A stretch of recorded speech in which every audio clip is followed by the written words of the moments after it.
Typing noises. Yep. Type. No musical intro today because we're starting like around on time. At a very busy morning, so no early start today. Sorry.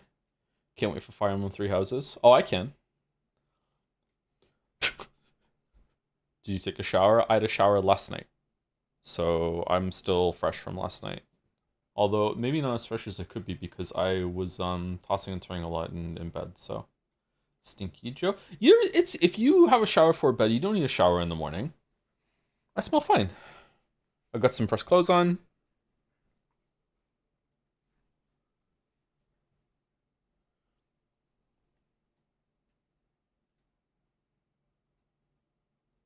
Depends on the person I am. Yeah, that's true. If you're like a big bed sweater or whatever and drooler, then yeah. But if that's the case, you shouldn't be taking a shower before bed unless you just really like having showers.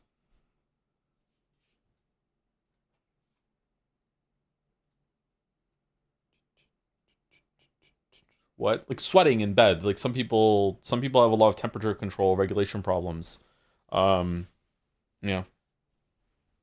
How much you gotta drool if you require a shower? Like if you drool all over the pillow and then you are like rubbing your head into it, your hair is gonna be pretty bad in the morning. Depends on what your hair is like too, right? Like if you have really short hair, then it's probably not gonna matter. You can just wash your face. Are you enjoying this game? Have been keeping up with the streams of Chris never stood the love for Nier, but maybe your streams are changing mine. I don't know. I'm enjoying the game, but it remains to be seen if it's going to be worth any of the payoff. We'll see. Level 27. I think my links are out. We should be able to hear the game. And last time I streamed it was Nier Automata, so it should be all the same sound settings, so we should be fine.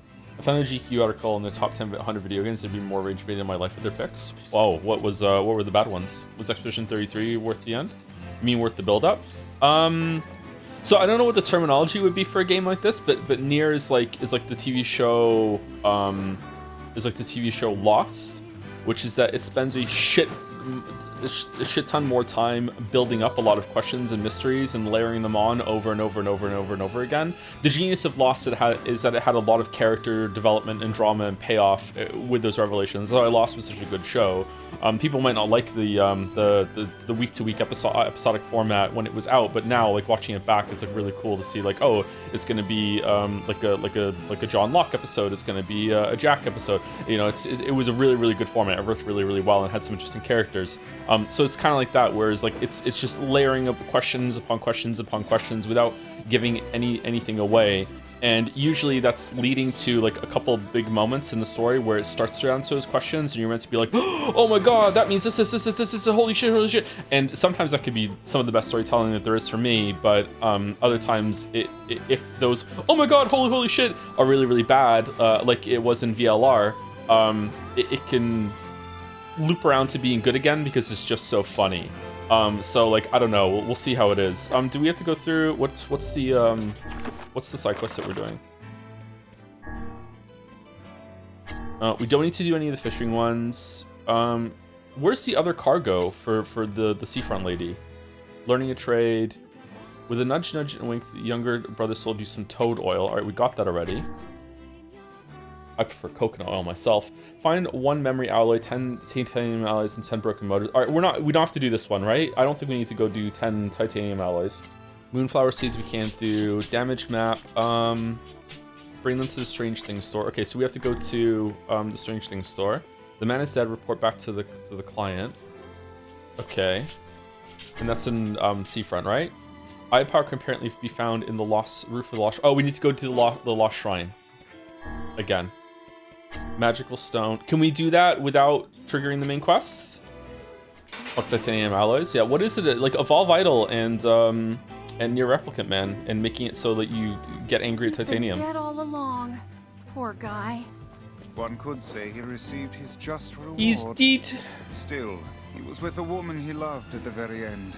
So I trust his final moments were happy ones.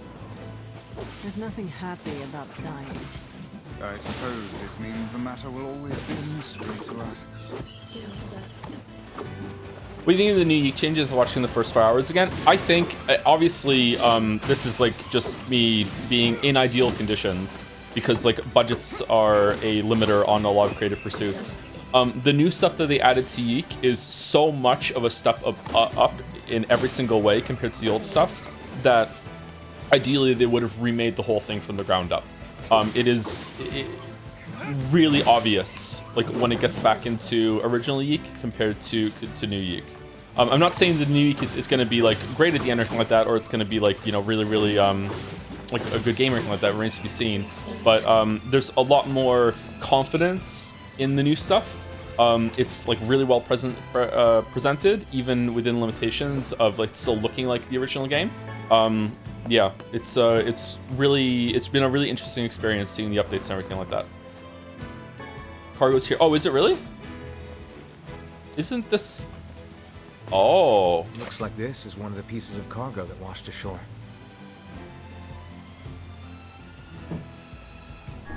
I said I wouldn't look inside. Let's just get this over with. Okay, that's all the cargo. Let's take it back to the client. The whole new scenes replays the girl have been the best part. It's been interesting, yeah. I like that. The combat system, I don't know. I'm not playing it because Mouse is playing it, but that seemed like it is a decent JRPG system, turn-based system. It's pretty quick. It has some interesting things going on. It's not just like your turn, my turn. It's not bogged down by mini games. I don't know. Maybe it doesn't have legs. Maybe as it goes on, it gets tiring. But like I do think that they were overusing the vampire bleed for me. But apart from that, it was interesting. It has a lot of style. But yeah, so it's a shame that originally Yeek is still there and a lot of it is unaltered because like it shows for big time. Do you think Gone Girl is underrated? When you read the book, did any of it feel predictable to you? Without spoilers, like yes, some of it was predictable, but like that was fine. Sometimes if you see something coming, it still works. That's but the sign of a really good story is when it's still really good, even if you know the twist or you know if you do predict something and you're like and just like yeah, this is still great. Yeah, I would say Gone Girl is probably underrated. It's a contemporary classic as far as I'm concerned. It's the kind of book that if I was to be like gun on my head, what kind of contemporary books do you think are gonna still be like relevant like years and years later, decades later? I would say Gone Girl is one of them. Gone Girl is a very, very important book, and it speaks to a bunch of like the gender wars sort of thing that are going on between men and women at the time that it was written and are still going on. That I don't fully understand, so I'm gonna stay in my fucking lane. So it's like Umi and Echo. Well, it's well paced, so.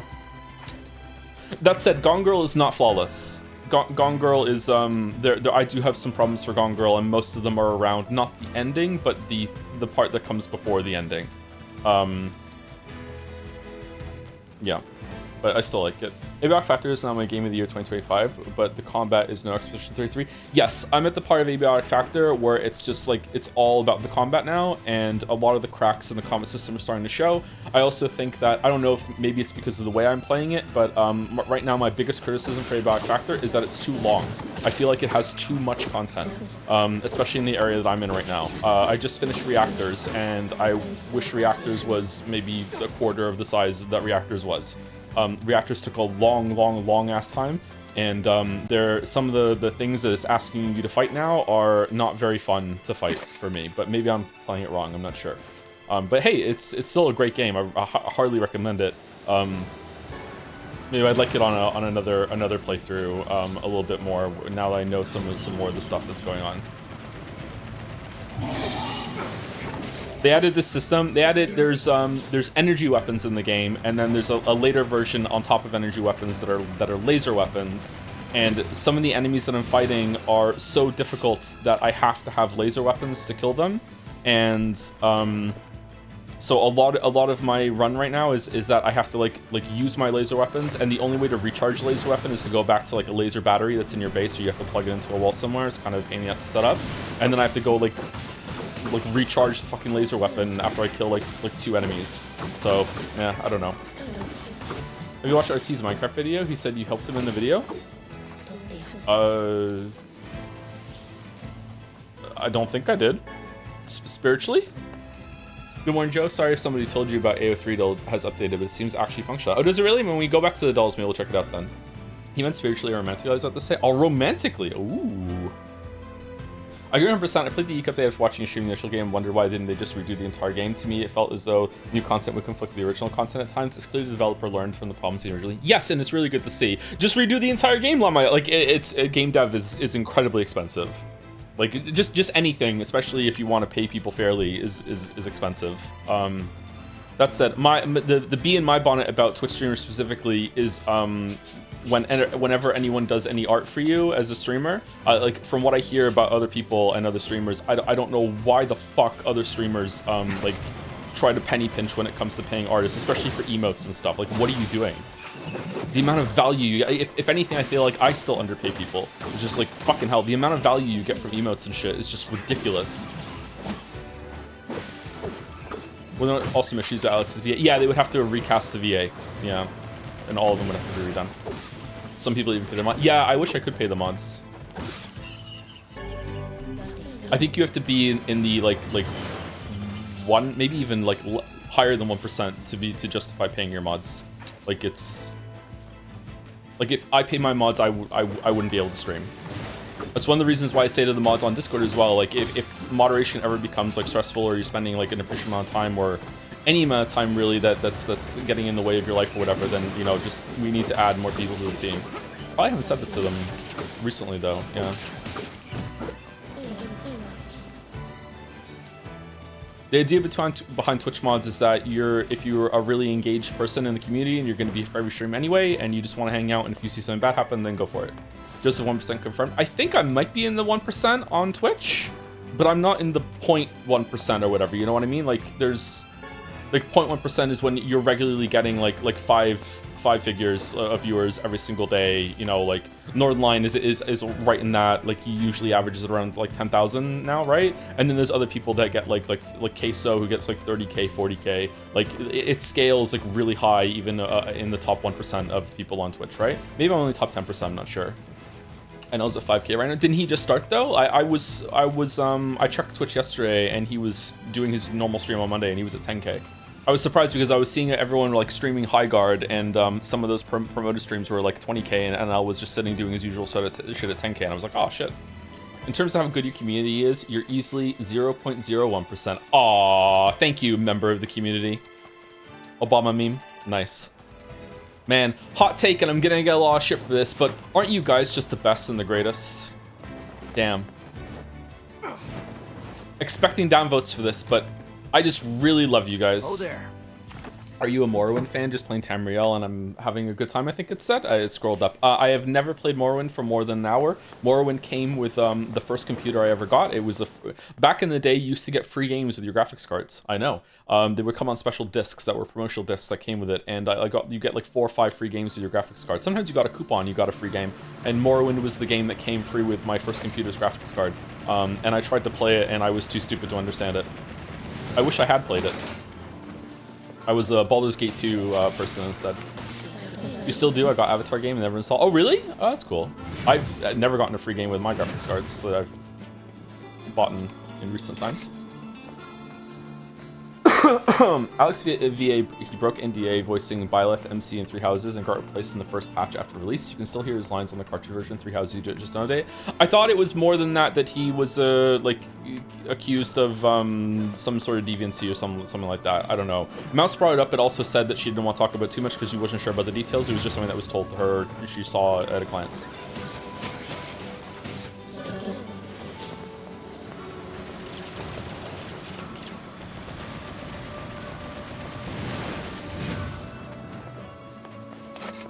Owned.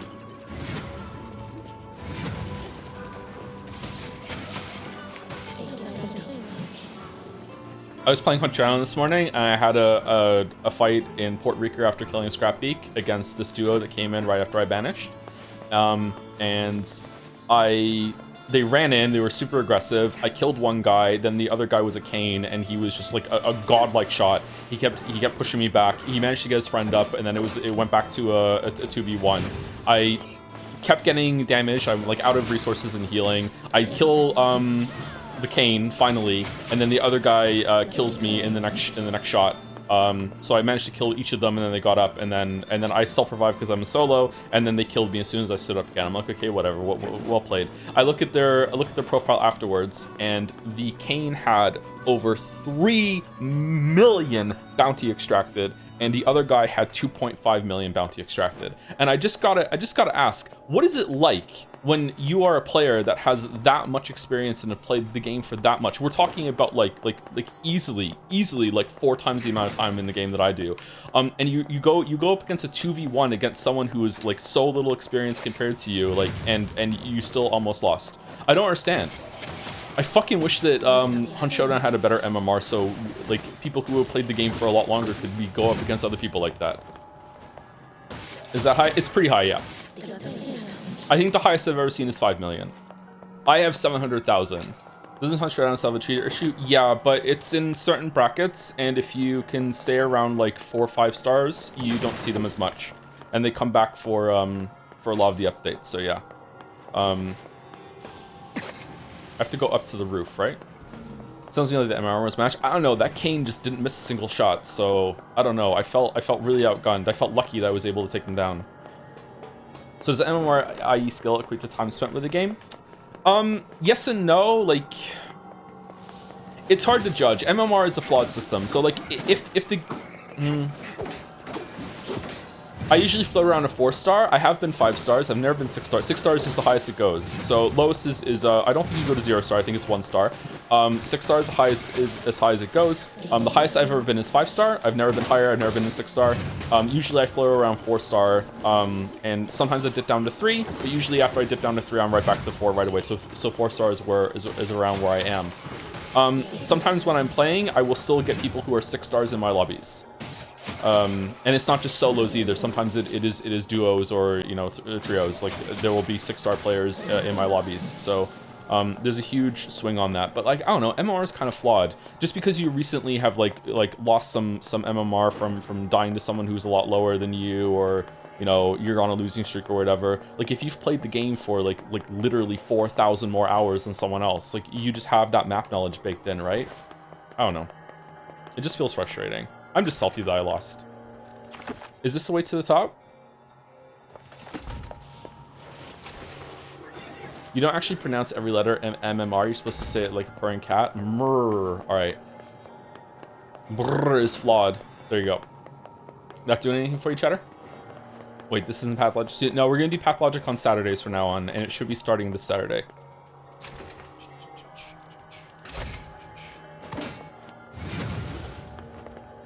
Oh shit, he just fucking died. Oh no, he's over there. What? I know you played Titanfall 2's campaign. Did you ever into the multiplayer? It's safe to play again these days. No, I never got into the multiplayer. I don't really play a lot of multiplayer games. The most I've ever been into multiplayer games was Total Annihilation when I was a teenager. I played a bunch of StarCraft 2 as well. I was really into Halo Combat Evolved on PC, PlanetSide, World of Warcraft, and most recently Hunt Showdown. I tried a little bit of League of Legends. I probably played like maybe 100 hours of League of Legends. I'm not sure, to be honest with you. It's kind of hard to keep track. I had a friend that was really into League of Legends, and he would like drag me and Weeaboo Bill into games sometimes, and we'd be like, okay, and we just did our thing in bot lane. I was very, very bad at it.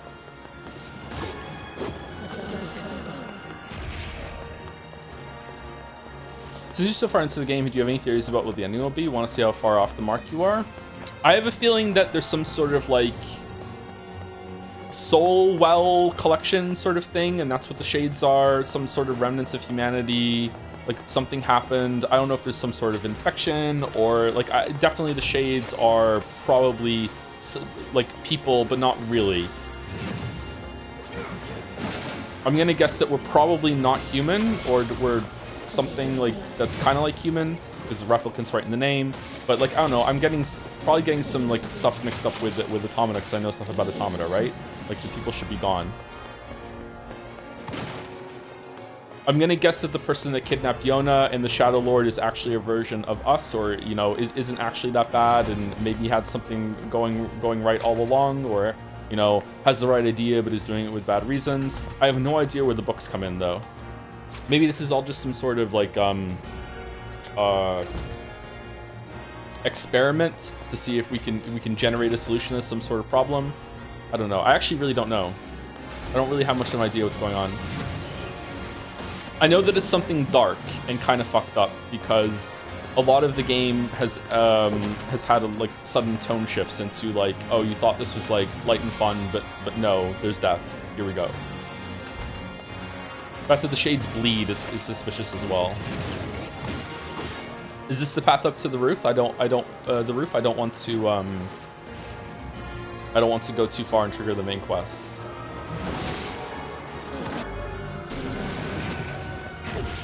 Code Vein 2 is getting mixed reviews, huh? You see all that? What do you know about Metaphor Fantasio? Any expectations? The only thing I know about Metaphor Fantasio is that it is a Persona game, sort of style like Persona game in a fantasy world. But instead of a high school, they're kind of in some sort of magical college or some shit. Or at least that's what was told to me. And that Greg is in it. And that's pretty much all I know. That's 3 houses. Oh, am I getting 3 houses and Metaphor mixed up? That tracks.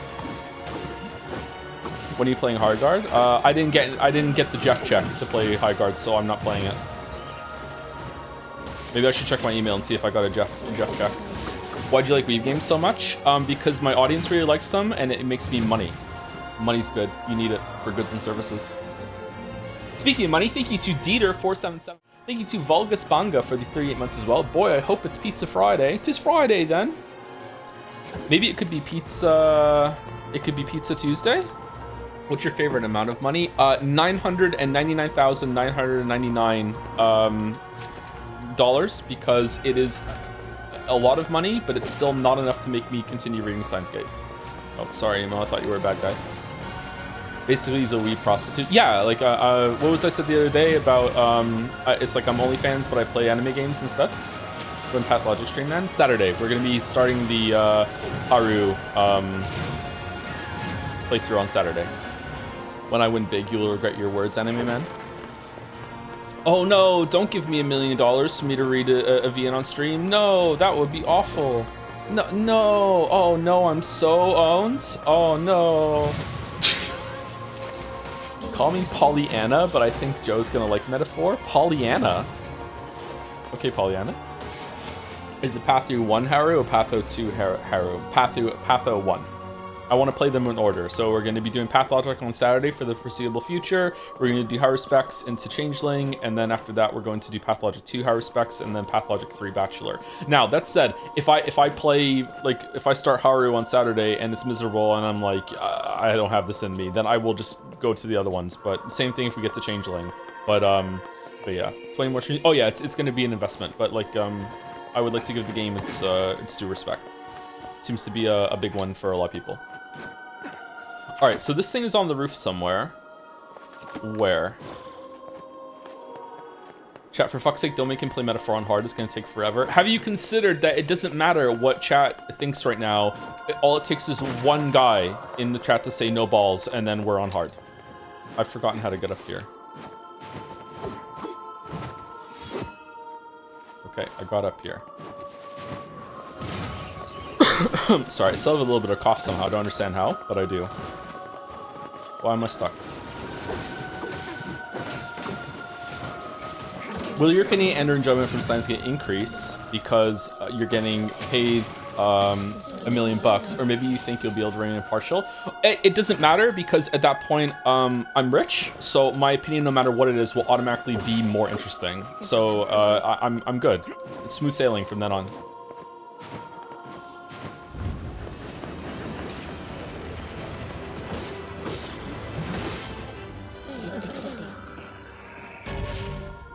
This must be the Eye of Power. Oh my gosh. I can feel magic just gushing out of it. Yep. I must say, I'm impressed. Telling one's fortune with such a powerful stone could produce rather accurate results. Wonder how much money I could get if I started holding Kingdom Come Deliverance 2 hostage. Maybe this should be a thing. Maybe 2026 should be the year of hostage taking for continuing playthroughs. What could go wrong? All right, so now I have to go back and finish all the side quests and then come all the way back up here, but that's fine. Oh, my coffee got cold. No. Would you agree that sports games are unironically the hardest games to make? I don't play sports games, so I can't talk about that. But I mean, it seems like they're pretty successful, aren't they? Like they come out pretty regularly. But everyone hates them. Why does like FIFA sell so much though? Is that one of the best-selling games that there is? You're 40 and divorced. You can always become an anti-woke grifter if you want to make a lot of money. Ah, no. I think I missed the boat on that. And that's the only reason I won't do it. I have been laughing all weekend about they gave He-Man pronouns, by the way. It's such an amazing joke. It's so funny.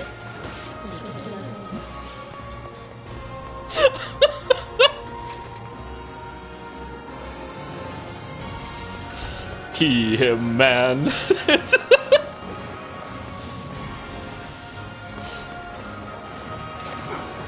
Well, I take it as a joke. Apparently some alt-writer crybaby was upset about it, but like who knows? Maybe it was just a joke or part of the grift. I don't know. I don't know much about that world. Apart from some of the lifestyle increases on YouTube. I know some of that a little bit. Very funny, not a joke. It can be an unintentional joke, right? Like I'm unintentionally funny all the time. I mean, no, I'm always, whenever I'm funny, it's always on purpose. My early metaphor stream prediction: the game has limited MP, but also a way to slowly generate infinite MP, meaning you can technically finish dungeons a single day if you want one trip. Oh, it's doing that bullshit again? Okay, so it's back to 1F. Man, what the heck? We're half an hour into streaming. There's already gaming happening. Yeah, I'm trying to get into the game faster. It's my secret New Year's resolution. I don't actually believe in New Year's resolutions, but you know what I mean. I also think that people don't like it when I'm sad on stream all the time, so I'm just pretending to be happy instead. And so far, it's working really, really well. Oh shit! I thought people liked the yapping. Yeah, but we can have both. We can yap and we can play the game right away. Yukiko's castle again and again. Hello, this is Yukiko. Who's the waifu of Metaphor? Or is there no waifu of Metaphor? Is it not that kind of game? It's more of a husbando game. Okay. Is it going to be the kind of game that's going to finally make me buy or no? Nah, probably not. Okay. Does this Jobbik count as queer baiting? What is queer baiting? Life is Strange 1? Oh, is it when it like a media kind of like puts on a show or has the trimmings of like maybe queer media, but it's not really. It just wants to tease them a little bit. Or is that too strong? Yeah. Now you're rage bait. I'm not. I'm asking. Sorry, I'm asking questions. I'm legitimately. I don't know. Like you with the money? What? What does that mean? Harry Styles. What? Science bait?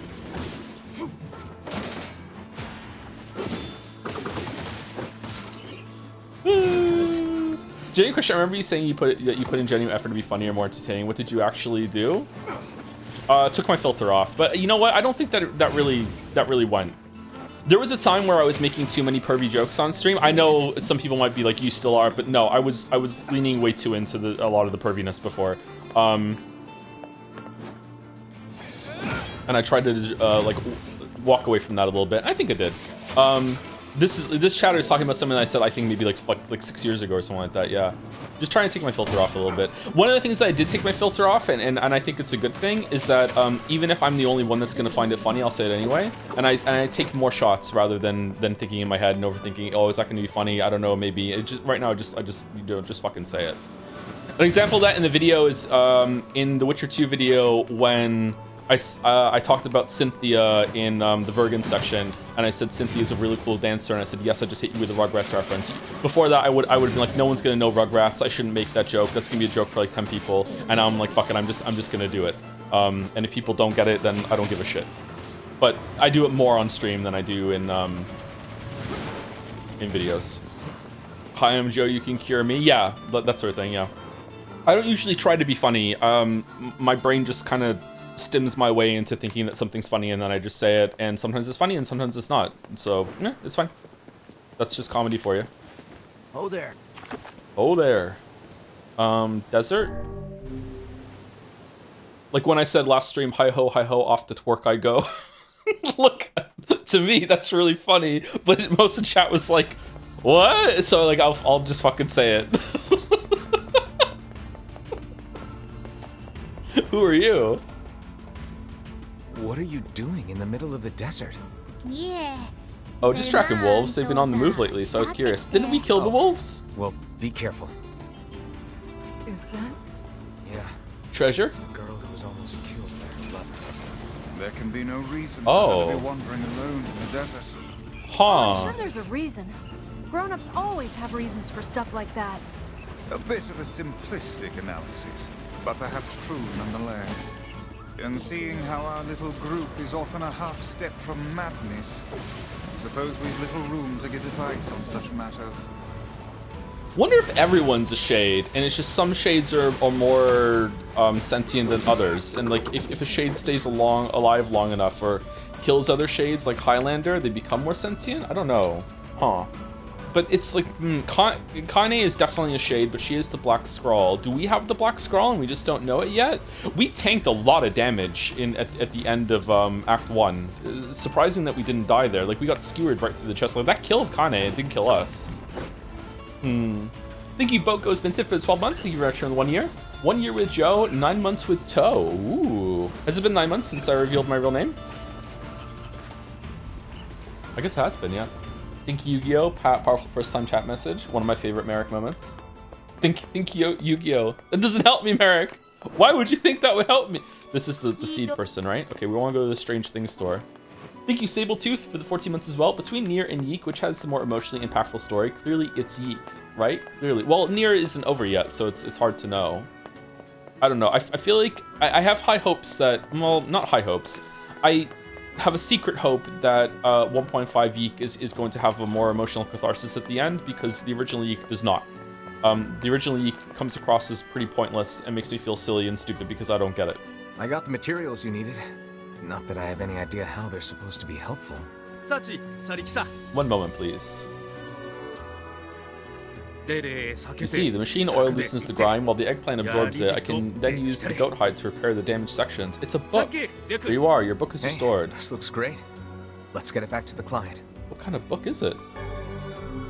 Okay. Anything else to do here? Let's see. Hold on. So, Fisherman's Gambit, we're not doing that one. Scattered cargo. Okay, now we go back to Seafront and give the cargo to the lady. Seafront for that. Contract for a contractor. We're not doing that one. Life in the Sands. We're not doing that one. The damage map is... Blacksmith? That was in the starting town, if I remember correctly. He wants a thing. I think this is...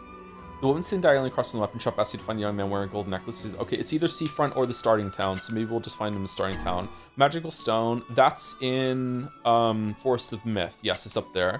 Okay, and that's it. All right, so I would like, as per rule, oh, hi again, sorry, I was talking alone before, I got nothing. I would like to be back Sutton. Are there any quests that are important for me to do for any ending or whatever that I have missed somewhere on the map? I'm sorry, I know that's like an unfair call to ask because like, who knows where I've been, but like, is there anything I should be doing before we, oh, shit.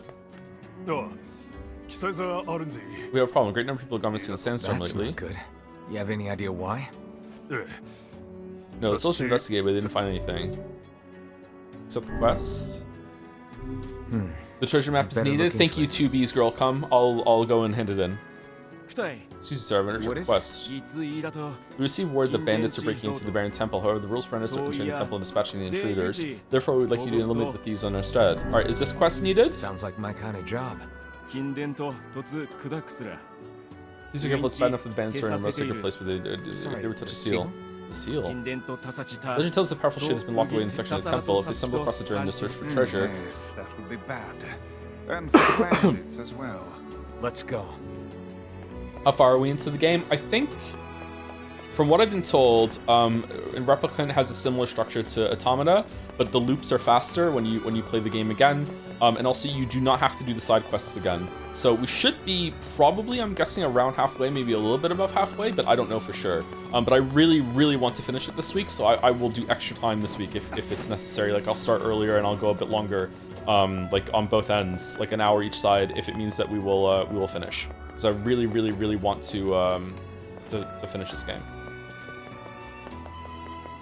There are loops in Automata. After you finish the game in Automata, you play as 2B, and then you play the game again as 9S. sorry if that's a spoiler for you, but it's actually important to know going in because some people, maybe even a game reviewer on a really big website, didn't realize that and thought that they had finished the game when they hadn't. Oh, great benefactor, please hear our supplication. Are you talking to me? The wolves have dealt our city a devastating blow, and we are just starting to rebuild. However, the scale of our destruction was massive. We find ourselves running low on metal and wood. We need to acquire 20 pieces of iron ore, 20 pieces of clay, and 20 logs. Please, Mighty One, please aid us. Okay, do I have it? You have to stop calling me Mighty One. Thank you for lending an ear to our plight. 99 French fries, 99.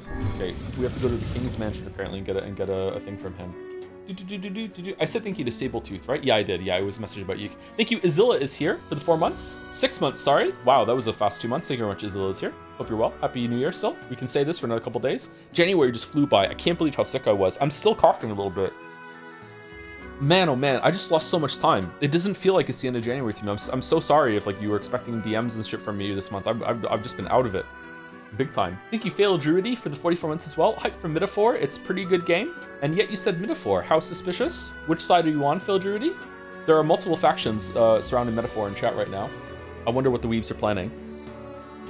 Thank you, Rain Dancer, for the 2 months. Hey, Joe, hope you're doing well. I'm doing pretty good today. I got up on time. I thought I was going to sleep in because I went to bed like early and I just couldn't sleep. Like I went to bed at 9 and I was still awake at midnight.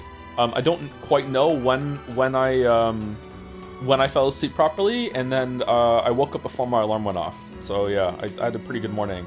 I got up, I had my orange juice and my creatine and my protein bar, and then I took Gatsby out. I played a little bit of Hunt Showdown and got a prestige level, and then I did a bunch of cleaning in the apartment and laundry and dishwasher, and did a bunch of stuff on Discord that I've been avoiding because I was sick and I forgot to do. And then I also got the Jadzea thing up, and now I'm streaming, so I've had a pretty productive day so far. Would you ever write a game review for a gaming outlet like Polygon if they reached out? That's already happened, and it didn't work out because I didn't like how the process went. If someone reached out to me and wanted me to do that, and I was given like almost total freedom, then maybe. It depends on how much they would pay. But I don't know. It probably wouldn't be worth it. It'd be good for the experience, though. I suppose there's no point sitting around moping all day. Fia would tell me she would yell at me if she saw me doing that. The Strat Metaphor I fully expect you to do, even though TDS and half chat will hate it and the rest will love it, but it's so Joe-coded. Interesting. Okay. Wait, could we have jumped up here the whole time? Is this a higher level? A torture genius held down the system? No, I just don't really like getting notes.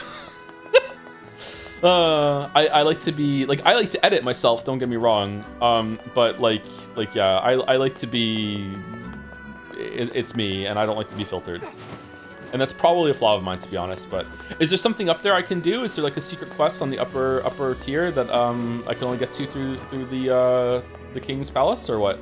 You have to do some other quests first before the king gives you this. Okay, let's go do the shrine quest then. I don't know. I also don't know how much I should charge for that. It was pretty early on in my YouTube career when I was given the offer. I won't tell you the website, although I might have said it publicly once before what the website was. So maybe I shouldn't be, like, it was a long time ago now. What is? We've not the time to worry about random bandits. Look, the temple is really important to the masked people.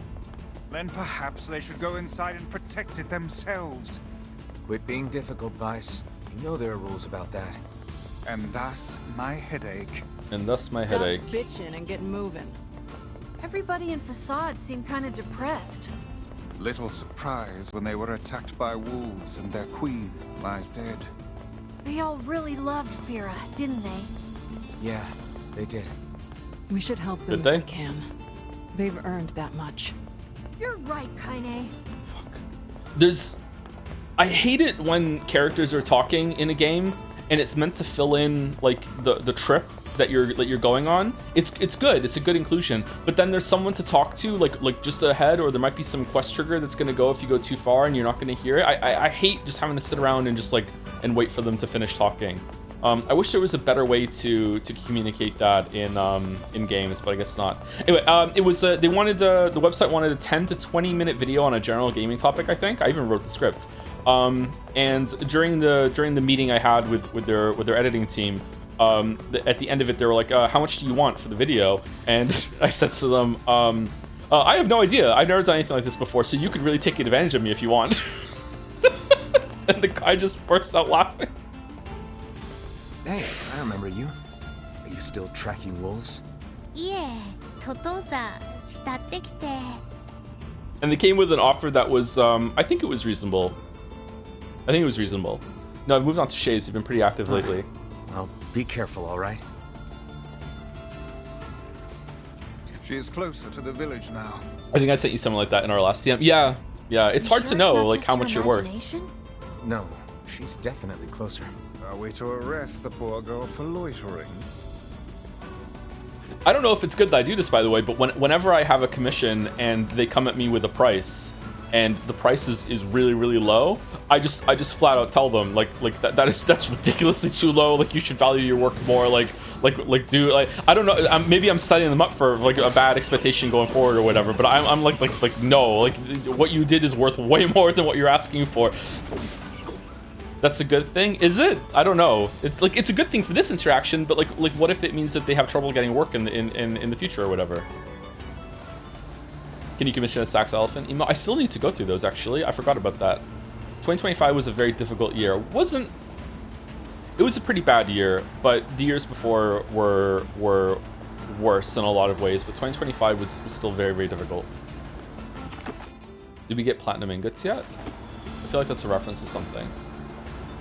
What are these for? It appeared. By the way, this is gonna sound rich coming from me because I am very hard to get in contact with. But in my experience with having to contact a bunch of contractors, not just for stream but also for when we were making the game, the absolute best thing and the best trait that you can have as a contractor that's like an artist, a writer, anything like that, is actually not. Someone's in front of the temple. It's not talent. It's not skill. It's not being personable, although these things help, don't get me wrong. The best trait that you can have is actually answering your fucking DMs. The amount of people that said open to commissions and saying that they're open for work and they want, and you just email them, and it's like fucking 4 months later that they finally are like, oh hey, that's I said it was rich. I prefaced it it's rich coming from me. That's the most important thing that you can have. Help! Help! Do you answer DMs eventually? Hey, I'm not saying I'm open for work though. What are you talking about? It's different. Rules for thee, but not for me. You must be one of the bandits. What happened? Be the change you want to be in the world, boss. I'll have you know, I answered 6 DMs today. There's a huge shade inside. We were just looking for anyway, it's huge. I made it out, but my fellow friends are still in there. Make it 7. Have another. It seems the worst case scenario has come. How about you? Screw these guys. They made their bed, let them shit in it. If that shade is as big as they claim, it's too dangerous to let it live. Let's go in and take care of it. Say 6-7 with silent voice. 6-7. As Joe talked about when the next Patho stream is, chat, Saturday. Patho will be on Saturdays from now on, and we're not doing this Tuesday is its own game and then the rest of the week is maybe another game or whatever bullshit. From now on it's Tuesday, Wednesday, Thursday, Friday are all the same game unless we finish a game midway through the week, of course, and then Saturday is going to be the bonus like game that's like week to week because I can't read that much, so that's going to be like the end slot. When we get to Danganronpa 2x2, I don't know if that's going to be a Saturday slot. That might be a mainline game, and Great Ace Attorney is probably going to be a mainline game as well. It's probably not going to be on Saturdays, but I don't know, it might be, we'll see. Saturday slot? What do you mean? I need to pee already. Shit. There's going to be Saturday though. Usually postpone those. No, usually I say that Saturday might happen, it might not, and then I'm just too tired and I just end up sleeping. But if I'm scheduling a Saturday stream, we're going back to a 5-day schedule. Then yes, the Saturday streams will happen. But sometimes it's like a bonus. Like if I feel up to it, I will. Just like if I'm awake at night and I want to like Indie Home Deliverance 2 or some other solo game, then I'll do it. But like lately, it just hasn't happened because I haven't been doing it. What are we doing? I bought Pathologic 1 once to ask you if you needed to change something in the game files to get it to run a little better. Was it the remaster version that I got? I don't think I had to change anything. If I did, I've forgotten. Did I have to change anything, chat? Your mindset? Yeah, that's true. Racing Wolf that's running, right? Oh, it's... Okay, fuck off.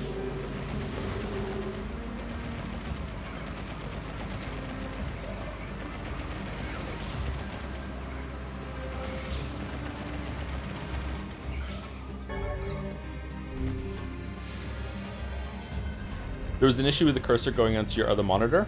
Yeah, I had to hit like my Steam overlay to stop that from happening, but I don't think that's what the chatter is asking. I don't think it's running well for them. Yeah, that's weird. It shouldn't have any problems. Sorry, I can't help you. Maybe someone in chat can. Protected turtle, so no blocking, I'm guessing.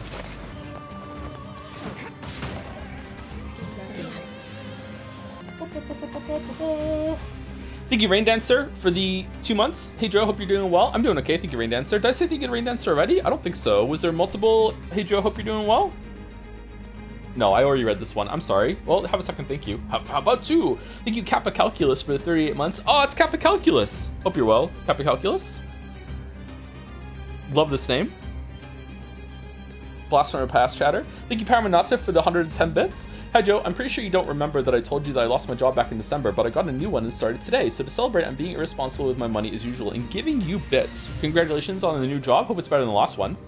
Sometimes losing your job leads you to getting an even better one, but I don't want to presume too much, but hopefully it's working out. You give me bits, so I like you and I want all the best things in the world for you, Paramanata. Hashtag not parasocial. And thank you, Ultra Bone Zone Aria, which almost always makes me think of a mix of the first boss in Ice Crown Citadel and also Undertale. Thank you very much, Aria. Speaking of money, speaking of money, damn. Marigar, yeah, Marigar. Bone Storm. Uh-oh, we can't use the book. Uh-oh. Oh, you can't use the book at all? Can I fire? Oh shit, we're screwed. We're screwed. Magic is how I win this game. Evil Joe says what?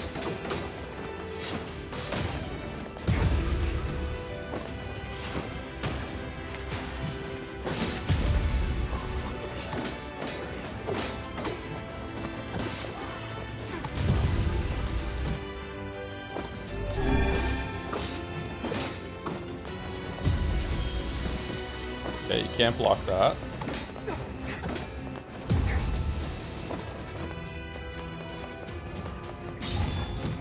Can't block it at all. Okay.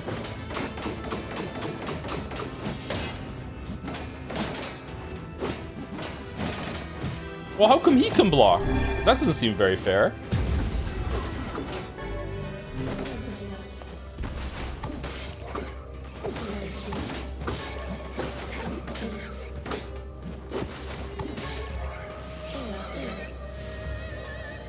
Do you have an ETA for when the Great Ace Training streams will happen? Are they after Pathologic 2? Pathologic is going to be on a Saturday stream, so Great Ace Training is probably going to be a mainline game, so it's gonna be on a different slot. So I'm going to guess that it's going to run Tuesday, Wednesday, Thursday, Friday, and I'm going to guess it's going to be at the earliest sometime in March that we're going to be doing Great Ace Training, because I think Metaphor is going to take us most of February. VC interception in Code Vein 2 has been pretty much so far. Yeah, it was mixed to the Code Vein 1 as well, so it makes sense. Apparently it doesn't run very well, which is weird because it doesn't look that great. Did Joe skip the tutorial that says charge tax brake guard? I gotta give this a 5 out of 5 for backseating. It's reminding me of something that it's probably been told to me, but in a way that's addressing chat instead of me. Like I'm now going to try it out next time that I've seen it. This is an easy 5 out of 5.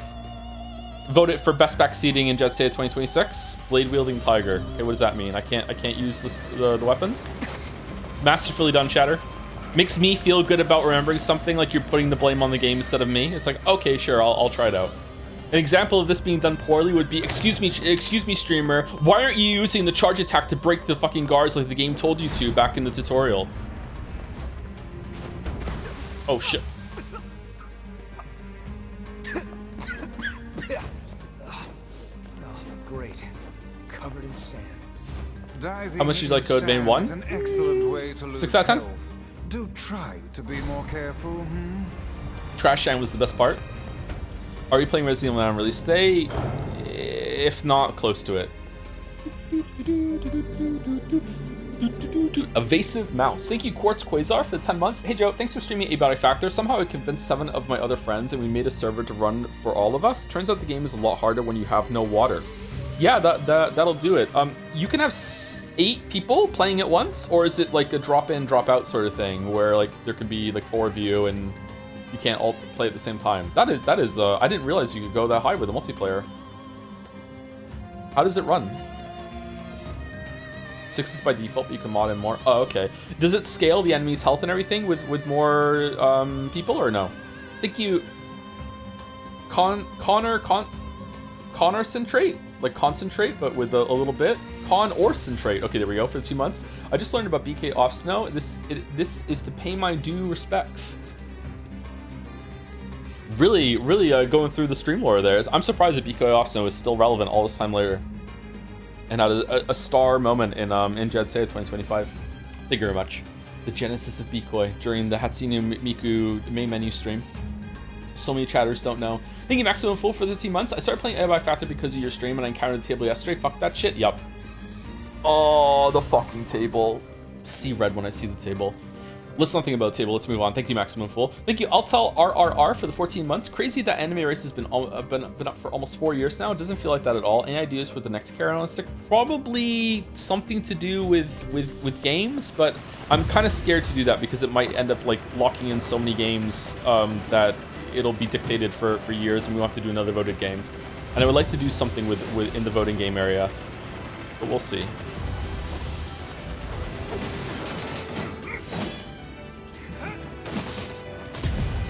Are you sure charge attacks break guard?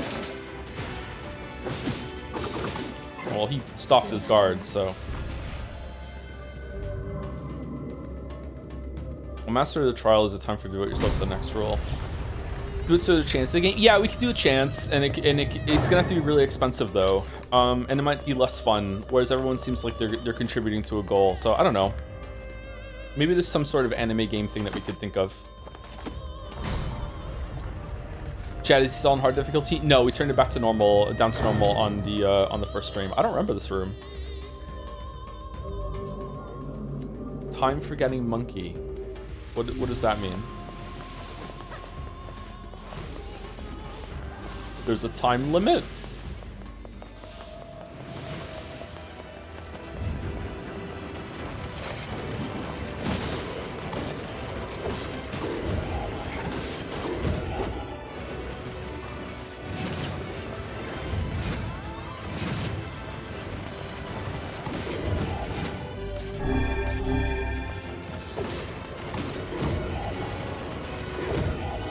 Oh my god, I find it so hard to understand when they're continuing a combo. How did it hit me?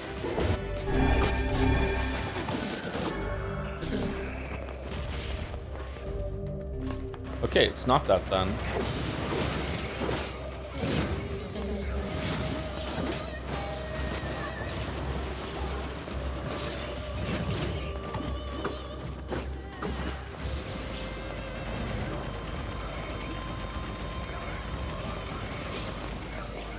What's time for getting monkey? This must be the shade that was sealed away. That was intense. No wonder they sealed that thing up.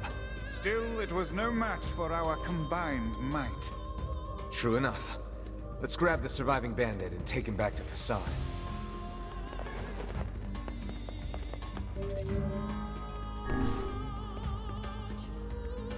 Okay, am I done? Do you remember what you did buy with your first paycheck? I'm getting out of here before those guys get back. I think I like bought a game and that was it. I needed to save all the money when I started my first job. But I think I like maybe I bought a game. I think I went to like a game store and I found like 1 or 2 games that were like PlayStation Classic or whatever, and I was able to get those games like that, or maybe it was like a Nintendo DS. I can't remember. I remember playing God of War for the first time around that time, the first game, like on PlayStation 2. Twilight Princess, maybe? It was around the time of Twilight Princess as well. I can't remember. That's really, really hazy. It's a long time ago. That's like 22 years ago. So long time. I've lived more since then. Oh,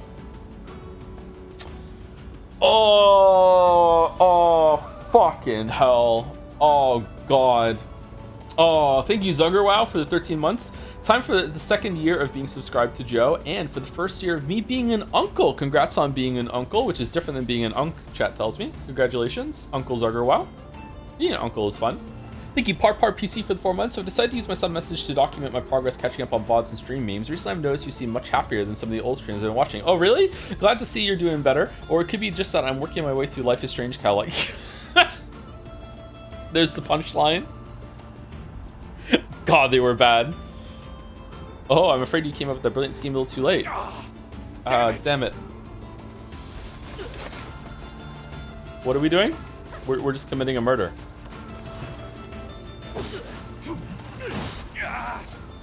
I wouldn't if I were you. Shut up, you!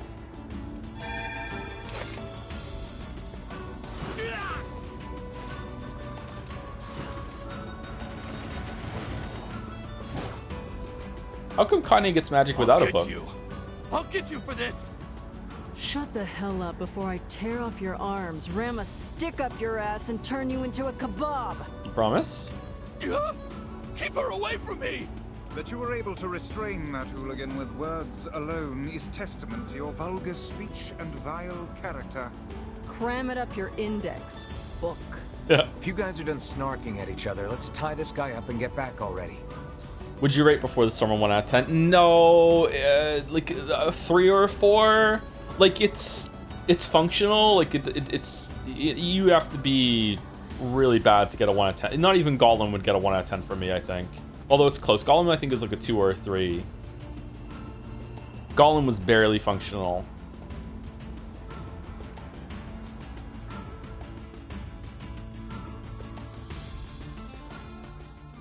Would you get a Kanye Sentence the figure? bandit to 10 years in prison. Yeah, probably. I'm not really into toys. Yeah, why not? The seal was open when we got there, but we defeated the Shade. Like, if I ever started streaming with the camera and had like something behind me, like I would have to invest a lot of money to make that work, because I don't have a collection of like memorabilia and toys and stuff like that and figurines. So yeah. Thank you. I knew you were up to the task. The king sends his payment with his compliments. 20,000 gold. All right, so now we can talk to the king. The Reddit shelf arc, exactly.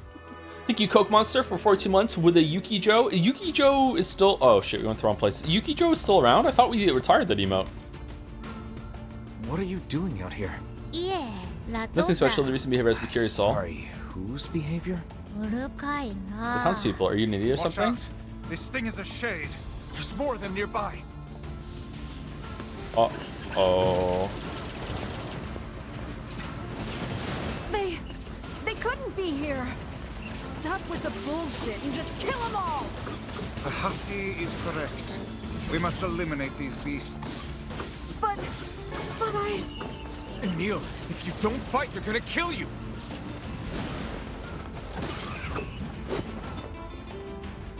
Okay, was there a Shade before that could talk? Wasn't there someone else pretending to be a Shade, pretending to be a person at some point that could talk? Because the girl at the boat couldn't talk. Well, she could talk, but it wasn't clear. I wonder if she could talk to the postman. Oh, we're dead.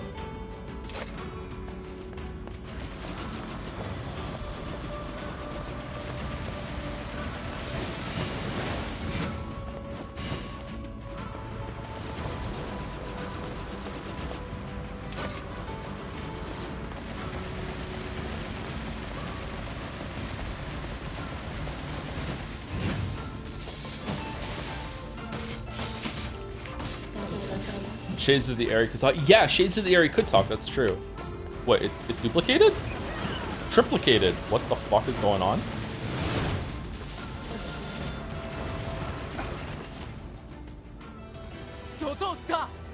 What's going on here? Shades are attacking the city. We can't let them get in. We must stop them here. I feel like someone in chat had some really funny comments about what could be on a shelf behind me, and I missed them because we went straight into this. I'm sorry. What if I got really into Warhammer? I could put my Warhammer in the back. Nah, that's too alt-righty. Fuck. What is your least like area in Abiotic? Mine is the 4th. Cascade Labs to me is maze-like to the point of a detriment. I for whatever reason, I cannot parse Cascade Labs. I just cannot get my heads around where to go. Like I can't reliably navigate Cascade Labs. Second would probably be reactors because I don't like the enemies there. I really like Hydroplant. Hydroplant was a really cool area. You put the Geralt and the Bath figure behind you? Yeah, I do have that, but I would need more than that, right? I think that's all of them.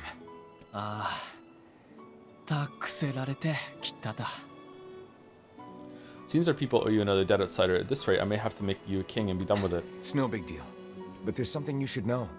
When we first saw this shade, it was disguised as one of the masked people.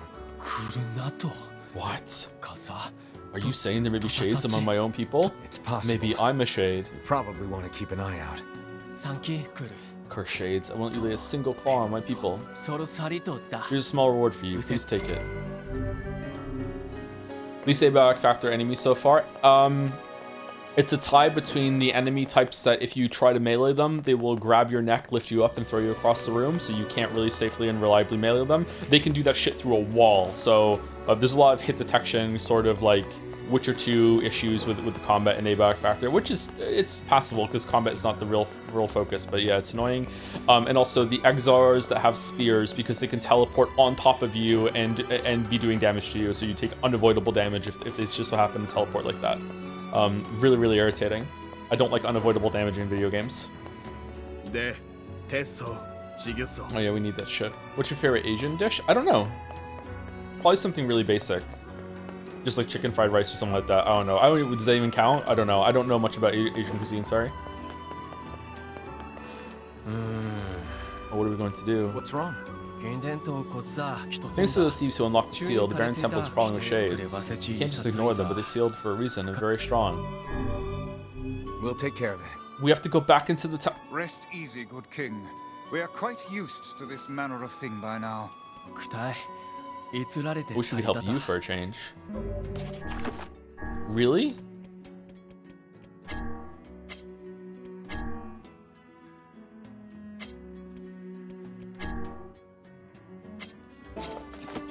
What's Baron Temple? Is that where I was? Rip missed the first hour. Anything notable happened? It's just been Fia time. It's just been Fia time. Although there was another shade that was in Facade that was pretending to be a human, and I think it was the human. Remember in an earlier side quest, what a guard killed his girlfriend by shoving her against the wall, and then the girlfriend just showed up alive, and it turns out that it was a shade impersonating her, or the girlfriend became a shade as she died or something. I'm not sure, but it seemed like it was that one. What is the food you've seen in a video game but not experienced in real life that you would like to? Yakisoba Pon. I don't know. Are we doing anything tonight? I don't know. I have no idea. I've never played this game before. I don't know how long it's gonna take. I need to find someone to feed me.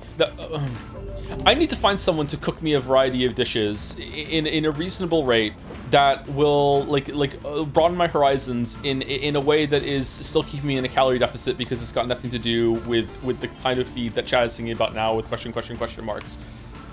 Because I'm lazy. Like, I'll cook, but I'll just be like, yeah, whatever. Feed me Seymour educationally.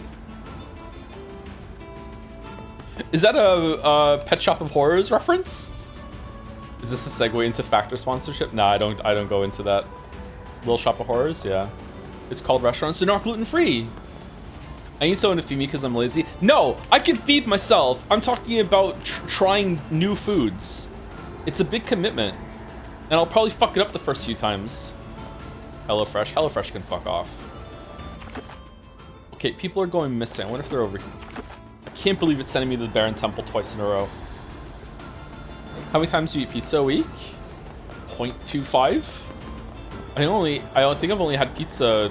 Oh no, I did order Freddy's, and then I had a gluten-free pizza. I had pizza twice this month.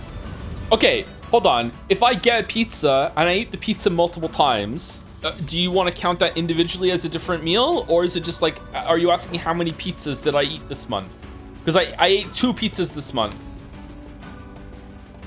But I eat like 2 slices a meal. So I had I don't know, like I had pizza like 4 or 5 meals, I guess.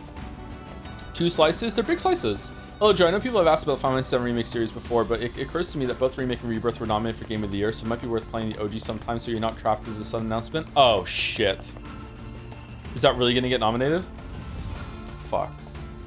Thank you, French Fries, for the 15 months. Glad you're still streaming, Toe. Your streams are legit one of the most fun I get to watch with a Joms. Thank you, French Fries. Are you happy about the and win?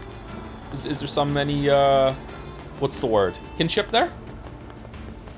Still regularly working out. Was impressive hearing what you did with your regular working schedule. Also, your 2 cents on kettlebell workouts at home. I'm not really a big fan of kettlebells, but if they work for you, they work for you. Like, yeah, they can, like, if they're getting the weight and you can move them, that's good. Some people tend to do some swingy bullshit movements with kettlebells that are just like teaching you how to get better at swingy bullshit. But if they're good for your mobility, then, you know, like, yeah, if it's works, it works. I have not been working out because I haven't been to the gym while I was sick, and now I've lost the habit almost completely.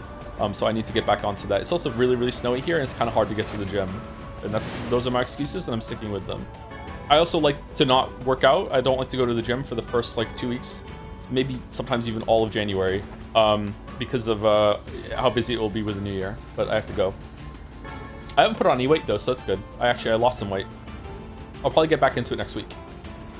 It was twofold. I don't think I could have done the workout while sick because I was that sick, but also it's a really dick move to go to the gym while you're contagious, huh? Like, fucking don't do that. Even wiping down the machines after, you're gonna make someone else sick. Maybe that's why I get sick more often now, because it's going to the gym.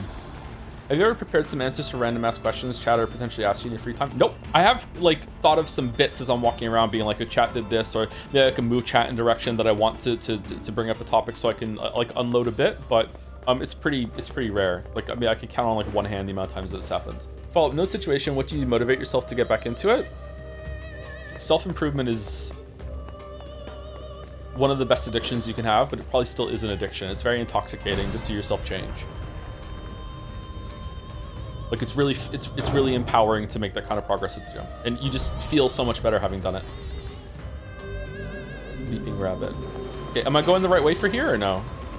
Also feel like I owe it to myself because I didn't take care of my body. Like, I didn't like wreck my body or anything like that. Like, I was never in like a horrible state, but I could have taken better care of my body, and I didn't realize how easy it was. But like, the biggest reason I don't like to talk about, because it's kind of sappy, is it just sets a really good example for my kids. I think it's important to have like some sort of parental figure in your life, like teach you good fitness habits as early on as possible. And like they constantly ask me, like, are you going to the gym? Like, how's the gym thing? Like, they're really into that, and I think that's very, very important. I wish my father had done that with me. He did the opposite. My dad told me that I shouldn't work out or do anything until I stop growing or whatever. And he's like, you shouldn't lift any weights until you're in your 20s. He did sabotage instead of the good thing. Although maybe he didn't know. I don't know. I go back and forth on that. Imagine it's hard to travel with 4 kids. When and where you traveled last time? I have never been on a vacation. I've never traveled. Like, sorry, I went on vacation when I was a kid with my family. I've never gone on vacation as an adult. It just hasn't happened. Was too poor to do it before like YouTube and streaming like really kicked off, and then after that, like, too busy and like always too young of a kid to go traveling. Youngest one is currently 4.5, and that's probably still too young for me to think, oh, let's go on a trip. There's also another reason I don't want to say, but like, yeah, let's not get into that. But that sounds like hell to me. You can fill in the blanks yourself. All right, where are we going? Down here, probably? You can take the older ones and leave the younger ones out? That's not very fun.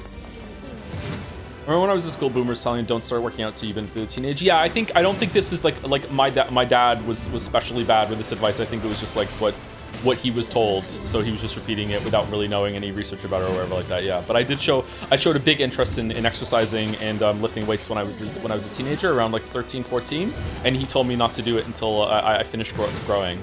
So it's my fault too. I should have went and spoke to someone. I should have spoke to like my gym teacher in school or whatever.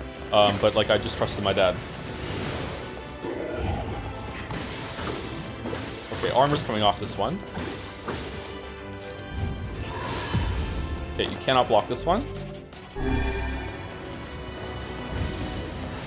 Meanwhile, the gym, I've spoken to the gym, the people who run the gym, and they told me that kids aren't welcome until 13. 13 is the youngest you can go to the gym. I don't know if that's because of the machines that they have and stuff like that, or if it's a safety issue, or if that's where the science currently lies that you shouldn't do any like resistance training until that age. I'm gonna guess it's a mix of all of them.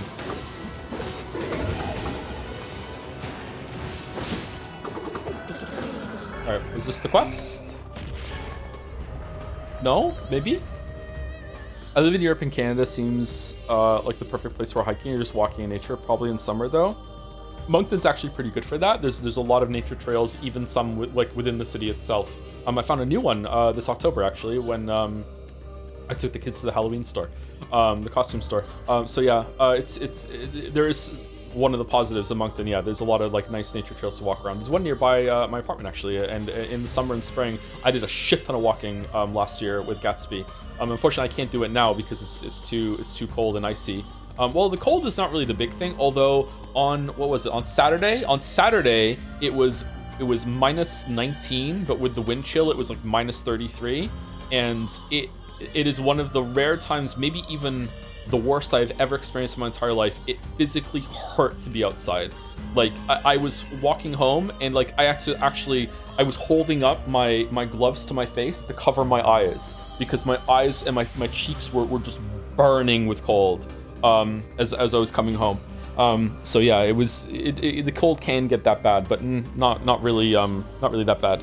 Or not really, it's not usually that bad. It's the ice that's the problem. I don't like walking on the ice, and even Gatsby gets a little unsteady on that, and he's half husky. Yeah, so it's difficult to do as many steps. I wonder, like, what's the calorie equivalent or the workout equivalent? If you do 10,000 steps, 10,000 steps is just like an arbitrary number people say because it sounds good, by the way. You don't have to do 10,000 steps, although it's good if you can.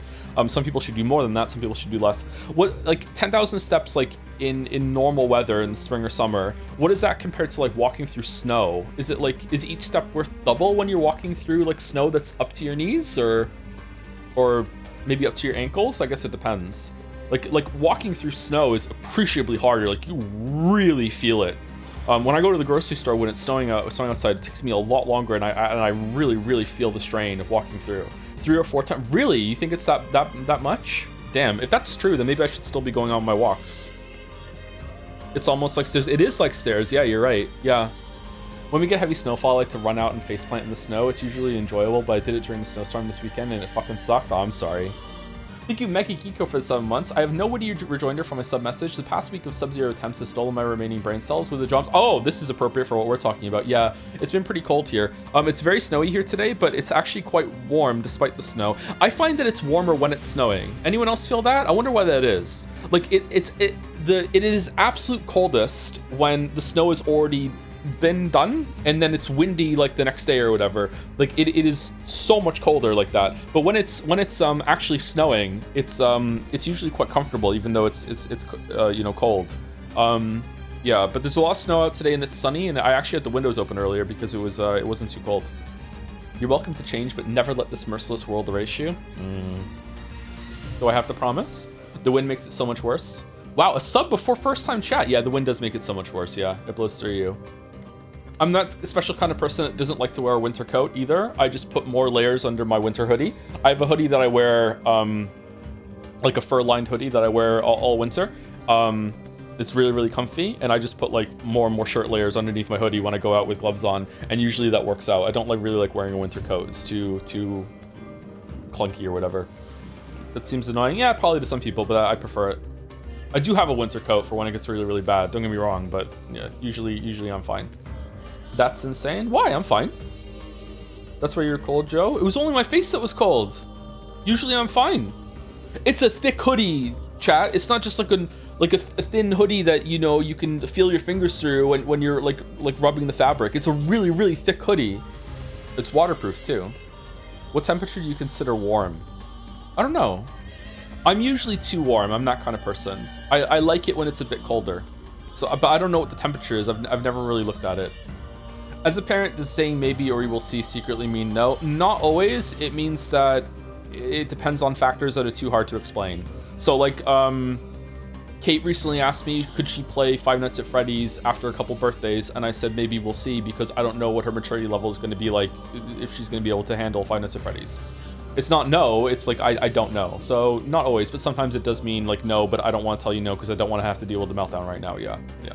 You have to pick your battles. Typical for the ginger to be more sensitive to cold. Where's this ginger allegations coming from? What are you talking about? I'm not ginger. I have a ginger beard.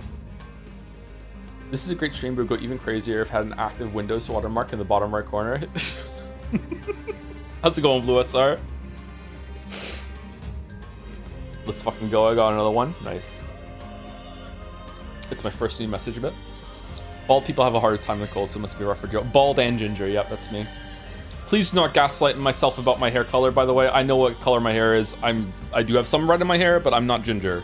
I have a ginger beard, for sure, but I'm not ginger up top. Question, if someone has a ginger beard but black hair and they go bald, do they count as ginger or no? I think, yeah. I think at that point, if the only hair that's visible on your face is ginger, I think you're a ginger at that point, yeah. Do we agree with that or no? I don't get the bit. I don't think it's a bit. Chat's just kind of weird about my hair for some reason, because they think I'm bald and they don't believe me when I'm not. If you have hairs of different colors, that makes you a hair chimera. I'm a hair chimera. Ooh, I'm a chimera. That's kind of close to dragon, isn't it? How many monsters am I now? Thank you, Joe Camo, 31 for the 14 months, 50 months, sorry. I'm Henry and I fight for money. I'm mercenary now. Okay, all right, fuck off. Okay, that was good. How long have you been thinking of that one for? I have no idea why chat wants you bald, old, and bi. A bob? I don't know why either. Is that the ideal man for so many people? It's a strong one. We better take our time. No wonder the masked people couldn't take this guy out. Save such chatter for a later time. We must stay calm and approach this slowly. Calm my ass.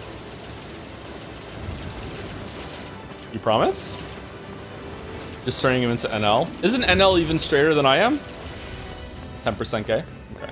NL's looking good lately, by the way. He's lean. Holy shit. The amount of weight he's lost on his face compared to how he looked before, like, my man, good job. Holy fuck. I saw a picture of him recently for the first time in ages, and like he's really, really slimmed down. The shades inside this temple are far more powerful than I expected. Either way, we're done here. Let's report back to the king.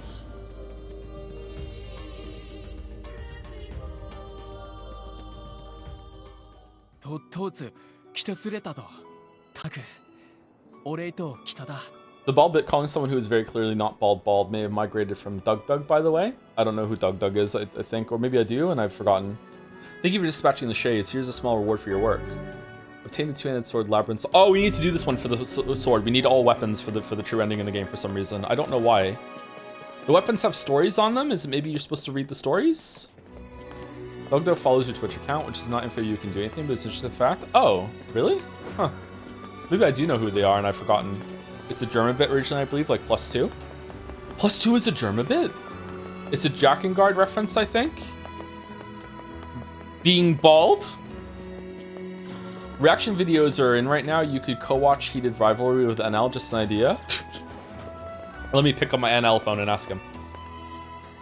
Even with the wolves gone, the threat of shades remains, but we should avoid excessive hunting of shades. We know well the punishment for such an act. +2/2, sorry when GM played. Sorry, I know, it was a bit. I'm sorry. I was just...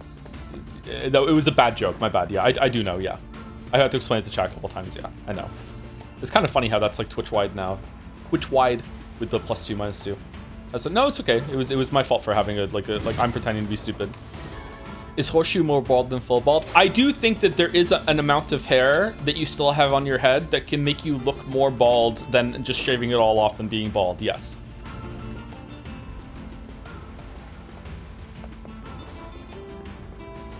So this was a graveyard. Oh, that's it?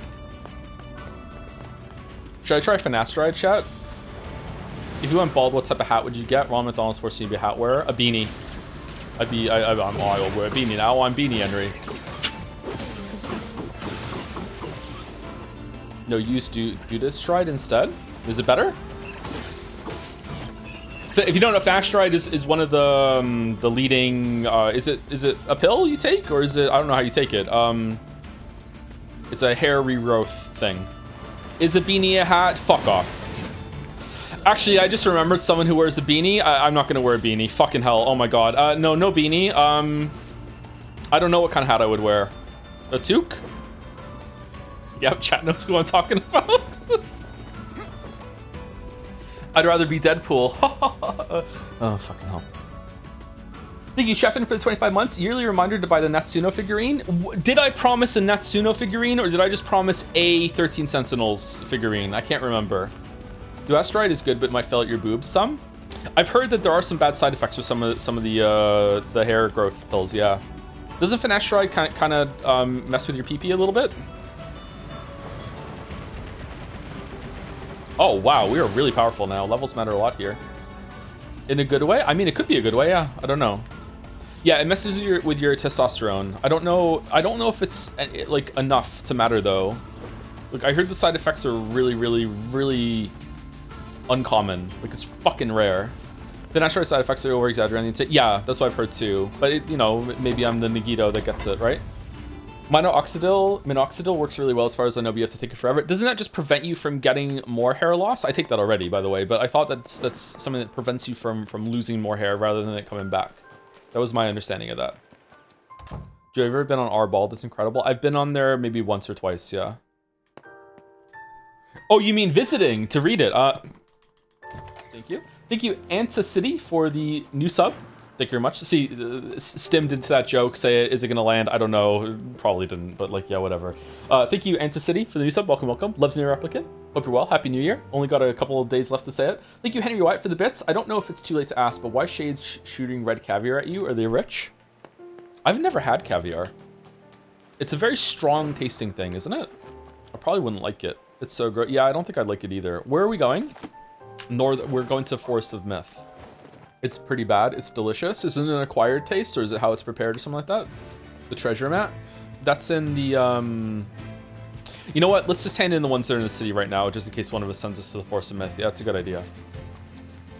I really dislike all the running around that you do in this game. But maybe if I knew it, like when I used to play MMOs, I leveled multiple characters, I would know, I've probably forgotten this all now, I would know like what quest is going to progress, like the amount of quests you can get in the area. So I'd be like, I do that quest and then I can do all 5 of those quests at the same time and boom, boom, boom, boom, and then I go out and it's really efficient, hand them all in and then get the next rounded. Like I don't know what to do in this game for that. So there's a lot of like unnecessary running back and forth that I shouldn't have to do otherwise. Are you really gonna do all side quests? No, I'm not doing all of them. I'm just doing all the ones that are important for the main story, which is apparently the ones that give you weapons.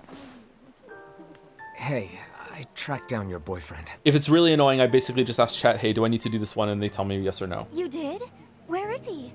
I'm sorry to tell you this, but he's dead. We found his body 5 years ago in the junk heap. He's gonna show up right now. I had a feeling that might be the case. It's the only thing that could explain him not contacting me for so long. Thanks. I think I can move on with my life now. Here's a little gift for you. I appreciate you doing all that legwork for me. They say he's figured out where Yona is. What? Who said that?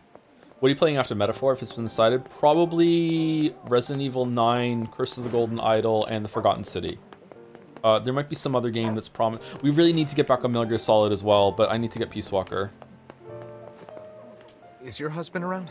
Life is no. Oh, fuck! It is, isn't it? That's in my. God damn it! Sorry, he's out shopping for weapons right now. Oh, all right. Well, can you give him this book? Fine. If I may, madam, what is it about our transaction that has you so dissatisfied? This is another map, isn't it? Well, as soon as he sees it, he's going to run off on some fool treasure hunt again. One of these days, he's going to get himself killed. I understand. I know what it's like to worry about someone. I don't suppose... Look, is there any way you can find this treasure? No, he wants to find the treasure. If you can track it down and bring it to my husband, that would be enough to satisfy his curiosity. I think we can do that. But first, we gotta figure out where this map leads. That seems like Popola's area of expertise. Perhaps she has some advice for us. Yeah, let's go talk to her. God, I hope Surely you are aware that meddling in... I hope it's to the Forest of Myth, and that is like the rare 5 out of 5 backseat from chat. I hope it's not to the top of the fucking tower that we've been to twice already. The affairs of a married couple will accomplish nothing. Look, I took on a job, and I'm gonna see it through. Your sense of duty is positively breathtaking. You're I know breathtaking. what it feels like to worry about family. If we can keep others out of danger by handling stuff like this, I'm all for it. It is a tremendous burden. And yet I cannot say I dislike that way of thinking. 20 titanium alloy to open this fucking book. Bum, bum, bum. Bum, bum, bum, bum, bum. The shades are more interesting if they are rich, yeah, so I hope so. Thank you, Goth Gaming 666 for the new sub. Is this an e-boy or an e-girl? This is what we were discussing at the end of last stream. I still don't really know the answer. Thank you, Goth Gaming 666. Loves Nier Replicant. Thank you, Charitable Coffee Maker, for the 500 bits. Should I make another coffee? I feel like it might be a 2 coffee day. I'm not sure. Greetings from Zanzibar. While on my medical elective, I'll find the Metal Gear here. I know it. Also, I've completely finished my medical exams, both theory and practical, so fingers crossed for the 10th of February when I hear back about whether I pass. Aw, damn. Congratulations. I think you have passed. Keep up the great work, Toe, and hope the Wi-Fi here doesn't fuck itself too much so I can keep tuning in. Feels like it's a momentous moment for you, Charitable Coffee Maker. Congratulations. Dr. Coffee Maker. What do you think about Finasteride for no reason whatsoever? How many doctors do we have in the chat? At least 3. So many doctors. What does that say? We need to all be diagnosed? Me? Another doctor? Dr. Robins? There we go. Now people are gonna bandwagon into being a doctor. I'll play doctor. Ooh, you promise? I'm an e-boy now. I'm Inri.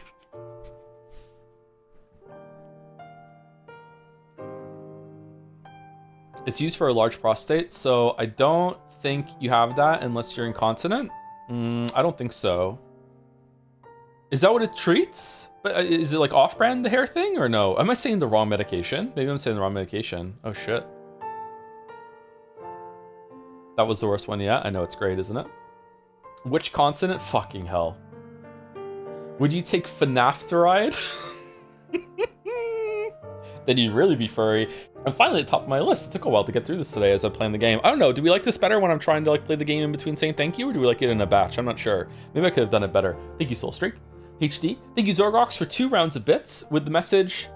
Listen to the first Pathologic Vault again, and just a minor detail I noticed. Ava says Georgie will teach you how to talk to Simon, which isn't an incredibly definitive piece of evidence, but most of the time you don't need to be taught how to talk to someone. Step Demon, what are you doing? This is the follow-up? Step Demon, what are you doing? You're inside my termitary? Step Demon, you're spreading your plague all over the place? Block, you're here too? That's such a big cannon. Where are you pointing it? Oh my god, you're gonna unload it on me? Block. Holy shit, Zorgrox, you okay?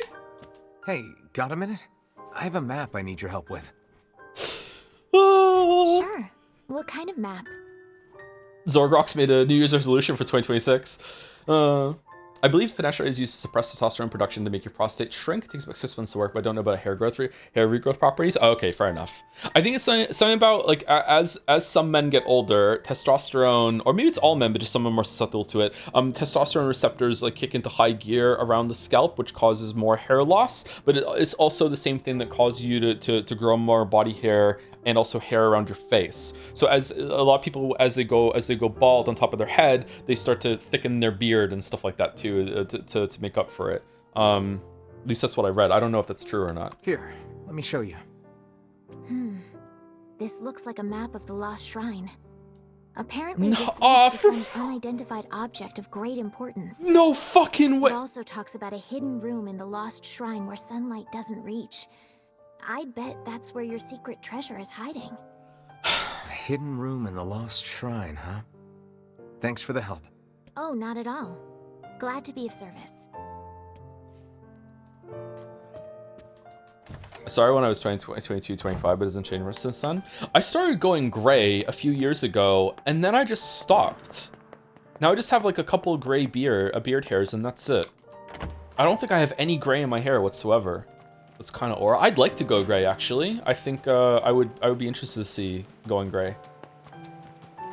Sometimes it's a stress reaction. Yeah, it's true.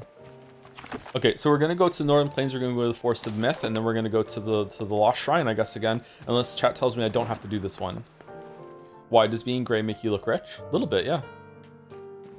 Makes you look like an earl. Map quest is mandatory. Is it really? Okay, we'll do it. I just have like a central gray line on my chest hair. That sounds interesting. Well, did you find my stone? I just came back and I thought you said I'd love to go gay, actually. A lot of people in chat probably heard that, yeah. This work for you? That's it. Oh, thank you. Oh, and while you're here, how about a free reading? Come on, it's the least I can do. I hope I never get bad chest or back hair. I actually really like having chest hair. Listen to your fortune. Sure, might as well. Let's see what the eye has to reveal.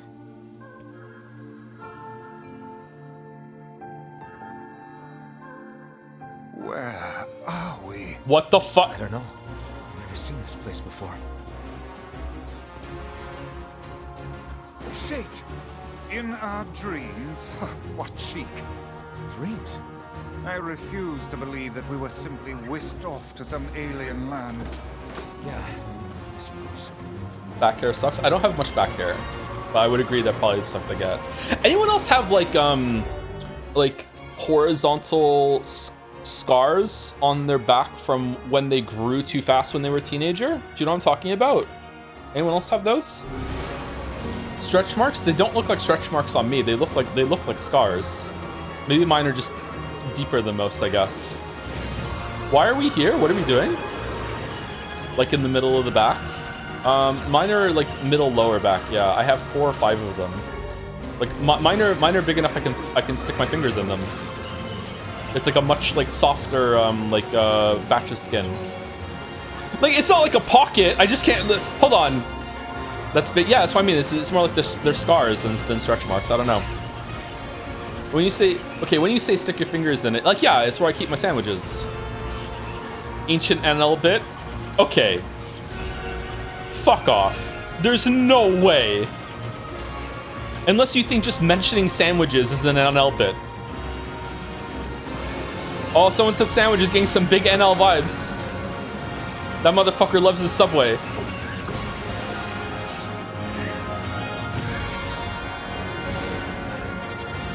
I'm really surprised we're back here like this. What the fuck is going on? Iron pipe. Oh, we needed to do this one. Say you some replay time. Please explore the interior of the shop for I can mates. Oh, I did it before I saw the message. It's a good thing you said it though, because I might not have gone in. Fruit never expires. His stretch mark sandwich bit is led into his Peloton bit. This is real. Really? What the fuck?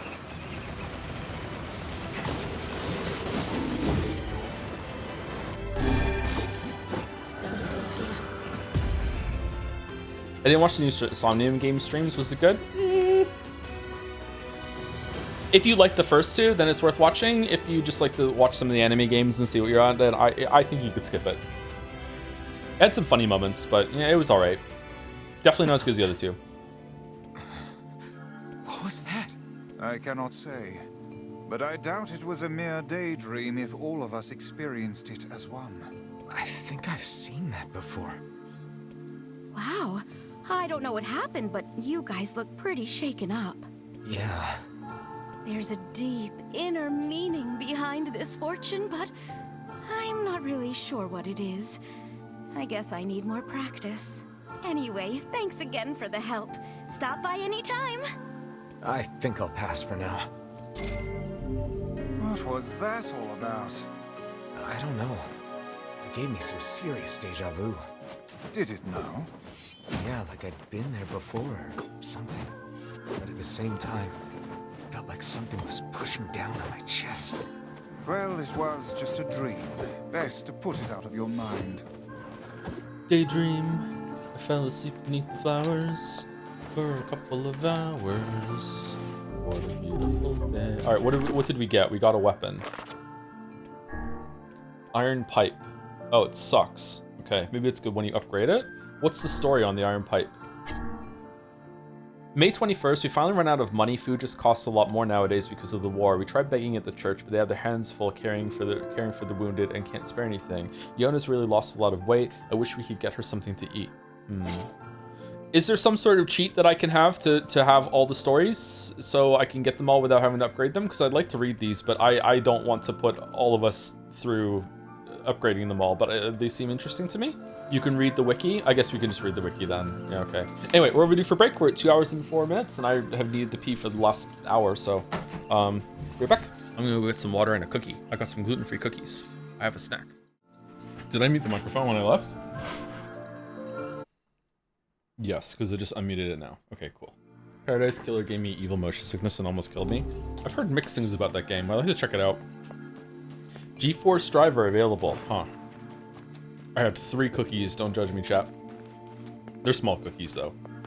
Should we go to Seafront, just in case there's a quest in Seafront that sends you to the Lost Shrine? Probably, right?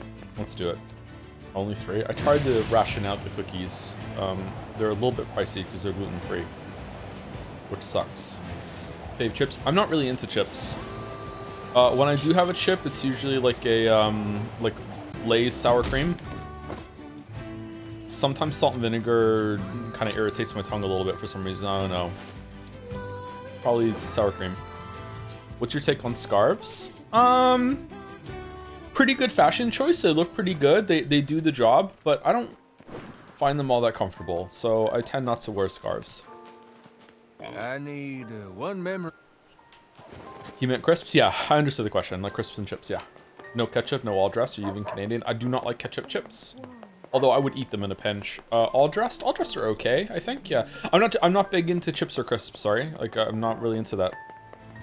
Oh, isn't there a quest that we have to get from the butler that's in the manor? Yeah, there is, isn't there? He's not inside. It's not gonna make me go inside to get a quest, right? No, there's no way it's gonna make me go inside. What about Canadian poutine? I've never had poutine chips before. I would give them a try, sure. I love poutine. Poutine is probably my favorite, like non-fancy meal. Master Emile, terribly sorry to disturb you, but I fear we have a situation. I need to learn how to make it myself. It's just that it's so hard to make the gravy. I need to like I was watching some cooking videos over the weekend, and like the amount of bullshit that goes into like, oh, when you chop up some meat, like put the trimmings away and render it down after you have enough of it to make some tallow and make your own fucking gravy and sauces and all this fucking shit and your own stock. And it's like, wow, there's so much goes into this shit. Like if I made some stock like that, I don't even think I would use it all before it goes bad. Buy it. It's not as good if you buy it. I read recently that grinding your own pepper is a similar benefit in the taste of the pepper as grinding your own coffee beans. And since then, I've been like, holy shit, why am I buying powdered pepper and wasting my life? What is it, Sebastian? I was attempting to tidy up the study earlier, only to find that it has been occupied by a shade. Oh, we're reusing this area too. Okay. How big is your freezer? My freezer is very small. Shades really seem to love this place, huh? Probably the same with salt. No way. Really? Salt can go stale? I take it you want us to kill the thing? That may not be necessary, sir. It's not causing any trouble. I don't believe you. Sitting in the study. What's the best rice cooker to get, by the way, chat? Anyone got any good recommendations for a good rice cooker? It didn't attack you. It did not, sir.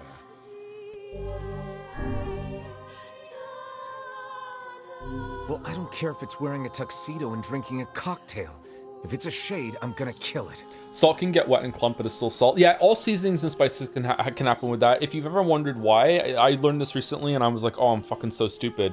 If you ever making a stew or a soup, or just cooking in general, and you like get the container that has the spices in it, and you put it over the stove, like the pan or the pot that you're cooking in, and you just pour some stuff in, like heat that's coming off, moisture that's coming off from that as you turn over the container is gonna get into the container, and it's gonna start clumping and shit, which is why they recommend that you you put all the stuff that you're gonna put in bowls like next to it, and then just like pick it up and pinch it in, or just pour it in, like measure it out. It's also good to measure it out too. Yeah, I didn't realize that. What little cooking I do. Is it this way? No. Oh, clear, obscure. Rotisserie chicken bone broth soup is a goated self-care pipeline. Maybe I should try it. Maybe I should buy a freezer. I could put a freezer somewhere in the apartment. Should I get a vacuum sealer as well? Wait, you don't have a freezer? I have a freezer. It's just one of the, it's like at the top of the fridge. It's a really, really tiny freezer. So if I'm gonna start making like my own stocks and broths and fucking tallow, like I'm not gonna be able to keep much of it. And I use it for food too. Like I eat some frozen food, I put it in the air fryer and cook it up. Microwave size freezer? Yeah, microwave size freezer, yeah. Just bought a vacuum sealer and it's great. Yeah, I've heard good things. This must be the friendly shade. Still, a shade is a shade. Let's get rid of it. Who told you you could live in my home? I'll crush you like a bug. Please be careful. Okay, it's kind of silly that none of them are stopping to consider that maybe the shades you can communicate with them. Like, they're so shade racist. What is that? Is there going to be some comeuppance about that later, or what? This is a rather tough nut to crack. Oh, I'll crack it one way. Eat. Rifles left pretty quick. He said he just stopped so he could see my face. We killed that shade in the study. It was pretty tough. Was it? Excellently done, sir. And now I must insist that you take this payment. You can communicate with owls, and that's never stopped you. It's because of the communication that I hate them. Where do all the shades in this manor come from, anyway? What was a shade doing in there in the first place? I wondered that myself. Surely that creature lacks the intelligence to read books, yet I cannot imagine what else it hoped to accomplish there.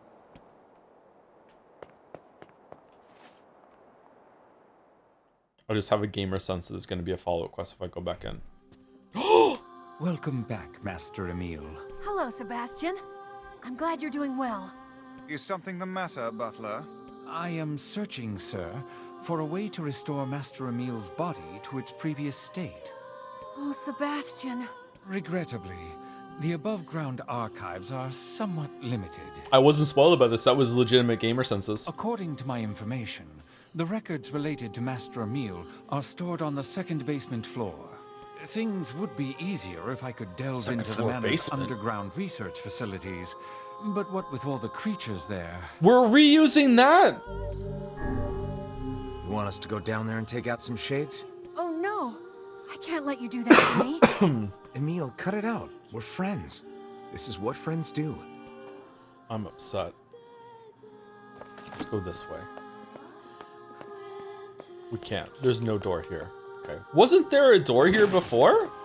Shifting doors? Ba, ba, ba, ba, ba, ba. Let's go. Now imagine that we're friends. This is what friends do. So about a grizzly 4-year-old man. There you go. Now you don't have to imagine. Why is all the food out? Grizzly, so you're a bear now? Sure, why not? Has Joe seen an ending yet? Nope, not yet. Hopefully we're going to see one today. I have a feeling that after we kill the Shadow Lord, it's going to be the end. But maybe not. Maybe there's a whole other fucking act after it. Are you still doing side quests? Yes, but we have to do side quests for an ending, and they're important. Is this not a thing I can pick up? No? Okay. Level 29. Nice. This is the longest game in the world. Shout it loud. It could be worse. We could be playing Path of Exile 2. It will be worse. We're going to play Life is Strange Reunion. Oh, God. Thick dictionary. 3 houses. I'm not looking forward to 3 houses. It's not my kind of game. Is it hard? If you had to choose between a microwave and a freezer, which would you choose? I promise I won't tell either of them if you don't. I think I choose the freezer. I use the air fryer more than the microwave. And almost anything you can make in the microwave, you could use the air fryer or just the oven or the stove to do it. It'd be a little more annoying. I do enjoy the microwave though. Isn't 3 Houses XCOM gameplay? Yes. It's a strategic, turn-based, whatever the fuck, yeah. Not my kind of game, but maybe I'll like it, I don't know. The only game I've ever played like that for any significant amount of time was Final Fantasy Tactics Advance, like 1 or 2, I can't remember. The one that starts off with you like throwing snowballs. Maybe I played another one too, maybe I played both of them, I can't remember. I played that a lot, and it was okay. How was the remake of Final Fantasy Tactics? I always wanted to play that when I was a kid, but it wasn't released in Britain, so I wasn't able to get it. Honestly, I would love for people to revisit Final Fantasy Tactics Advance 1 to see Expedition 33's inspiration. Really? I thought Yeek was the inspiration for that. Is there, like, all joking aside, is there a link between them? I didn't know that. Was that remastered made by the Final Fantasy 16 dev team? Oh, that doesn't bode well. Shit. Wait, where do I go?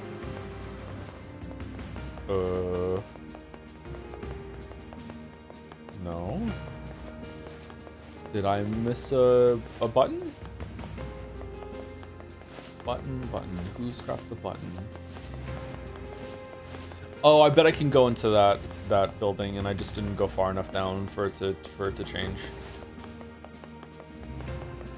No? Oh, okay. I wanted to keep it at the same camera angle the whole time.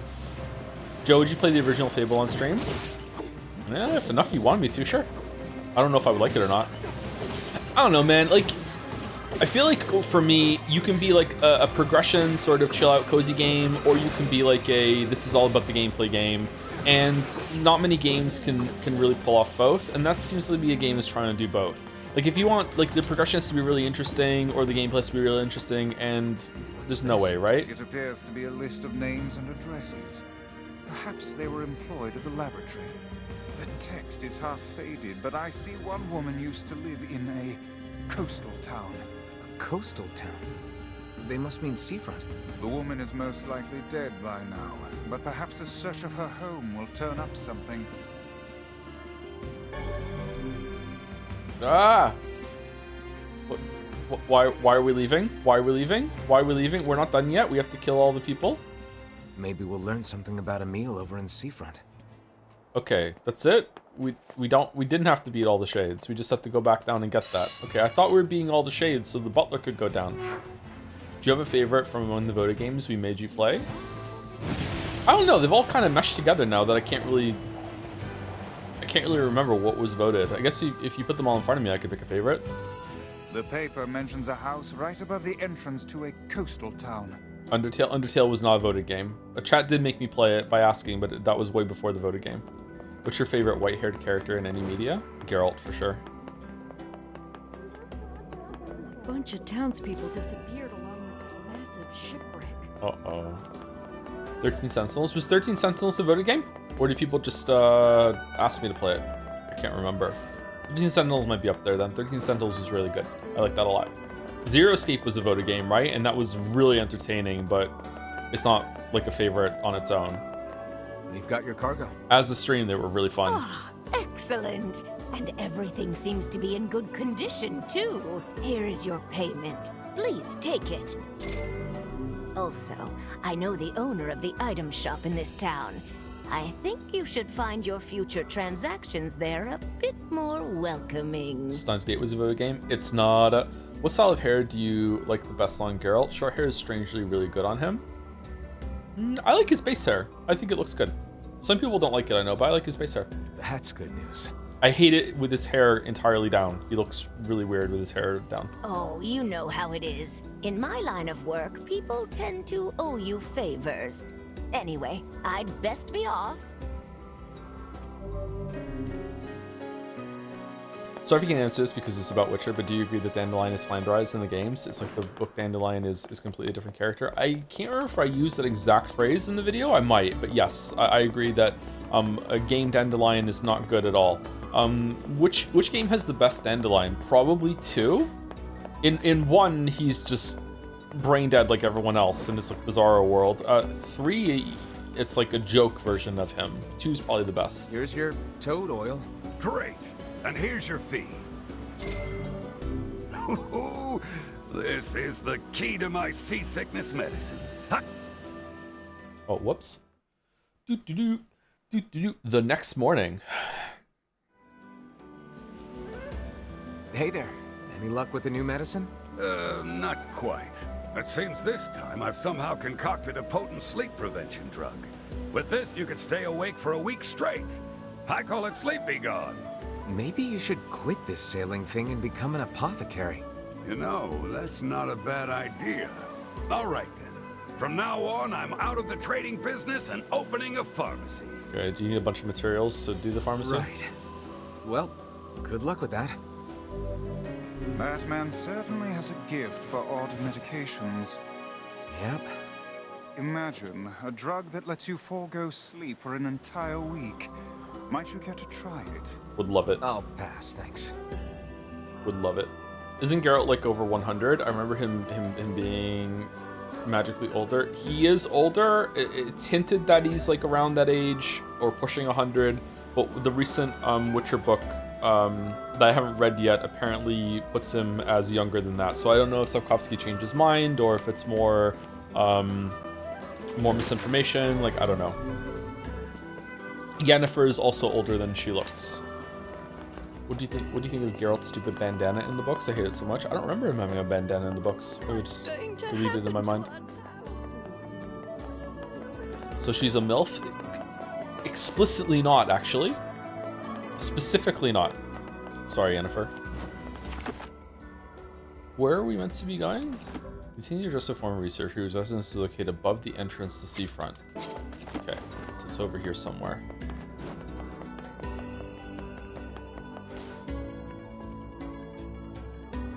Hey, mind if I ask you something? Not at all. He had to have Bandit keep his hair swinging in front of his face during fights. See, I played the games first, so to me, whenever I hear a description of Geralt in the books, it doesn't matter what words they say, it's just Geralt from the games. So, yeah, that happens sometimes. Even though his personality is completely different. That I can tell, but like in terms of image, it's just Geralt from the games. Did anyone in your family ever do weapon research? Anything like that? It doesn't help the fact that the version of the books I have screenshots from the games as the covers, or I think maybe they're blown up versions of two. I'm not sure. Yeah, actually, I think one of my older relatives used to do something like that. Why are you asking me this? I'm looking into some of her research. You have any old records or anything? Oh, man. Maybe? I don't know. If you hold on, I'll go take a look. From what game specifically? I think Witcher 2. Sorry about that. This is all I could find. It's a letter. How curious. It is written in a language I do not recognize. Yeah, we never could figure out what this was about. But it was important, whatever it was. She kept this thing under lock and key at all times. It might be some kind of code that we can decipher back at the lab. You mind if we take this? Huh. Go ahead. We've just been keeping it around because we don't know what else to do with it. Let's go back and show this to the butler.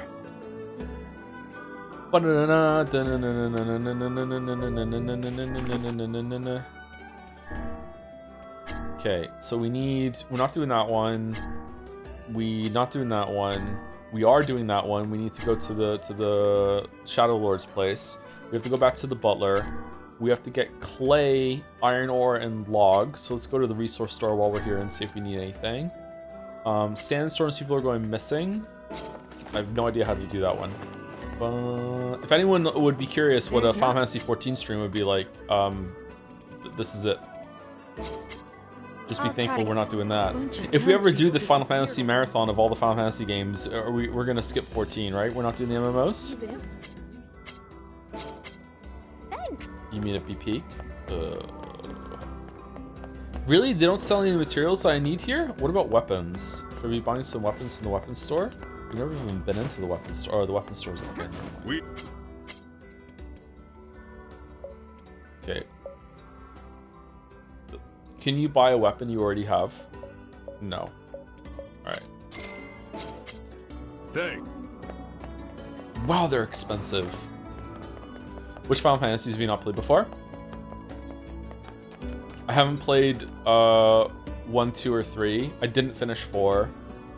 Sorry, I didn't finish 5. I played and finished 4, multiple versions. Played and finished 6, I love 6. Played and finished 7, played and finished 8, played and finished 9, played and finished 10. 11 was the MMO. I played 11 a little bit.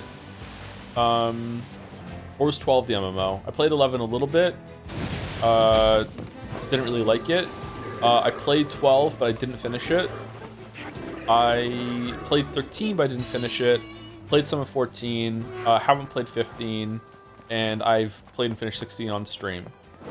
I've played Tactics Advance 1 and 2, maybe. I can't remember if I played both of them. I played at least one of them. I have not played any of the spin-offs. I haven't played Dirge of Cerberus. I haven't played X2 or X3 or whatever, or 13-2, whatever the fuck. I haven't played any of those. I have not played Final Fantasy VII Remake. Haven't played Crisis Core. What's the weapon percentage looking like? Is there a percentage somewhere? Where do I see that? 81%. Okay, cool. Oh, yeah? It begins with Dearest Emile, and then... Why, this appears to be a message for you, Master Emile.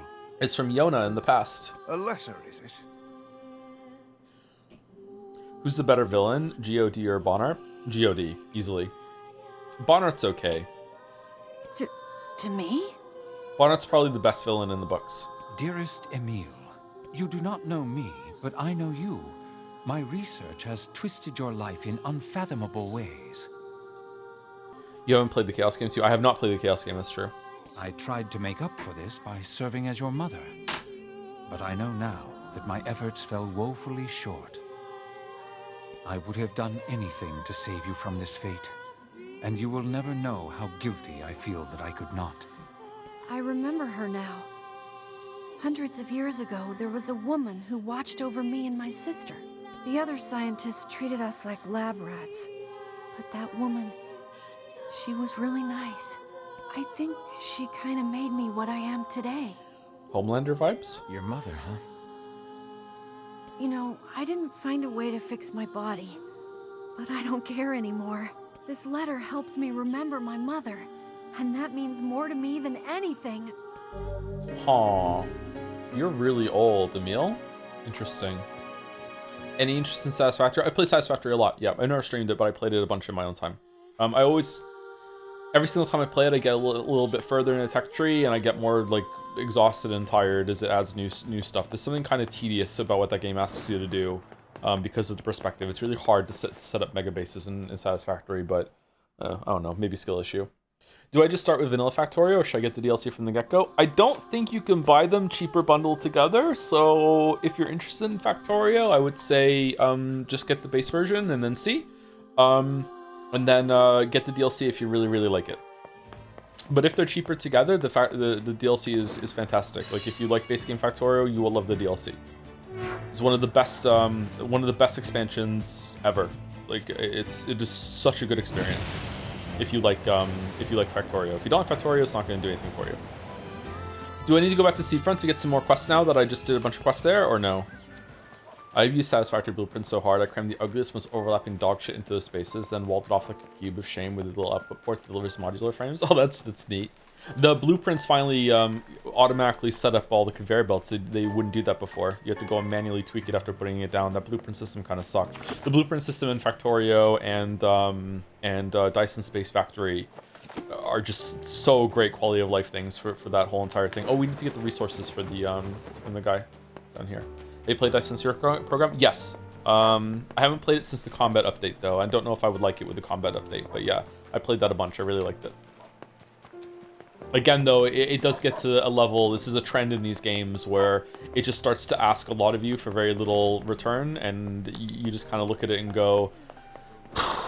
And those are the kind of games that if you take a break, returning to them is just death. I wish I could give you some. You're out of food? You're not out of food. You'd better come back in one piece. Hey Joe, I think you should play MIO, Memories in Orbit. It's an Ori-like. I think you would like it. I think you'd like to make a video about it. Send me a DM about it on Discord with a link, and I'll check it out. I like those kind of games. Hey, has old school Doesn't RuneScape, look like I have any... OSRS, whatever the fuck, however you say it. Like, I've seen a bunch of stuff about new content being added to that game lately. Did they just get have they always been doing that, or did they get like a surge in funding or some shit? Like what's going on? Why is it back? I've never played it, but like, what's the deal with old school RuneScape? Joe's not worth it. I don't want to play it. I have no interest in playing it. I just don't know why it's suddenly I'm seeing it on my feed a bunch. Why is it coming back? Okay, so we need 5 iron ore and 7 clay. Now I know you can get iron ore from Two Brothers. Where'd you get the clay from? Thanks. Go get him. Go get him. I know. Come see me again, okay? Zoomers found out about it? Fucking Zoomers. I worked it out. Come again once you get back. Oh. I'm kidding. I like Zoomers. They put in a second team to manage it and develop new stuff, but they're pretty careful about not adding too much. Okay. Clay's Facade. Okay, so we have to go to Two Brothers to get the iron ore, and then we'll go and get the bunch from Facade. Fucking hell, there's so much running around in this game. All right, should we go and get the should we go and do the quest for this thing while we're here? Damage map. There's no way they're gonna send us back to Lost Shrine again, right? We never left Pathologic. It is like Pathologic, isn't it? Melvor Idol was an idle game that was based on old school RuneScape, and it was so boring that I stopped playing it. And that's coming from me, the idle game enjoyer. It was so fucking slow. Possibly the slowest fucking idle game I've ever played. Oh my god, it was just pulling teeth to get anything done in that game. I went the wrong way. No, I didn't go the wrong way. We're going this way. Oh, there. Oh, there. Oh, you play Kittens game, Joe? Yes. I did a few resets in it, and it was like Evolve Idle, but so slow, very difficult, really clunky with how you like make gears and shit with all your factories and parchments. I didn't really like it. I did do some resets though. Oh, you tried Revolution Idle? I haven't, no. Is it good? Anyone tried Civ Idle? I see that get posted a bunch and people seem keen on it, but I don't know. I don't really want to play another idle game right now, but when I do, I'd like to have a good one lined up. It's very active for an idle game, not enjoying it. Revolution Idle or, yeah, you're the one who said Revolution Idle, okay. Very active, I'm enjoying it, okay. Speaking of kittens, Me Giants comes out in 2 weeks. Is NL going to be playing that because of the Binding of Isaac dev or no? Sector 79 in Unnamed Space Idle, I'm progressing. Yep. There's a big change coming up for you in that game, I think, yeah. I have run out of content in Unnamed Space Idle. Feels good. Tried the Farmer Was a Place as a game that exists to try to trick idle players and learn programming. I have seen that. Does it actually work for some programming concepts, or is it just like more of Factorio? I would love to learn programming. One thing that really helped old school RuneScape is their seasonal mode where they give you an achievement system that unlocks special powers and big XP boosts. Okay. A Mouse has played that one? My favorite idle games so far have been the ones that are decently small and take like a day or two to beat. Yeah, usually they're kind of story heavy or have some neat little mechanics to them. Yeah, those can be fun. There was like a browser game that was like that a while back that was like you're mining on Mars or some shit and you like mine down, get some ore, and you get your miner to drill better and you can dig down a little bit faster. These Joe play Leagues? I can help you. Leagues what? League of Legends? I'm not playing League of Legends. As a programmer, the Farmer's Place is legitimately a pretty good entry point. Oh, really? Is it going to confuse you more when you go over to an actual language, or is it going to transfer over? No, God, no Leagues. No Leagues and old school RuneScape. Oh, it's a RuneScape thing. Okay. Go to 2 then. If we play any MOBA, it's going to be deadlocked. Wasn't it something about the sun where the sun doesn't shine or does shine? That's where the treasure is? I'm sorry I didn't give a sneeze warning. Next lease for Old School RuneScape announced for this April. Yeah, they just added another raid or whatever, didn't they? Didn't know it had a raid. Can I play deadlock with you? I'm not going to. It's just if we were gonna play a MOBA, it would be that one. Farmer's Place is Python-like, which transfers really well to actual Python and Godot script. Oh, okay. What's the onboarding like? I already learned a little bit of JavaScript. Like, I don't know how much I would say. I have no idea because I never got to like competency with it. Probably forgot it all anyway. Okay, where is this treasure? Is it? What does it say? Is it on the roof? Ooh, JavaScript. I fucking love programmers. According to the map, the treasure is inside the Lost Shrine in a place where sunlight does not reach. Any chance for Ball X Pit would be a perfect game for Q&A Yap stream. Maybe we could try that. That looks interesting. I'd like to try that out. Okay, is it on another floor? I played Deadlock with you, even if I hadn't played it since the original one testing. Yeah, that's the last time I played it too. If I'm gonna play like a shooter sort of game on stream, though, I should probably just play on Showdown. We have enough to play without adding a multiplayer thing onto it. We have the WoW guild that we're doing as well.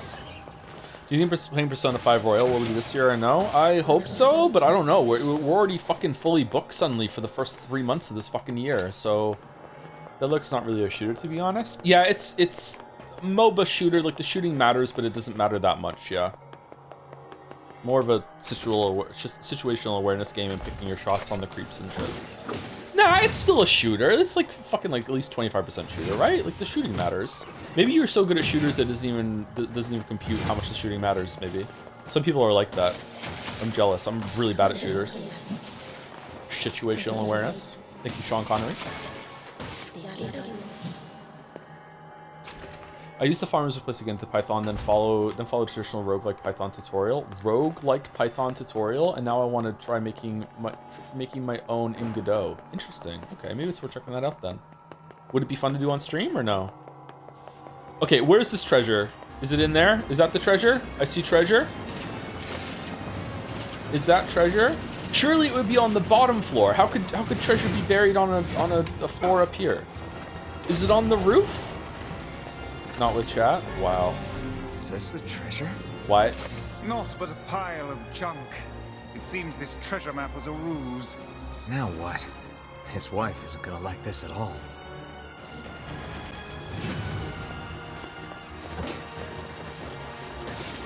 Chat will be insufferable learning how to watching you learn how to program. Yes, awesome. Sounds like great content to me. Who would you say is the cutest man? Asking the real question. Simple. What the fuck are you doing? Cutest man. It's important. Is it? Does cute mean attractive or does it mean cute? Because sometimes people use cute to just interchangeably with like hot, and I don't agree with that, to be honest with you. But like, yeah, whatever. But some people do that. Up to you. Hottest man is my boy Cavill, easily. Jensen Ackles is very attractive too. But cute, I wouldn't call either of them cute. Jawline's called him. Yeah, always want what you don't have. Pedro Pascal is cute. I would say he's hot still, not cute.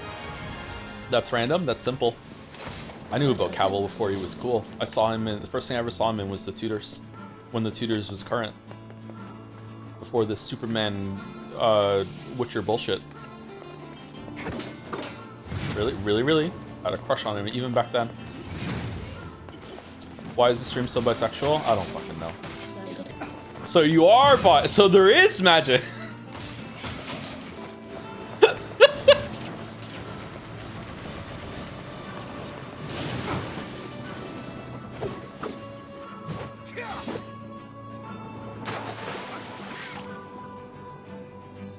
Everything in working order? At a minimum, the stream is bi positive, and that's okay. I would say at a maximum. Nowadays, I watch Life is Strange VODs. What do you mean? Like, on repeat? For now, I watched the first game. I want to be ready when you stream the next one. There's so many games and streams. How important is it to watch all of them for the next game is streamed? Hi, whore. It's not really that important. Usually, we explain things as they go. I don't think the stream memes are that impenetrable, especially when it's like a more chill game like this. We also, like, it's a fool's errand to try and keep up with them all, like, from history, because by the time you understand them all, you might come in and say something, and we'll be like, what are you talking about? Because we've already forgotten about it. Bill watched one of Avarici's clips while we were playing Punch Showdown on the weekend, and he asked me what the fuck I was talking about in one of the clips, and I was like, I don't remember. He's just like, it's like, who said that? It's like, it's you! You said that in the clip. I'm like, I don't remember saying that. I have no idea what the fuck that means. Why would he say that? I know. I'm amnesia right now. I remember when I came into Persona 3 stream saying we need to go back to saying Alan instead of sex warning, and you were questioning what the fuck I was talking about. Really? I forgot about Alan? Is the protagonist of this Nier game cute? Yeah, he's pretty cute. I guess so. So can you give us updated pooping at your friend's house advice? Don't do it unless you really have to. It's easy. Just don't find yourself in the situation. Oh there. Oh there. Where do we want to go? We want to go to Two Brothers. What makes a good game to start streaming with? Do you want to get into start streaming? Oh, okay. So I don't know a lot about this. I'm a bad streamer in a lot of ways, but I also am a streamer that cheated. I cheated my way into having an audience because I already had a YouTube audience, so I was able to pull my YouTube audience over. Now, a lot of people try and do this maneuver and it doesn't work out, even though they have a large YouTube audience, so I must be doing something right, I guess. I don't know. But I already had a YouTube audience that I pulled over while I was able to make to seed a community. Getting your first couple of viewers is a big deal. Like if you're streaming, you can stream for months and months and months, and by the end of those few months, if you have like 10 concurrent viewers that show up, like you're doing awesome. Like it takes a really long time. I also cheated. Yes, you did. It takes a while for well, you streamed before. It takes a while to build up your viewer base. But the first game that you play is really important because you have to just kind of make a decision early on. Is that, do you want to be a variety streamer or do you want to be like a comfort, I only play X game streamer? Like, you want to be just a Deadlock streamer, or a Hearthstone streamer, or a Hunt Showdown streamer. So you can get a lot of you can get success by just playing one game. Like, you only play one game and you show up and you stream 5 days a week and you stream 4 hours 5 days a week and you just play that one game over and over and over again. And maybe you have like a variety day where you play different games. But if you set yourself up and grow your audience based around one game, you are going to drop to maybe a quarter, maybe even less of your usual viewership when you play the game that isn't the game that people know you for. So you have to decide that. Now, you might be like, well, why the fuck would I do that then? It's easier, in my experience, or sorry, from my knowledge, it's easier to grow an audience based on one game because people know you for that game. It becomes a comfort thing. It's like, no matter what, I know that that streamer, like, on the weekday is playing that game that I really like to watch, and they're always going to be playing that game. That sort of thing. Being a variety streamer means that you're gonna have ebbs and flows. Like right now, I have 1,300 viewers watching me right now play Nier Replicant. If I was playing, when I play Metaphor, I'm gonna have probably more than that. If I was playing some obscure puzzle game, I would have less people here, you know, that sort of thing. So I would say that you're gonna have probably a better average over different games because people are here more for you and to see you play a variety of different games. But it's harder to build like a consistent audience with compared to just I play one game, that's it.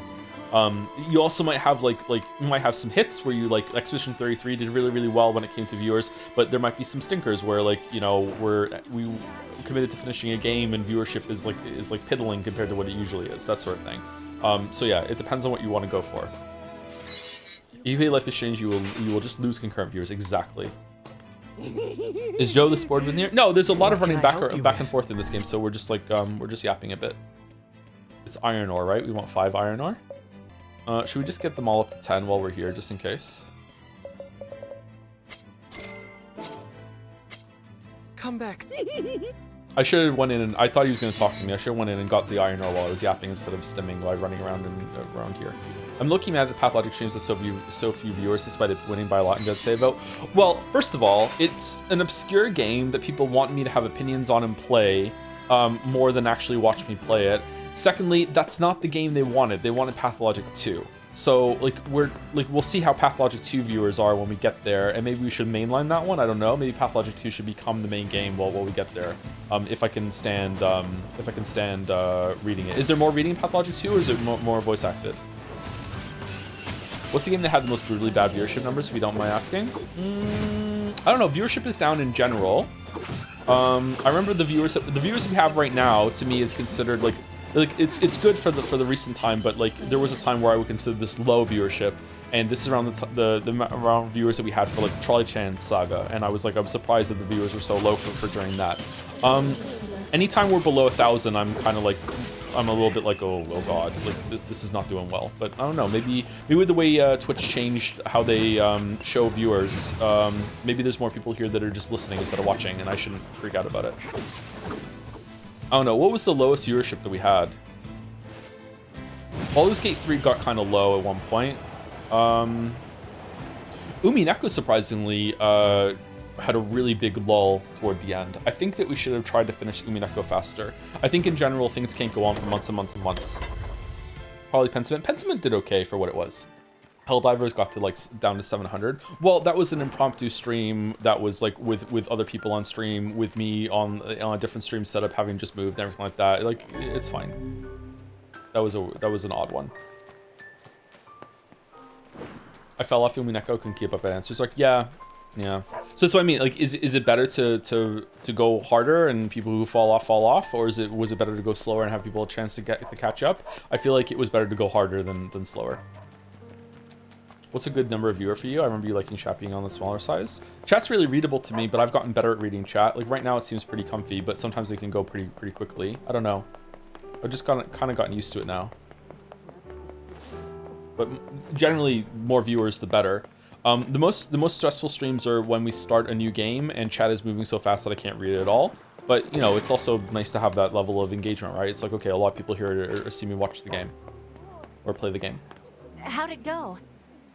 Liza P DLC were a bit low. Oh yeah, so viewership at night is really low, but that's at an off time, so I don't know how you can judge that. I'm actually surprised how many viewers I do get at night. So it's like the opposite of what you're asking, I guess. We followed the map, but all we found was a pile of junk. I see. In that case, can I ask you to sell my jade hair ornament and purchase something shiny with the proceeds? Then we can give it to him and pretend that you found it. You sure? This looks pretty valuable. That's because it is. But if it keeps that idiot husband of mine home safe, then it's worth it. Isn't that going to encourage him to go get more treasure maps? Well, should we obey the wife's request and sell her jade hair ornament? That ornament's important to you, isn't it? Let me talk to your husband about giving up on all this treasure business. Someone posted your viewership and analytics on Reddit, and your peaks were consistently after extended hiatuses. So the obvious answer is stop streaming. Yeah, that's also a factor too. I don't know if that says that people can't catch up with the streams, or if people just get sick of me. They want a break, and it's like, okay, like distance makes the heart grow fonder or whatever it is. I don't know. Like, yeah, maybe I should be taking regular breaks. Not sure. It's also like the quality of streams is on me too, right? Like if I'm streaming for a long time, sometimes I can get. I think that. The worst thing I can do is just get into a routine where I just like, I have to do the stream today, gotta show up and do my time and just clock in. Like no, I gotta bring better energy than that. It's more performance. I've been trying to do that with these Nier replicant streams, and I think it's been going okay. But it's also the kind of game that we can talk back and forth and everything with as well, right? Like you have a lot of European viewers, even though you're a North American streamer, maybe because you stream in early afternoon here when UK it's evening. Yes, that is almost certainly why. Yeah. I start streaming when a lot of people in the UK get off work, and then they watch me, like, you know, maybe when they're having their evening, cooking dinner, that sort of thing, and having it on in the background. And then that's why we see a big drop off at around 7, which is about midnight in the UK, even later in some parts of Europe. And that's why I try not to go past 7. Yeah. What game are you playing alongside Metaphor? Pathologic on Saturdays.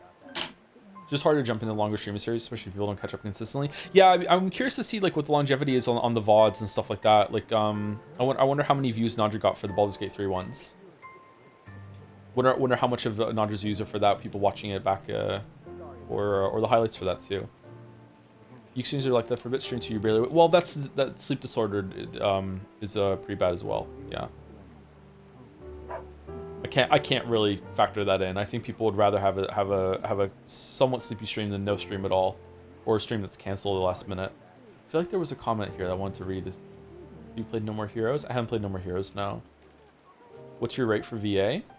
It depends. If you just want me to do a cameo thing, I'll do it for free. If you want me to do like a full performance VA, I don't know. You could really take advantage of me here because I have no idea what to charge. I have no idea. First time I might just do it for the experience. Oh, I didn't record that thing. Shit.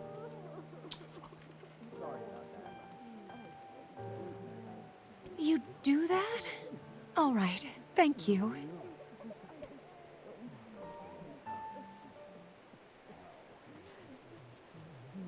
Why do that when we could have Merrick cut together lines? I want to come in, Northern Lion. Did you find it? Was there gold or silver or jewel-encrusted scepters with magnificent diamonds on every it? It was rubbish. A large, worthless pile of trash. Trash, huh? Damn. Still, I'm not gonna give up. Perhaps you should stop being such a self-absorbed jackass and instead spare a single thought for the woman you married. That woman cares very much for your safety, and each time you trudge forth with dreams of avarice spinning round your insignificant mind, a small piece of her dies. Would you voice for a Weeb game? I voice for anything for the experience. I mean, as long as it's not some like horrible thing that's gonna get me canceled or some shit like that. Obviously, there are limits, but yeah, I do it. First time I'd probably do it for the experience too. Yeah. Would you truly put her through such agony? Would you allow your greatest love to suffer so you can scratch at the earth for treasure like some headless barnyard hen? Wow, he's going hard. I think that's enough, Vice. Look, your wife just wants you to be safe. Hell, she was willing to sell her hair ornament so you'd think I found something. That's how much she worries about you. I didn't know. I honestly didn't know. Oh, honey, I've been such a fool. How much the voice act entirety of Steins get on stream? Let's see. There's like 10 sections of that. Probably charge like 100,000 for each section. That sounds about right. It's all right, dear. I'm just glad you understand. I've turned over a new leaf, friend. From now on, my life is devoted to my wife's happiness. Oh, but wait. There's one more thing. Here. This is the first map I ever found. Take it. I won't be needing it anymore. I swear to God if it's in the Lost Shrine. This map's even more cryptic than the last one. Yet I feel confident the rubbish it will lead us to is the same. Now come, we've little time to waste with such trifles. Probably, but treasure hunting is all about believing in what's possible, Vice. Such things are beyond even my comprehension. Come, Guardian. Think of it as a game, if that helps. Now let's go talk to Popola and see if she can help with the map. Thank you, Metal Llama, following Karma Llama. Thank you very much for 13 months. Get you a man who can be a baby girl. The fuck is a baby girl? Thank you, Metal Llama. Thank you to Double J for the 26 months. Is that related to an E-girl? Thank you very much, Double J. If you want to get into Deadlock, Joe, I recommend trying Dota 2. It's from the same dev team and came first, so it must be much simpler. I've tried playing Dota 2, and I hated how much time it took, and the like truck sound that would play whenever you tried to turn around in that game. It's like, you know, you see them coming and you want to run away, and then like you hit behind you, and then and then you can actually start running away. I dislike that very much when I played Dota 2. I think I only ever did one fucking session of Dota 2 because of that, compared to League of Legends. I played some Heroes of the Storm too. Heroes of the Storm wasn't bad as a casual experience. Is this still going, or did they axe that? But that's a good part. Hey, at a high level, maybe it's a good part. Like commitment to movements, blah, blah, blah, blah. But as someone who, like, wants to just play a casual game and doesn't give a fuck about how it is at the highest level, like, it was fucking death to me, and I never played it again.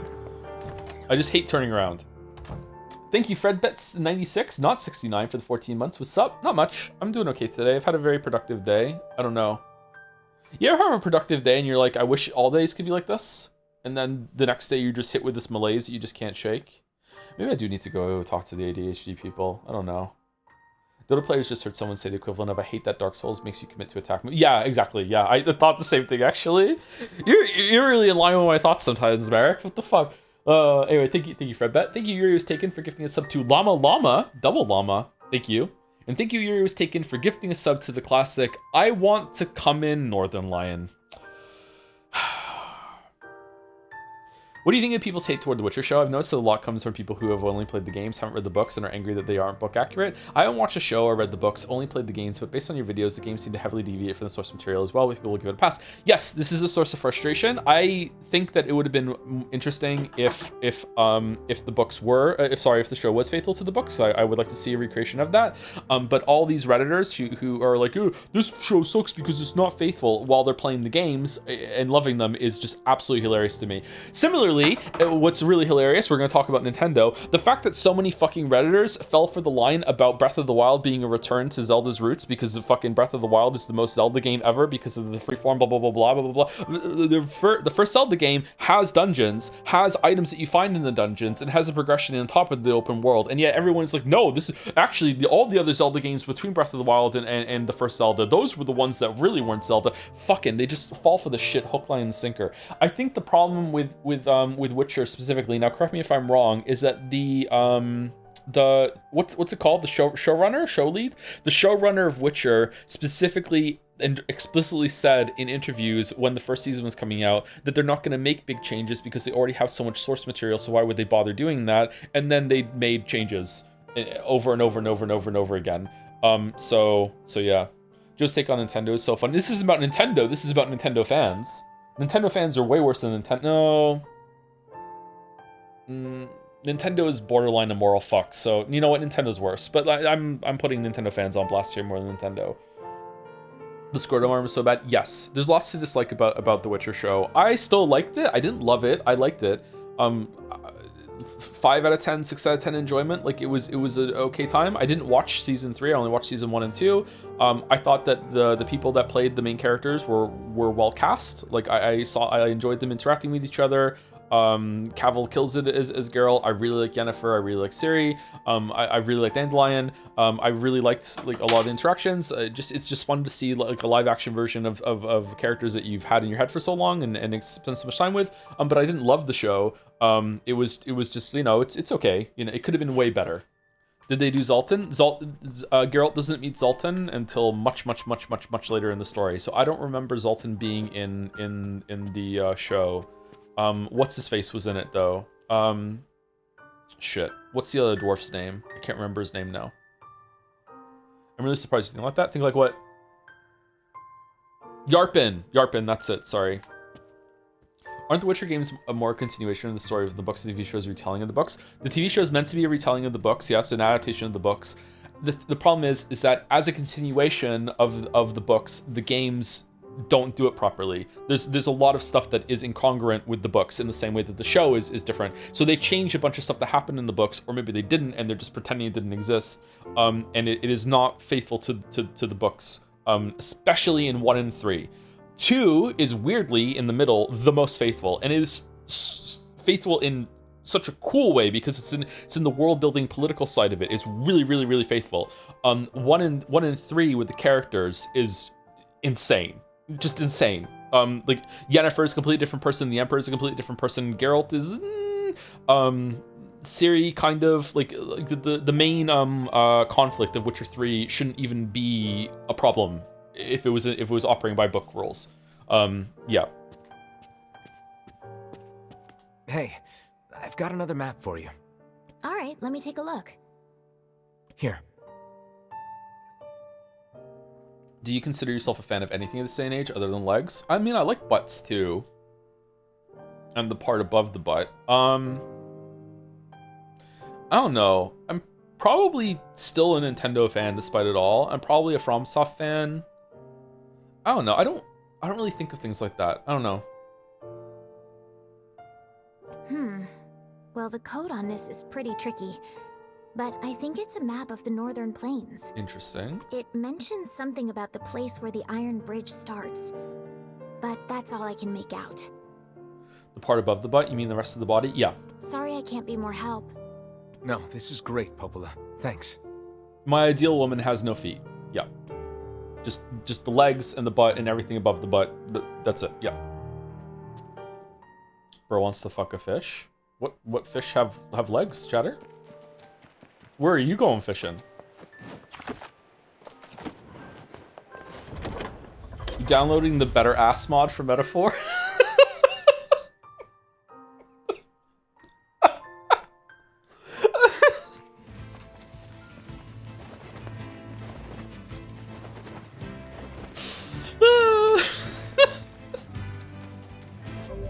No. No way. Better ass mod Metaphor Fantasio. Makeshift ass textures for Hulkenberg at Metaphor? What? Oh my god. What the fuck? Oh, that is an improvement. Oh shit. Oh, maybe we will. Holy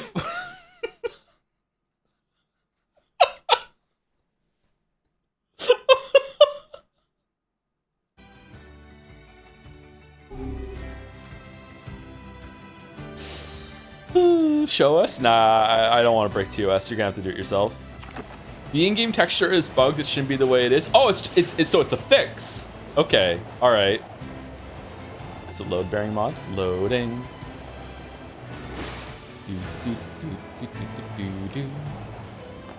This is not it. This is the beginning of the bridge, right? Is it underneath it?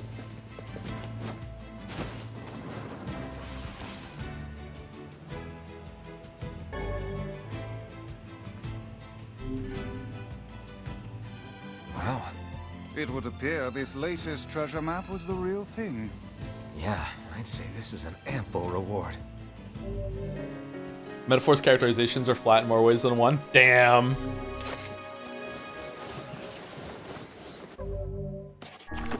Okay, so we have to go find, perhaps you better investigate sandstorms. I don't know how to do that one. City Reborn, we buy the clay from Facade. Life in the Sands we're not doing. Contract for contractor. Okay, so this is it. So I'm now going to, I'm sorry to put this evil on anyone. I'm now going to go down the list of completed quests. Apparently we're 76%. If anyone wants to check, if they're cross-referencing this with something, like, am I missing a quest that I need to do? These are all the ones I've done.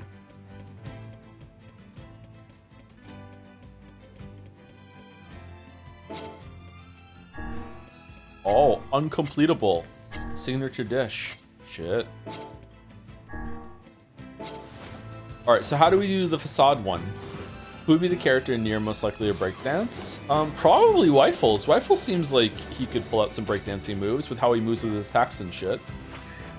Oh, so Wither's Big Naturals mod is fine, but the Metaphor Fixed Ass mod is too much. I see how it is, but one was for comedy and the other one is for gooning. And I don't want people laughing at the asses in Metaphor, okay? The chat begs you enough. Is there a chance you're playing Drakengard 3? I'm also playing Yoko's games backwards, and so Drakengard... And so far, Drakengard 3 is peak and better than Replicant. All right, that's how it's gonna be, huh? All right, when I'm getting some big Persona vibes from this community, from Yokotaro's community right now. Playing fucking Nier Automata, nah, Replicant is where it is. We're playing Replicant, oh, fucking Drakengard 3 is where it is. Playing Drakengard 3, no, Drakengard 2 is what is the real shit. Drakengard 2, you have to go back to the original. Drakengard 1 is where shit really fucking pops off. The older the weeb game, the better it is. No, we skipped Drakengard 2. Oh shit, sorry, my bad. I didn't see you scroll on the list because I thought you were going to read them, but you need the damage map, a bridge in peril, a shade in tomb, disturbing the sleep of kings, and the diary thing that I laughed at because you can't do it yet. Okay. Alright, so a bridge in peril. Okay, we did a bridge in peril. Bridge in peril. Shade entombed. Shade entombed. Disturbing the sleep of kings. Oh god. Disturbing the sleep of kings. And the diary, okay, so we did all of them except for the diary one. Okay, thank you, Mouse. Really, just those? I thought there were more than that. They don't want you to know, but this is everything Yotaro was involved besides involved in besides Automata, and the Nier remake was considered cool concept shit execution. It's only after Automata that we got a big break, which is why Replicant got made. Okay, wish they had updated the combat more. I would consider this game in that category too. I don't think this is shit execution. I do think that it is flawed execution. It is big time taking the piss with all the grinding and everything we need to do. Okay, how do I find the people that are getting lost in the sandstorm? Last time I followed it around the edges. Do I just go into the middle? Is this the culprit? A Oh. shade that appears within sandstorms? Careful. You can't see a thing in here. Ugh. There's sand in my mouth. This is quite an ordeal.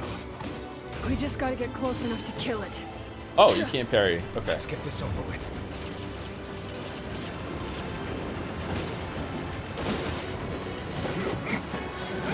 So you do every side quest here, but you don't want to 100% Morrowind, Oblivion, Skyrim? He was hiding in the storm and then attacking people. That's pretty smart for a shade. If I played those, I would probably try to 100% them. I would love to 100% Skyrim. I just never finished the main quest. I've done a lot of shit in Skyrim. We'd best inform the client. I'm not 100% in this game. There's endings to do with weapons, and I'm just doing the side quests while they're here, because I don't know what's going to be relevant later or not. Like, it's very possible at the end of this, my conclusion's going to be, okay, I had some interesting ideas, like, I enjoyed this, blah, blah, blah, or I didn't enjoy this, but I think that the side quests were taking the piss, and it was too much back and forth, and they should have been streamlined down, and blah, blah, blah, blah, too much repetition, blah, blah, blah. Like, yeah, it's just because I'm doing them doesn't mean I'm going to like it, yeah. Do you find ass as a metaphor funny? 6-7. With 67% voted for it. Cool. You get Albatross for 12 months? 1 year. Hi, Jonan. Is this a mystical ninja reference? What my human has happened? Yesterday, the foreman informed us the sand plague had returned to the town. He told us that we have to be quarantined in the dormitory for 12 hours, but alas, after 12 hours, nothing happened. Right now, I'm searching for a lost boss floor by floor. For a lost boss floor by floor with a Keegan being with ashen hair. Fucking hell, this is fucking like big time pathologic. Holy shit. And you know what the crazy thing is? I'm looking forward to playing more of it on Saturday. Like in a fucked up way. Like in a shit way. Why do so many games take the piss? Why don't any games give the piss instead? Sorry for the Britishism. I try not to do it, but yeah.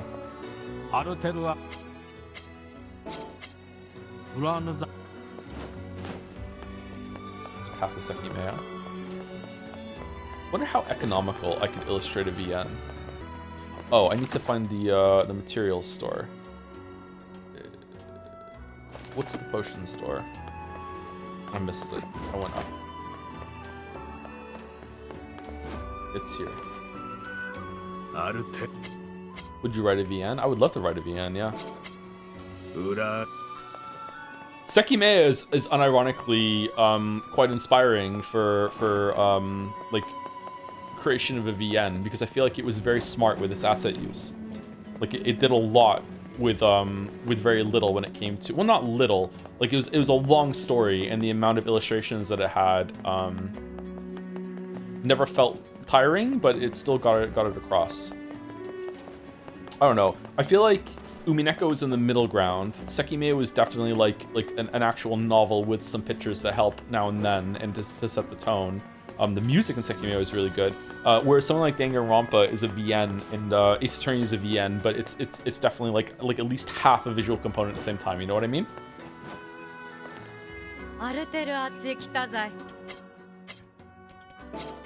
This is not it. If I did make a VN, I think I would publish it on Steam without telling people that I made it, and then see what the response is before I'm like claim ownership of it. I've got. Ah, perfect. This brings us one step closer to normalcy. There's a small token of thanks, so you're willing to accept it. 50,000 gold? Holy shit. If you made a VM, would it be better than Umineko? Almost certainly not. Would you publish it and then stream it?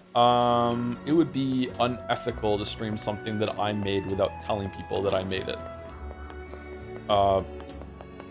Even if I did tell people, I don't know. Like as like a promotion, yeah, but going through the whole thing, fuck no. I would probably cringe my ass off at like looking at my own work. Sometimes I'm really uncomfortable with when we do the stream reacts to my YouTube videos. Which is why I say true and all this other shit because I'm nervous. Why? Because it's publicizing something that I am involved with, like monetarily, right? There was a large shade hiding inside the sandstorm. That's what happened to your people. It was inside the storm. No wonder we couldn't find it. Thank you very much. Here's your payment. Stay alert. Where there's one shade, there's usually more. So you're saying you could have already done it? I could have, yeah. I haven't though. I think I was originally talking to Sereth and Wuggy when we were making the game about publishing it anonymously, and then like again taking ownership of it later. But like we didn't finish it, so I don't know if we would have went through with that or not. Probably not. Back to pen games, pen names. Yeah, it's my default setting. Question mark, is troll trolling? Is troll trolling? Is Joe trolling right now? I don't get it. About what? Sorry? About what? All the headstones look new. The wolves must have brought all these people low. What a cruel fate. Did the graveyard expand? Or no? Graveyard is expanding to meet the needs of the expanding graveyard. What was I trolling about? Do you have any good tips to practice storytelling? Practice. I know that sounds trite, but just do a bunch of writing and also do a bunch of reading. Like read as much as you can in order to like to see like read analytically. Be like, what do I like? What do I not like? Someone is ringing my doorbell, chat, but if they keep ringing, I have to go answer it. Sometimes they ring my doorbell when they really want the upstairs doorbell. No one assumed you not disclose you made the novel's really random assumption. Oh, sorry. I thought it was fitting. My bad. Was that the trolley part? If you choose a pen name, go for a really obviously commonly used name like Tom for it, maybe.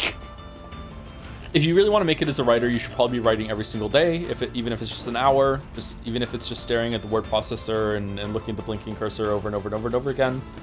Just do that time, even if you don't do any writing. Have someone else that you trust read your writing. It's important to get feedback. And also read as much as you can in order to see what you like and what you don't like and what works, what doesn't. Reading a really, really bad book that you hate can be really enlightening about what you want to avoid in your own work.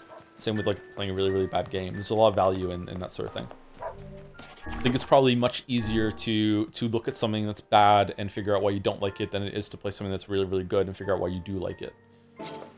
So it's devastating, I know, but as Merrick is saying, it's all about routine and discipline, which goes for almost anything really. If you want to get really good at art, I probably assume it's sort of the same. If you want to get really good and make progress at the gym, you have to do the same. If you want to get really good at cooking, develop any skill, if you want to get really good at coding, yeah, you have to do those things. Writing in particular, for whatever reason, I don't know why it is. Maybe it is like this with other art forms and I just don't know about it. But writers love to sit around in groups and not write. They absolutely love to do this shit. I don't know if musicians are the same way. I don't know if visual artists are the same way. I have no idea. I'm gonna guess that it can happen, but it doesn't happen as much. There's just something about the act of like writing that makes people want to sit around and talk about writing more than actually write. So a really, really easily to fall in beginner trap when it comes to writing is that you join a writer group thinking that you're all going to be sharing your work and like, commenting on each other, and instead you just sit around talking about how much you could be writing or ideas that you have, and you feel like you got something done, and at the end of the day you haven't gotten any work done again over and over and over and over and over again. So be very, very wary and careful of writer groups when you join them. They can be useful, but make sure that you are being more structured with like critique for critique. That was a very common practice back in some of the writer groups that I was in. Like you give them something and they give you something back and you both critique, or you find someone and you just like blind critique them and then they give you a critique back on one of your works, that sort of thing. It also feels good that way to have it be a transactional sort of thing, because you're not just asking someone out of the blue to potentially do a shit ton of work reading your work. It's a trade, so then you also get to learn from what they're doing, and you don't feel like you're taking advantage of them by looking at your work either. Do you still write fiction? I do not write fiction anymore. I would love to, but I don't write anymore. I don't have time really to do anything. I don't really have time to watch a lot of TV. I'm still on episode 3 of Squid Game Season 2. I do non-fiction writing though. Also, if into it, write fan fiction. Sometimes it's hard to make new characters, so nothing wrong with using characters you know or OCs from fictional universes before you do your thing. I don't know about that. On paper, that sounds like a great idea. I don't see anything wrong with that in theory, you know what I mean? But I find that a lot of people that get into fan fiction sometimes can't break away from fan fiction. They have a lot of trouble disassociating that in their heads and going into like their own work. But maybe that's just a trap that some of them fall into sometimes, and not everyone's going to fall into that trap. I don't know. But I would be careful in the same way I would say be careful when joining a writing group. Be careful when it comes to doing fan fiction, because maybe there's some traps there. I've never written fan fiction, so I don't know. What if I want to talk about writing but not actually write? Do you have any tips for that, Kappa? Merrick says become a YouTuber. Become a critic, yeah. Critic is, like, writing critically is still writing. It's not as important or than the writing itself. The artist only arts the critic must plumb is one of the cringiest things I ever saw on fucking Twitter. But it is still a skill. Like there's artistry involved in that for sure. Essay writing is also an art as well. But essay is not a term that a lot of people that has like a formally decided upon or agreed upon definition. So really just article writing, like that can be that's definitely an art form, and that can be about any topic really. And when I say it's an art form, I'm not talking about like having creative writing in your articles. That's cringy as fuck, you know, like starting your news report with "It was a windy day today, and the fucking clouds were foreboding." Like fuck off, just fucking like. This is a non-fiction report and we're setting it up like a fucking story scene. I'm not talking about that. Like the actual meat of an essay, like being informative but witty at the same time and really holding attention while getting to the point is an art. And as you can see in my videos, sometimes I fail at that art, but sometimes I succeed. Is this Tolkien posting? No, I would say that people who secretly want to write fiction but are writing non-fiction articles for websites and newspapers and cooking recipes for some reason, I would say they are way worse than Tolkien. Thank you to Slap Tab for the 5 months with a sup and a coggers. Oh, I forgot to ask if anyone who is an artist in the community has some ideas for metaphor emotes for next week. I would love to hear from you. Either you can talk to some people who have played the game and see what we think would be good, or if you've played the game yourself, then I would love to hear from you. It's probably going to be an animated emote, but I might be able to spare some slots, like 1 or 2 slots for some static ones. Or we could just secretly upload a static slot and not tell Rodney that we're doing it. Same for Gradius Attorney. If anyone has some like long-term plans for Gradius Attorney emotes with coggers, that's what made me think of, because that's an Ace Attorney one, right? Oh, so pre-chaining is discouraged, but pre-moding is not? Exactly, yeah, exactly. Is thesis writing an art? A art? Yeah. Probably. No, we have to define art. It sucks. I don't want to do that. Who wants to define art? All right, I assume I'm going to the top of the building and going back to where we found the book is what we're breaking through. because that's where we found the map of the pieces of the Roman coin that we found, right? Thank you, Ahmed J, for the 9 months. Hey, Joe, 9 months already. Anyway, with all the hype around Deadlock, I wanted to ask if you had any thoughts about it. 2025 was hard for me, and 2026 is going to be the start of uni, and your streams have been a welcome reprieve. Here's to a good 2026. Here is to a good 2026. I agree with that. Yeah, hell yeah. Hopefully it's better in 2025, and 2024, and 2023, and 2022, and 2021. And yeah, I didn't play Deadlock enough to have thoughts about it, but I found it very overwhelming in 2 ways. I found it extremely overwhelming to play because of all of the different heroes that I have to learn. And even though I got in on the testing phase, it seemed like everyone understood it, and had like many hours of experience that I didn't have when it came to like combining ults and shit like that. But more than that, I found it very overwhelming to do the shot part of it, which is like a staple for MOBAs with League of Legends and stuff like that. I also found it overwhelming in those games too. I feel like I can't make my own build because I have to follow what other people are doing and just hope for the best. And that's a very flawed experience for me because I like to do things myself in game. So I'm already starting at a disadvantage. But in terms of gameplay, it was really fun. I was just really bad at it, and that made me sad. So I think I just stopped playing at some point. I also played it with Weeaboo Bill a little bit, and I don't think Weeaboo Bill liked it very much. So we stopped playing it and just went back to Hunt Showdown. Or didn't play games at all, actually. Like me and Weeaboo Bill doing Hunt Showdown somewhat regularly is a newer thing because I realized I was being a very bad friend when it came to hanging out with him. And I really like hanging out with Weeaboo Bill, but yeah. But playing more Deadlock might be a good time, I'm not sure. How was solo queue for that? I think he didn't like it very much. Didn't ask him. Oh, I did. It's just I don't want to put words in his mouth like this time, this long after the fact. So I'm just like putting some cushion statements in what I'm saying. I would do the same. Like he hated Arc Raiders, and I would still say the same thing. I don't think he liked Arc Raiders very much. Is it this way? Or is this way? They work the aesthetic of the game from New York Gray Programmer Graphics Edition to something really unique. Deadlock, really? It looks different? Oh, I'll have to look it up then. I thought it looked the same. It's faster brawl mode in Deadlock now with an item draft that's good for learning items. Oh, is there? How long were matches usually in Deadlock? Like 20 minutes? Okay, I thought it was a men don't talk about their feelings thing. Oh yeah, that too. Duh. Are we in this area for the 5th time? But this time we're doing it for the main quest. In most modes, you just want to follow a meta cookie cooker item build for the first like 100 games. When you get a better grip of the game, that's when you usually start molding the item builds depending on the match. It's common progression. Yeah, I just don't like that it's common progression, especially super early on. I feel like the game was new and a lot of the meta had already been decided, and I was like not understanding key parts of the game. I just don't like following guides in games.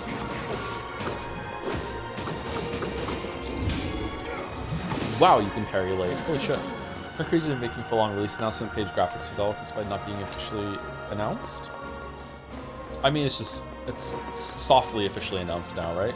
Deadlock has the easiest to use shop out of any Dota like. I'm not talking about like how easy it is to buy things. It is how easy it is to understand what these items are doing for you and when they're appropriate. Nah, it's still considered closed beta. Is it though? Is it though? Did you play before or after the major item rework that made everything more intuitive? I played Deadlock in the first... Oh, I don't know, actually. Maybe the first month it came out? The first few waves of invites? I'm not sure. I said it on stream when I was playing it, so... It's been a while. It's been a year at least, I think. Maybe even more. I don't know when it was... Was that 2025 or was it 2024? When did that come out? I can't even remember. I think you need to put yourself forward and play the game and lost a bit in order to understand how these games work. Prior strategy also comes from general knowledge. Yeah, for sure. If I'd stuck with it, maybe I would like it more. Let's just play hard guard. It'll be fine. Was it really that bad, or are people hating on it because of memes? It's mid. Had a map so big it could easily fit 8v8 and they made it 3v3 because it was causing a lot of empty, boring moments. Why'd they do that? Performance. Really? It's mid and it's fun to shoot on it because of the Game Awards situation, I guess. So it is a good release then. Alright, well, I'm glad we're having fun with it. I feel bad for the devs. Alright, let's see what happens. This is main quest. A big story moment is about to happen. Such an ominous sight, and yet I find it strangely nostalgic. Yeah. This is where Vice and I first met. And first fought together. 5 years ago. This is where you used to live, Vice? Well, yes, I suppose. In a technical sense. Pretty nice digs for a floating magazine. At least it was free from annoying hussies like yourself. Pick another word. Turn into a thesaurus. What are you doing? And now the path is open.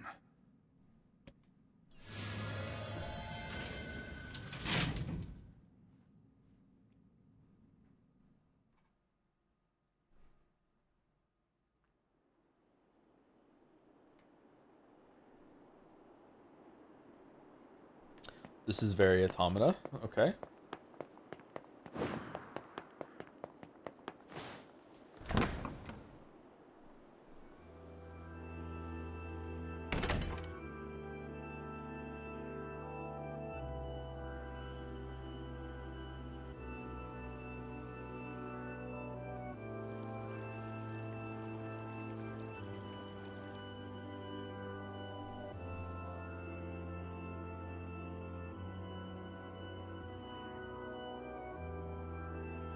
The devs planned to shadow drop, but Jeff wanted to show it off, so they sped around a trailer and said they regret not fully showing what the game was in it, but I kind of get it. Who wouldn't say yes to being on the biggest gaming show for free?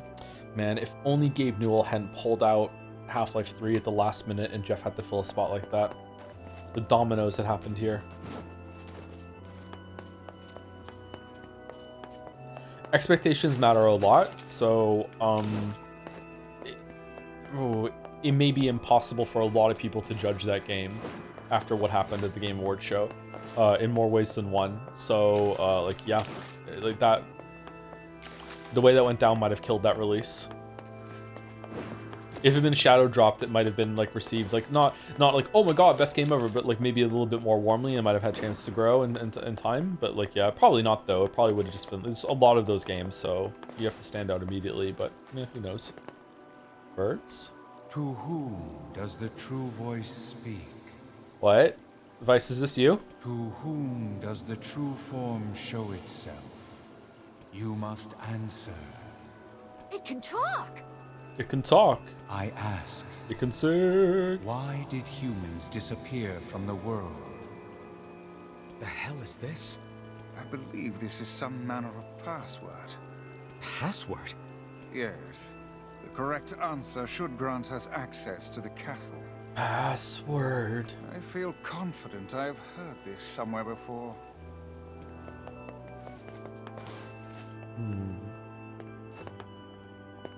Were there other birds that ran past, or no? Now I think about it, Death Stranding 2 was about the only game we've played to actually transition from he can talk to he can sing. I know. It was robbed. Ooh, a sword. Should have won Game of the Year. To whom does the true voice speak? To whom does the true form show itself? I ask, why did humans disappear from the world? You must answer. Because their lives are short because of a black disease. I answer, because of a black disease. I ask, how can humans extend their lives? Art. By acquiring leaves of sacred tree, by separating body from soul. I answer, by separating body from soul. I ask, what is the destination of souls? Asgard. They're placed in their corresponding shells. They're in the promised land, bursting with light. Oh, I don't know. Shells? I answer, they are placed in their corresponding shells. Very well. You are acknowledged as master. Oh, that was easy. You may enter. Well then, it seems the way is open.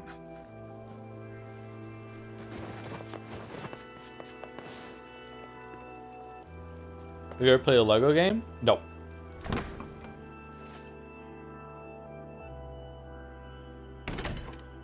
My boys have, though. They played a Jurassic Park Lego game. Devola and Popola? Okay. It's the twins from your village. Okay, what's this all about? Thank you. They used to call me Nier for the 26 months. Hey Joe, turned 24 on the 18th of this month. How were your 24s?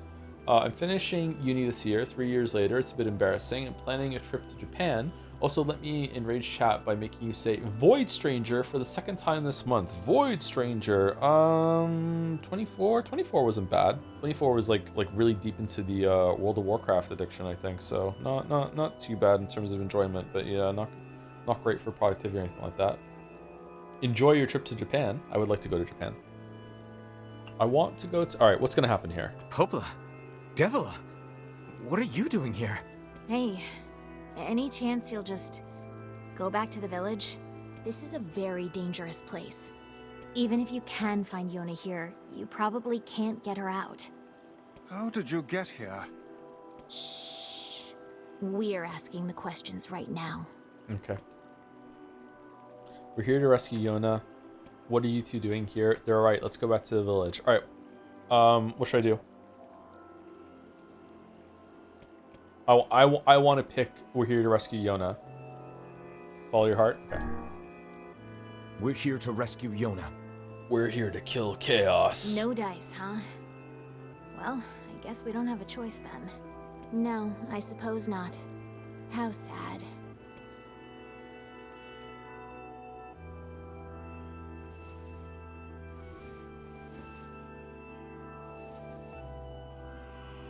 We didn't want to fight you. We really didn't want to.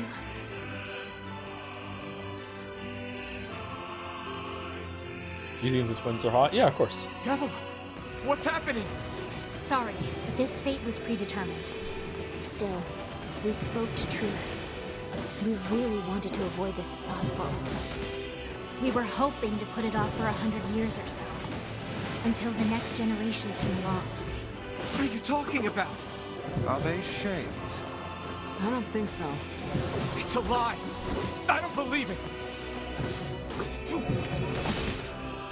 We never thought you'd grow to be this powerful. This is madness. Why do you block our path? You have no cause to speak so with us, Grimoire Vice. You are a traitor.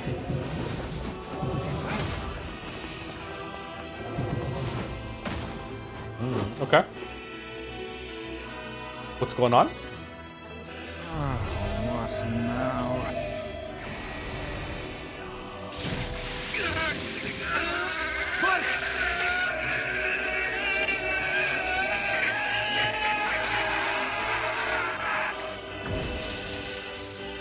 They copied my powers. Shit on a shingle. Plagiarism. Sealed verses. Of course we can. The power came from us in the first place. You were simply loaned a small portion of it. I dislike the Vola and Popola. Are you all right? Devila, Popola, why are you guys doing this? Why are you siding with the shades?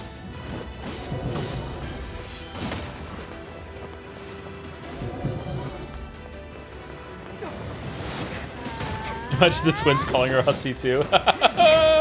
That's funny.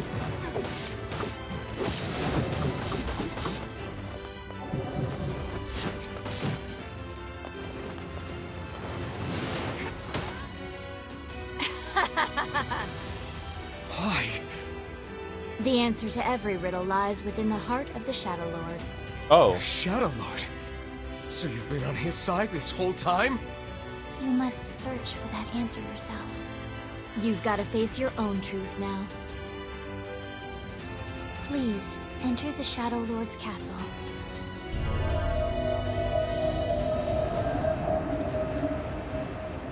Let's be all cryptic and shit. Yeah, it's infuriating, isn't it? Shadow Lord's castle map. Permission granted. You drove them off in 3 minutes. Yes, they do seem to be putting us through a great deal of...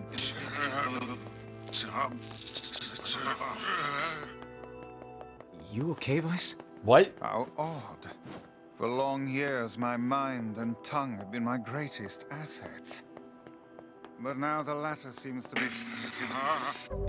Is Vice sitting in a computer pod somewhere, not knowing he's asleep, and he's talking into a microphone? Hell, Vice? do not look at me like that. I am Grimoire Weiss. I am perfectly...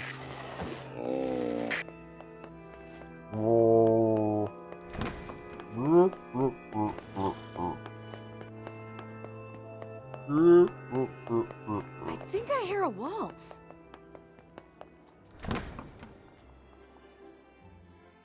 A waltz.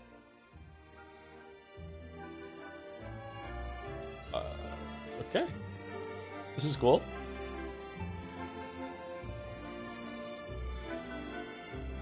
We're in Karazhan.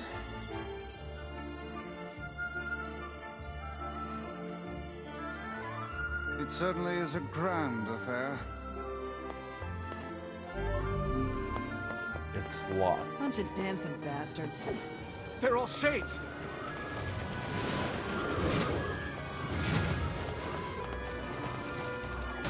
I think we're locked in.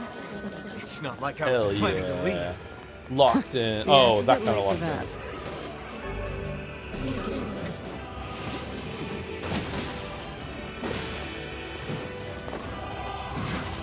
Oh shit! Rumbled. Are they all turning into? Yeah, they're all turning into them. Thank you, Fish of the North Star, not Fist of the North Star. Even I have heard of that anime. For the 25 months, yes, we Scran. Where's the palm tree? Where's the palm tree? We're not doing Scrandal anymore, right? I wonder when it's gonna come back. Should we give it like a month break and see if we like it coming back? It should just be Scrandal. Scrandal's a nice like palate cleanser after break, but it does slow the games down a little bit. How long does just Scrandal take us to do? Like 10 minutes? More? Depends. We yapped about Minoxidil for 30 minutes. Scrandal won't hurt. Yeah, but we yapped while playing the game. I didn't just pause the game and do nothing while we were doing the yapping. That's the difference. Did we though? Yeah, we did. Just playing the whole time. Well, you were going in a circle. No one talking about that. I think the only time I was going in a circle was when we were outside the two brothers' places, right? Stop coming! I'll open the next door. Cover me. Oh, how I do love a good... And I said right afterwards, I should have kept going. I just thought he was going to talk to us. Twice! Oh, right. Protect the hussy, yes? Good plan. Let's go. Protect the hussy. Fight the Protect Kaine for us. Why does she need protection? What's going on? Oh god, there's more. Kaine, hurry! It's not open yet? Do I look like a goddamn locksmith to you? Yes. No, you idiot. What are you doing? Lock doesn't want to open? Fine. I'll just break it down. Break it down. Stop, you impatient fool. Goddamn no good bullshit bastard! Open the fuck up already! Ugh! Got it. Kaine, look out!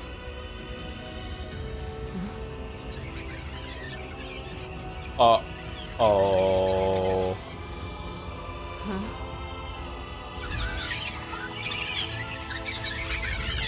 The balls have eyes. Oh, they're big. Are they? These things are freaking me out.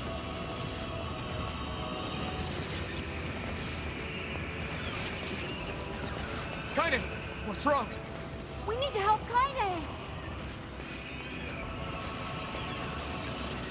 We need to help Kaine. Is a 3D bullet hell just like a flawed premise, or do the games just not use the balls well enough for making patterns you can dodge and shit like that? What do we think? Because I remember being excited when I saw the trailer for this and Automata for the balls, and I don't know, it didn't really work out that well. Returnal makes it well. Yeah, Returnal does do it better, doesn't it? Yeah, that's a good pull. I forgot about Returnal.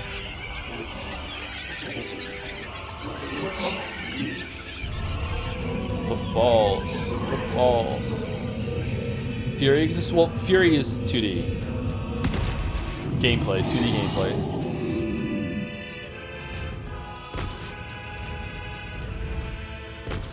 Uh-oh. This is where Dark Souls thought of it. We don't need forgiveness, asshole. Kaine?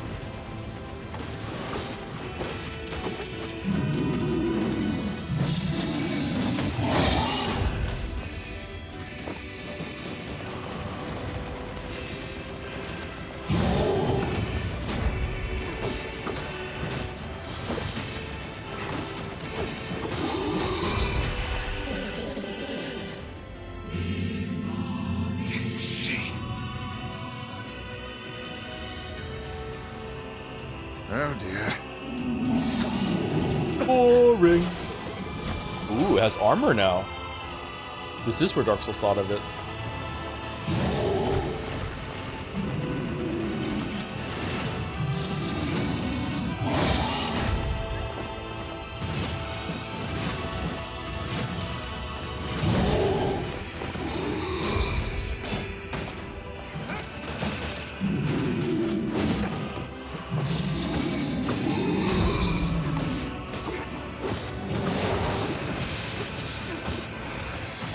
What? You even hurt this thing? That fog! Oh no! Oh no? I can't stop now. Damn it. Stay focused, Kaine. Don't fall victim to such distractions. Come on! We have to keep going! Let's go!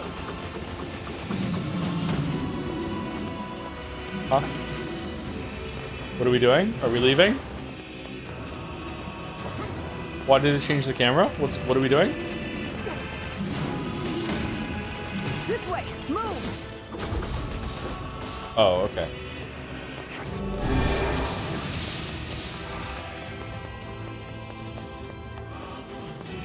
Crash Bandicoot time? Better break this, we need a weapon. Really? Really? Wow, okay. Up here!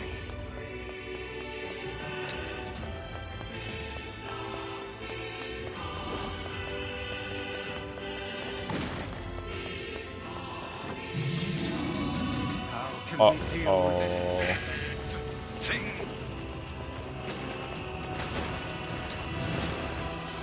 I'm getting some big Metal Gear Solid vibes right now. Alright, this is a cool sequence. I feel kind of over leveled for it though. Should I turn it back to hard or no? We good?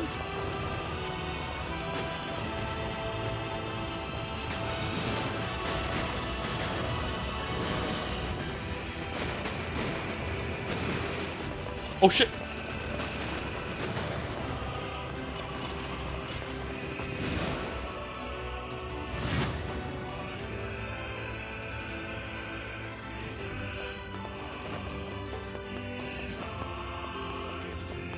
Damn it, I can't get it open. He phased through the door?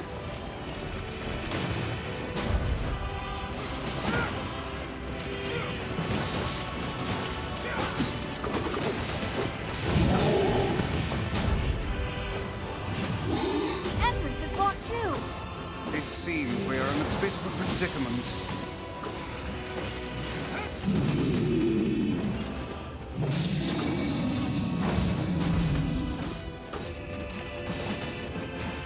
Did the attack that I did there, the heavy attack, get me to jump over the ripple box there? Oh, neat. I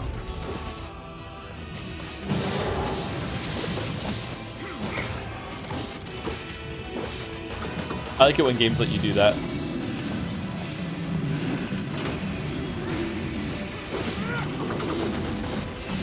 Interesting. Okay.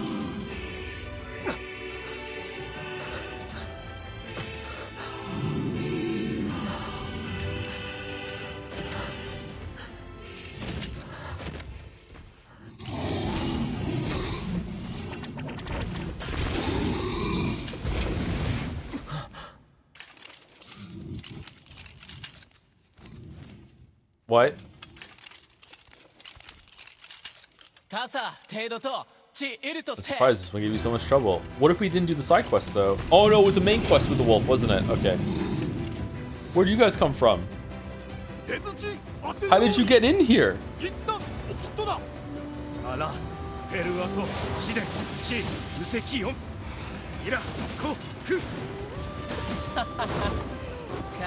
God, it was a power friendship game all along. God damn it. You are correct.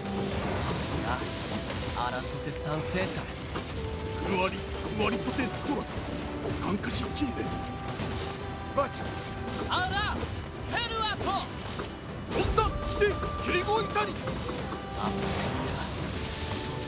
ささとエルタカイザブチと Whee! That's it! Get out! Hey! Stop! Let me go! Stop it! Damn it! King, no! Meet again, you and I. Once all this is all over. Why are you sacrificing yourself? No! Open the door! You can't fight that thing on your own! If keep going, defeat the Shadow Lord and get your sister back. You must once again know the joy of having one you love at your side. I can't understand you unless I see you. I only learned to read your animations. Now then, say how many rules are there about what to shout before dying in battle? 88, my liege. What a banger line. Amazing. How do you remember all these things? Alright, confident level up.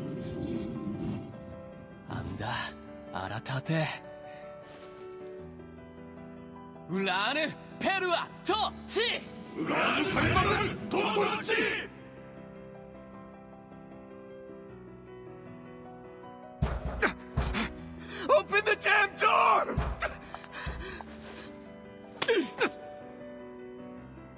Knock it off already. Let's go. Kaine. He's fighting for you. Kaine-san. And for Fira. Don't let him die for nothing. My friend. Of all the things for Persona 3.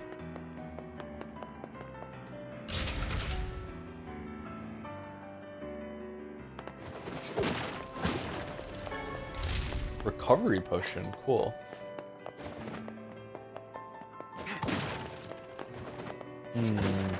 Give me lots of healing to replenish what I just used? Okay. What the fuck is about to happen? How are we doing on weapons? 90! Cool. Alright.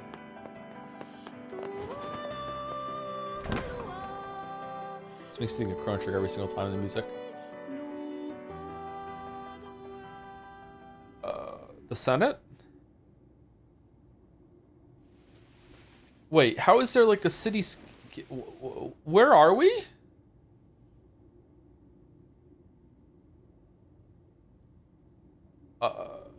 Devila. Popola. Oh, look. You made it. We've been waiting for so long. Why are you doing this? It began 1300 years ago. Alright. Humanity, finding itself on the brink of extinction, undertook a last-ditch rescue plan called Project Gestalt. Gestalt? Alright. Before we get into this story part, is this a good time to take a break? Because we're overdue for break. I need to use the bathroom. Can we take like a quick break and then go into this? Yeah? Okay. Alright. I'm not going to mute the microphone because can I? Actually, maybe I can. Maybe I'll risk it. I will actually. Okay. I'll be back in a couple minutes. People are calling it the longest 2-minute break of all time. I have the kettle boiling, but I think we want to continue first, and then whenever there's another chance to go and pour out the tea, I will do it.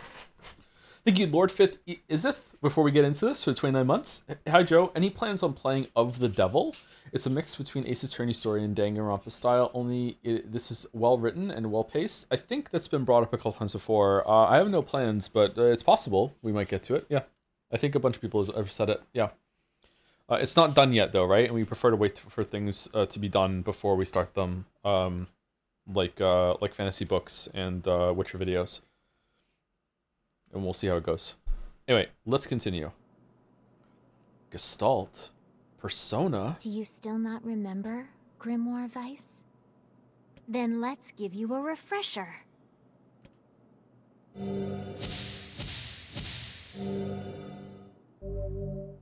Obtain Project Gestalt documents. Weiss! My mind.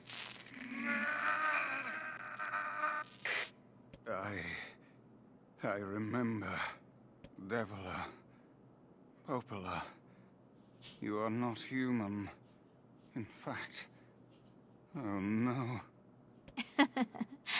Yeah, sometimes the truth can be a real bitch. You want to finish that thought for him, sister? Wait, don't say bitch in front of Ice. Wait, bitch!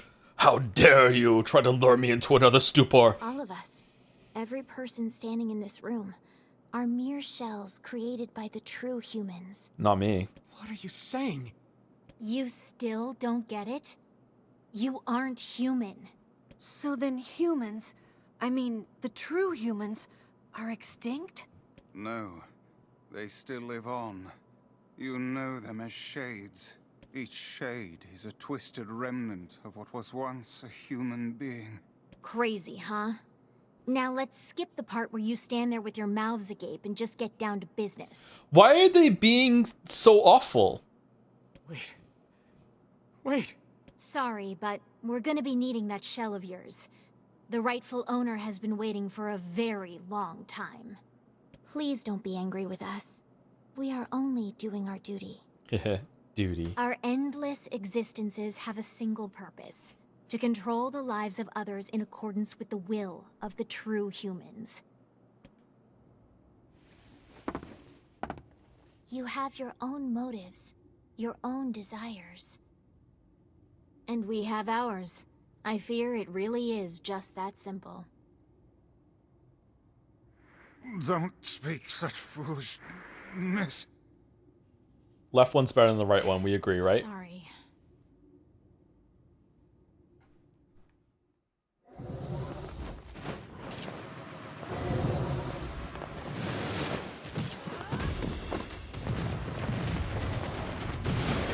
You and us, we're the same. Tools in the hands of a master. No. I'm nothing like you.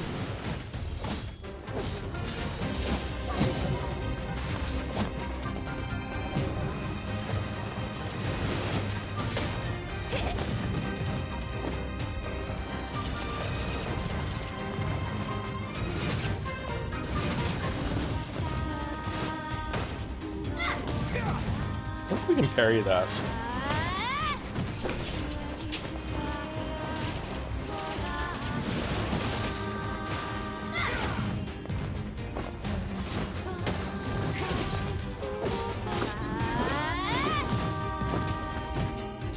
Uh-oh.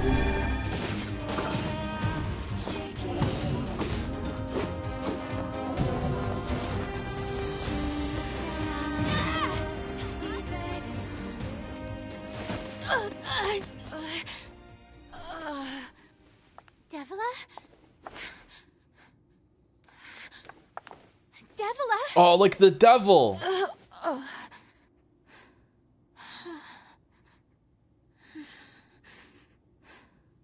And Popola, like the police. Popola, are you crying? No! Don't die! You know, Popola, I understand now why we're twins. It's because we were born without souls. Yeah. Devila, I can't stop the bleeding. Oh God, I can't stop it. This world is too lonely for one without a soul. There's too much emptiness.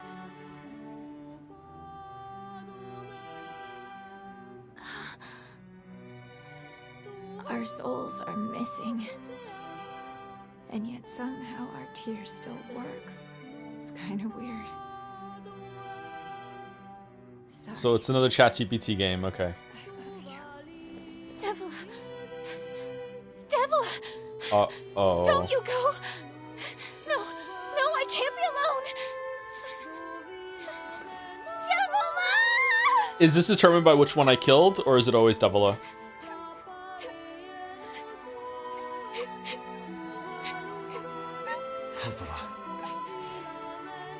Let's stop this now. Stop? Now you want to stop? You're the one who started it! You think you have the luxury to stop? You cut down my sister like a goddamn animal and now you want to stop? Popola, wait! It doesn't have to— No one stops! It's way too late to stop! No one stops! Please, don't do this, Popola! Someone said that I'm not going to have many more options to read the notes we just got. Where is it? Documents? Oh my god, there's so many of them.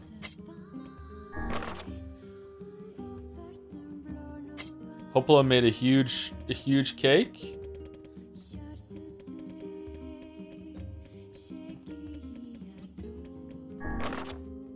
Project Gestalt Report 0923. Derek Mance reporting. As noted in the previous report, implementation of this Gestalt mode can prevent the wide chlorination syndrome we recently experienced. Transfer of bodily information to civilization repressed replicants is proceeding as planned, with the genes of the original safely stored inside. Our role as surveillance androids to prepare for when the incurable bacterial disease eventually dies out is also underway. So far, this is proceeding without issue. Observer 021, codename Popola, with the unhappy face as a signature. Okay. 9182. That is a long time has passed between this one and this one. Okay. The fuck? Shadow of the Colossus? Project Gestalt Report 9182. This document discusses potential strategies for the relapse cases we observed in recent years. The term relapse, of course, refers to the catastrophic loss of sentience seen in certain gestalts. This syndrome has defied even our most pessimistic initial estimates and continues to trend upward with disturbing speed. With some relapse gestalts beginning to attack replicants, there is an urgent need to take comprehensive action. We remain convinced that an unknown technological defect in the gestalt transformation process is responsible for the condition, but so far we have been unable to confirm this theory. Well, it seems like the ones that had the most sentience that we just cut down were the like promising for humanity resurging, and we just like that girl in the ship. Oh fuck. All right. Project Gestalt Report 1043. Maybe I'm not understanding. Oh, the books! Shorthand minutes of Case 23, Emergency Response Conference, Committee Special Meeting, Issue, Observed Upward Trend in Relapses, Noted and Discussed, Issue Acceleration and Restoration Schedule Approved, Report Debate over using codename Noir for Human Restoration Schedule, Report Preparations to launch Vice Decoding System for Above, Report our Order Collection of Guidance and Release Code for Weifels alongside Vice Launch, Observer 021. Where does Kaine go into this? You can scroll down?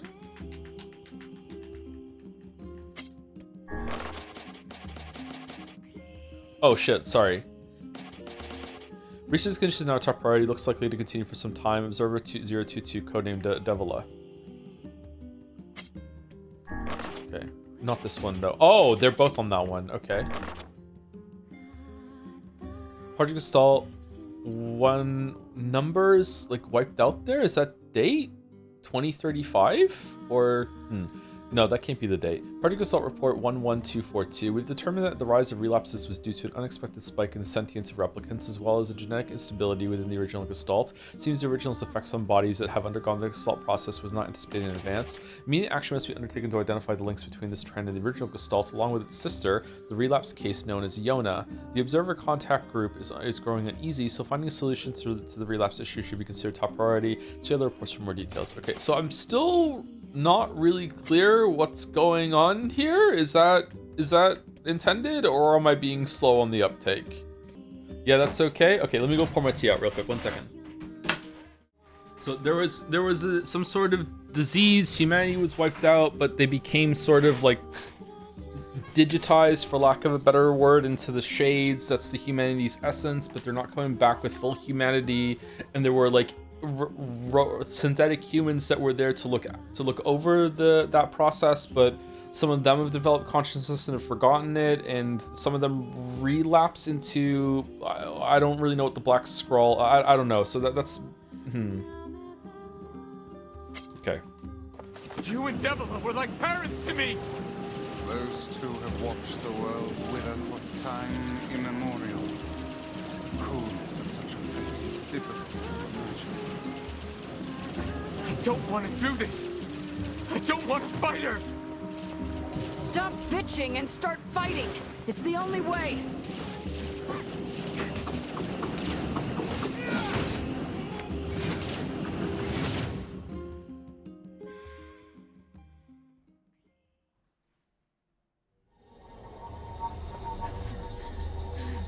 No stopping.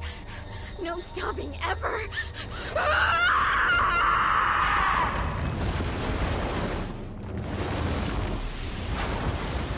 How are we suddenly in a city when he went up that tower? Is everything bridge! below Blast! fake? Trapped.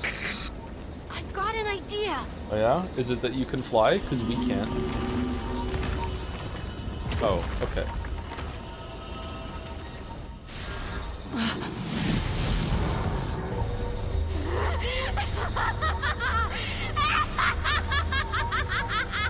I fear we're done for. Quick, It'll lady be with the red all right. bag!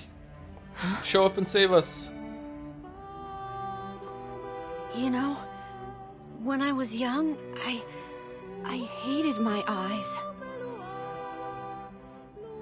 And now that I'm older, I hate what my body has become. But there's something else there now. Something like pride, you know? I mean, without all this, I couldn't have become your friend.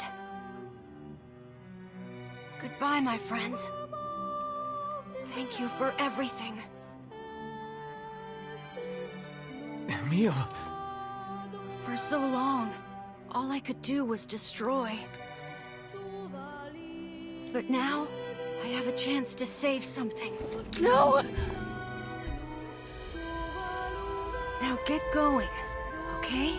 Emil. Don't worry about me. I'm gonna be fine. I believe him. Emil! Emil! Emil! You jackass, get back here! Emil!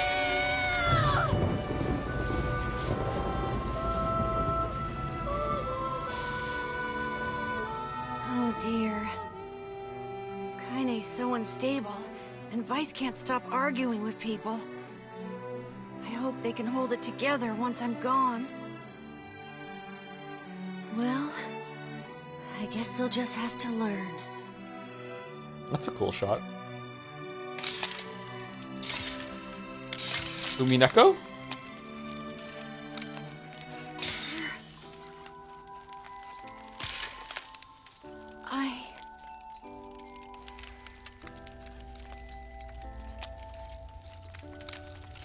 I want to see you again. I want to see all of you again. Just one more time.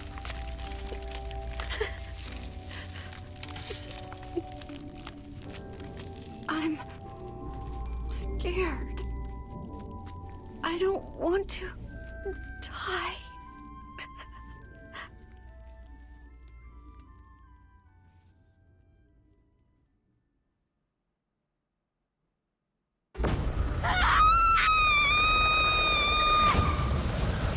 Holy shit. Oh. Oh. Oh.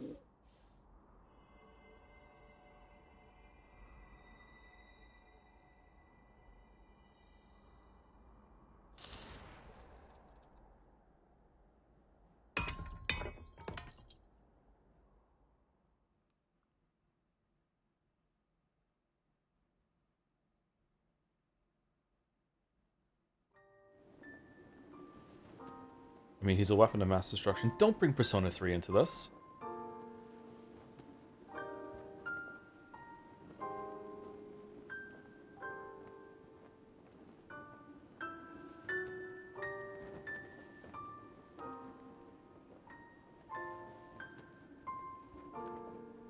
Did she get older?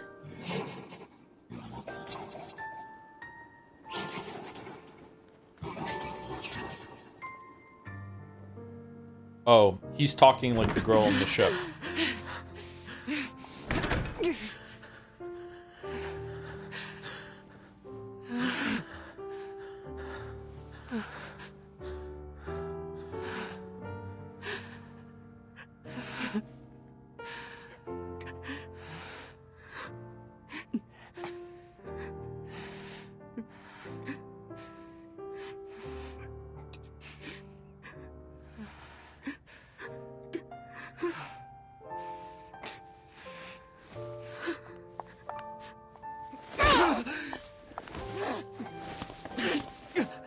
She just kicked him standing. Oh god.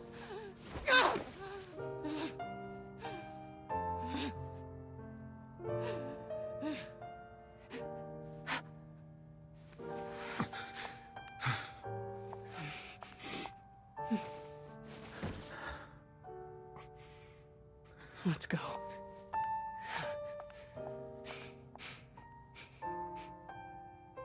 Yeah.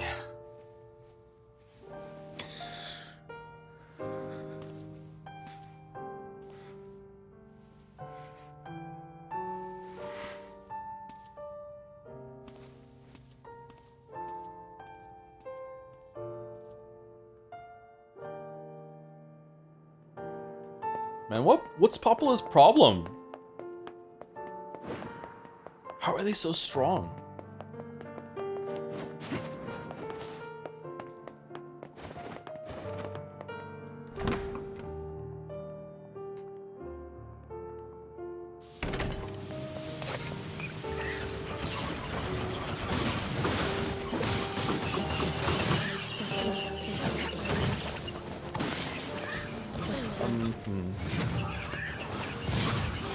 Okay, questionable combat here.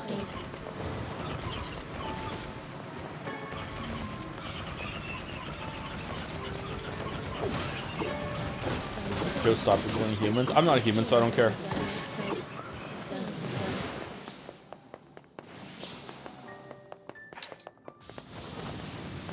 I'm an elf now. I'm Elf Henry.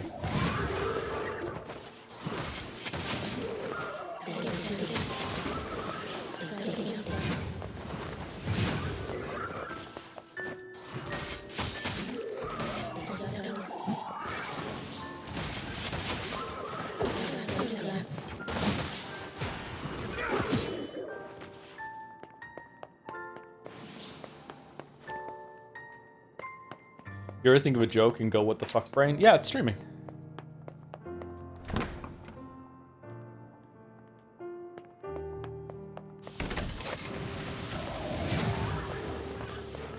Should say 2026 is gonna have a category for best scenery. It's already we already got the best one. I do top 10s now. I'm top 10-ry. There's no top in it. That's the end. GG. We've already peaked. We'll see. The best is yet to come. Holy shit.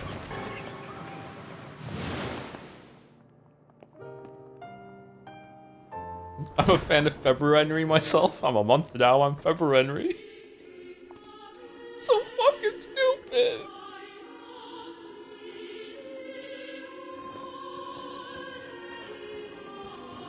Ooh, the curtains.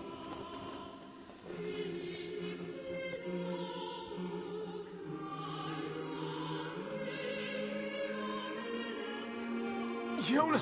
There's so much Shadow of the Colossus in this game, huh?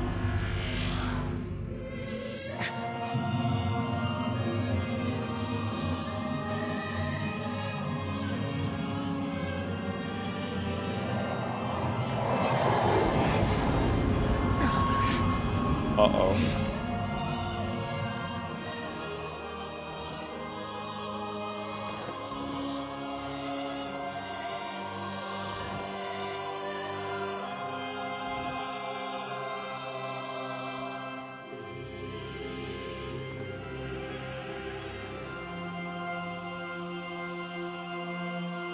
Do we think Natty? This ends here. It's what, 12% body fat, right? Hold nothing back. Maybe 15?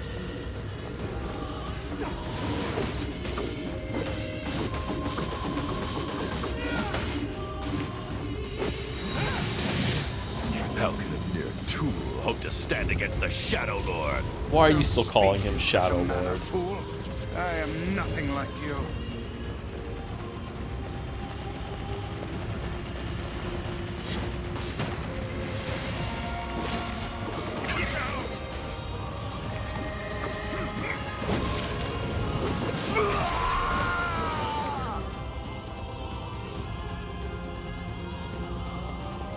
Be careful! I know!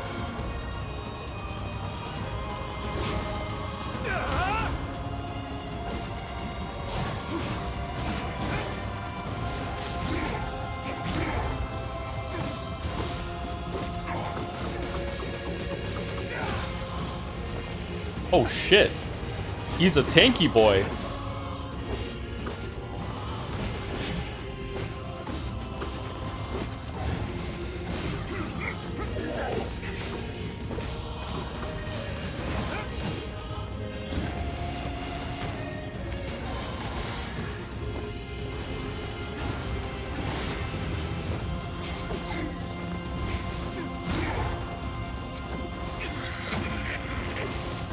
Vice, you alright?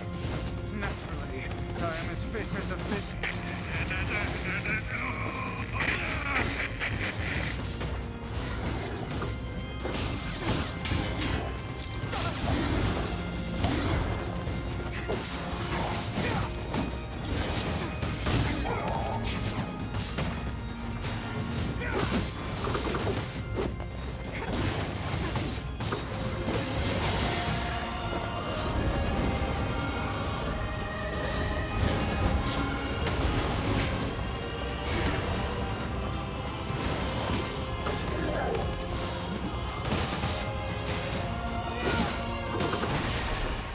Okay, easily the best fight so far. There was some like good response, moves to respond to there and everything like that. That was cool. Wait.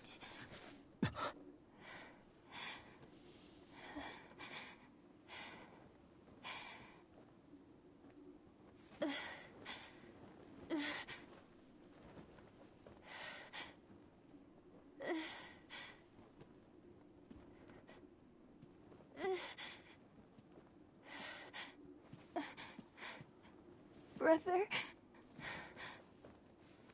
Yoda.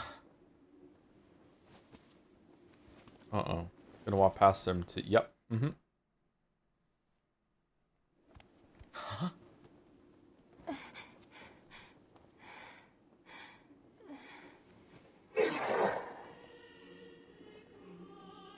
Please, just stop. I don't want to do this anymore. I don't need someone else's body. I don't want it.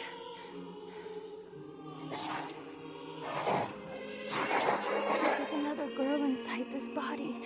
I can hear her. She won't stop crying. She says she wants to see her brother. Yoda's been possessed? This girl loves her brother too. Is that what the Black Scroll is? As much as I do. Oh. It's not right, you know? It's not right that she can't see him.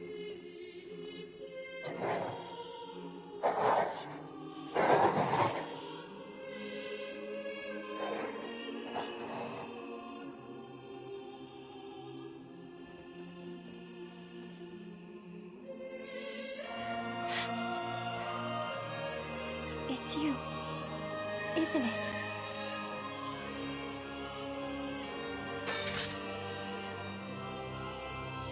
Yes, it's me.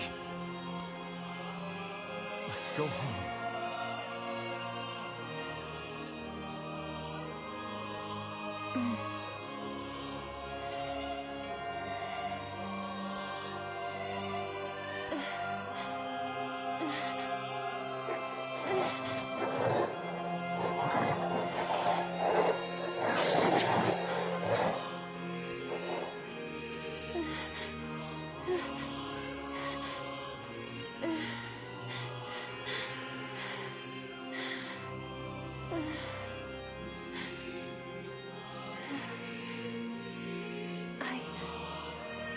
I'm really sorry. I don't know what to... I'm so very sorry. No matter what. Just know that...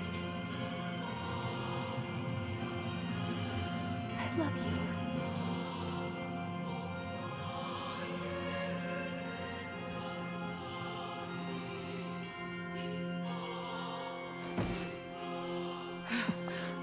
Hurry.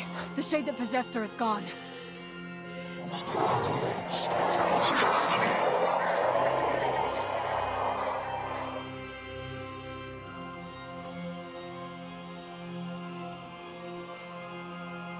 Kaine, watch over Yoda for me.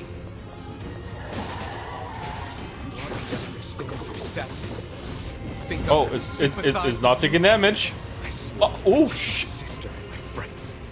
If someone puts them in danger, they must stand aside or be cut down. Now come on, let's finish this. Rifles is dumb.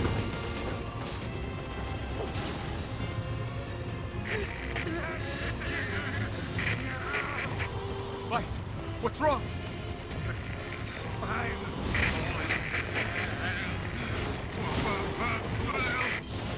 Freaking me out here, Vice. Vice is on the moon. Do it! Strike the killing blow!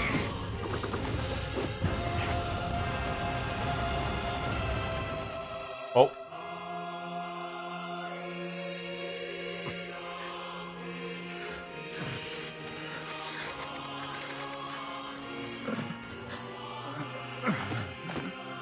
No bother. One moment, please. You okay? Fine, just fine. Alright, no, I'm not. Weiss. It seems some headstrong idiot has decided to push me beyond my limits. I should have taken that job as a cookbook when I had the chance. Weiss, I'm sorry. I'm sorry. Only joking.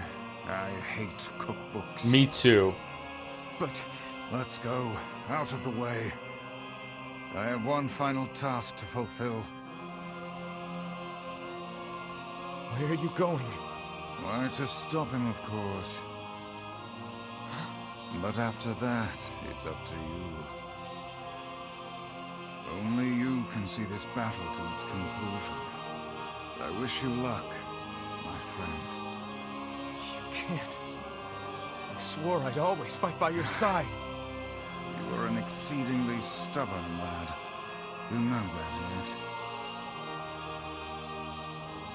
Perhaps that's why I've so enjoyed our time together. But I fear this is where our journey ends. Weiss! Oh, and remember what I told you about using my full name? Well, forget it. I've grown rather fond of Weiss. Character development? Weiss. I knew you'd come around. Don't let it go to your head now.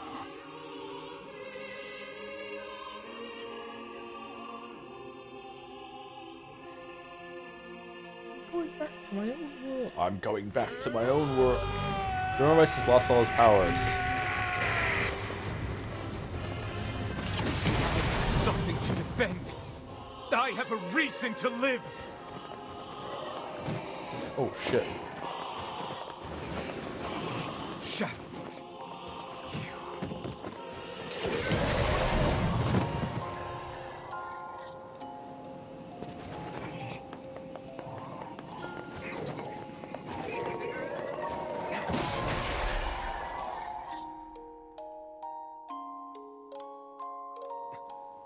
Good use of the orbs there.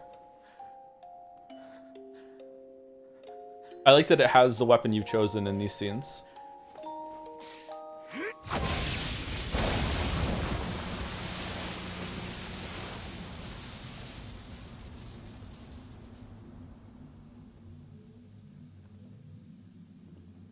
Okay, so are the Weifels and Yona that we see at the beginning of the game, is that before they become like the rest of the shades were already there at that point? Were they already like these shells there, or is that before they used the books and became shades and added themselves to whatever collective, whatever the fuck?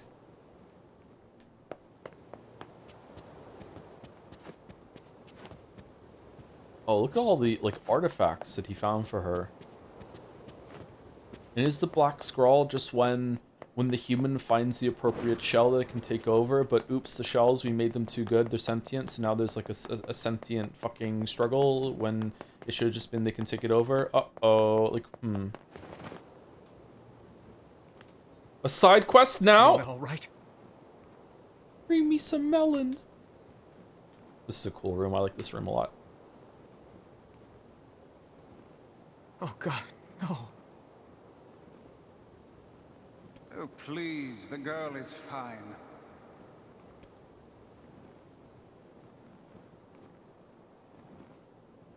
Weiss?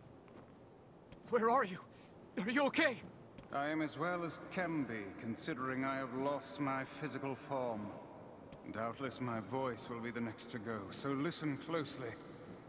Your sister is safe. That was a pretty good fight, I gotta say. I wish that it was a bit harder and had some more, maybe some block tests to do. That was a pretty cool fight. That showed me that the combat system had more potential that I gave it credit for. That was a pretty good fight. I like that fight.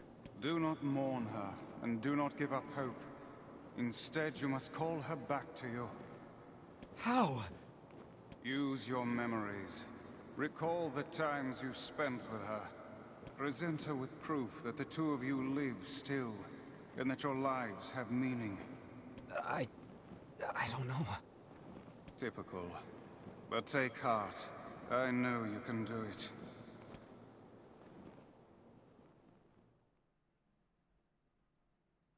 What's my favorite food? Cookies. What's my favorite book? Vice. That's my magic storybook. Hmm. What's my favorite place? Home with you. What's my favorite flower? The lunar tear, of course. Okay, one more question. Who do I love more than anyone? Yourself. Who do I love more than anyone?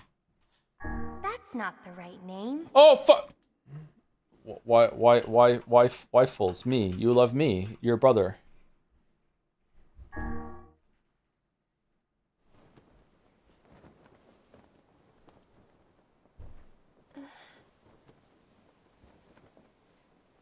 Is that you?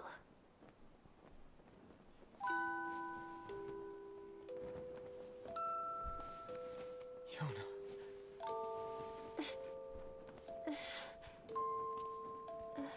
Michael.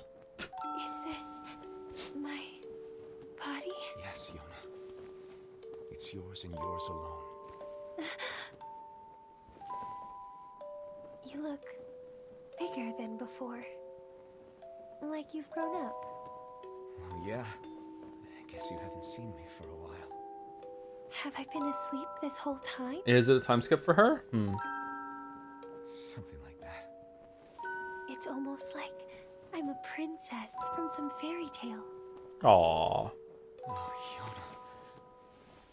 I'm so happy to have you back. Me too. Kaine. You and your sister, you have a good life, Kay? Where are you gonna go? Guess I'll... You could stay with us, you know. Thanks, but I'll pass. You know how it is. I got my own shit to take care of. What do you mean? Personal shit, alright? Anyway, take it easy, yeah? Kaine. Hey. Kaine, no. Look. What if you die and go feral? We have to be there to help you. Where the fuck are we? For the longest time, I heard someone telling me how they wanted to see the light. And now, they can finally see it.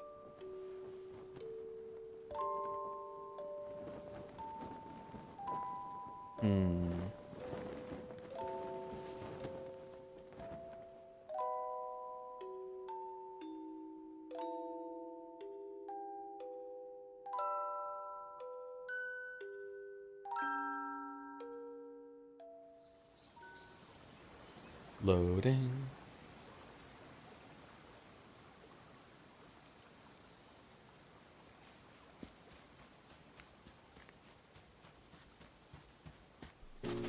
You're fucking kidding.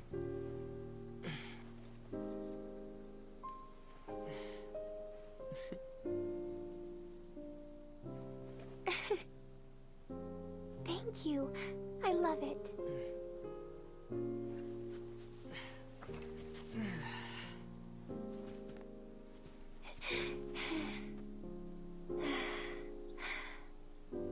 It's so sunny today. Yeah, it sure is. Another day goes by.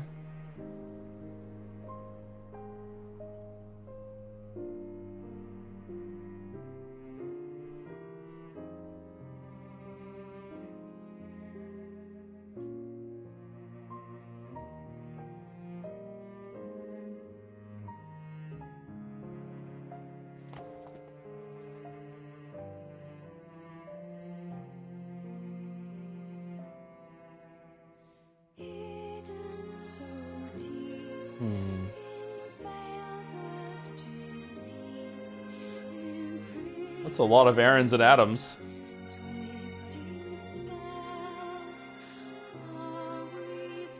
Wait, is this alphabetically first name?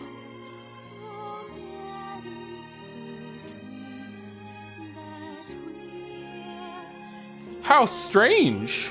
Okay.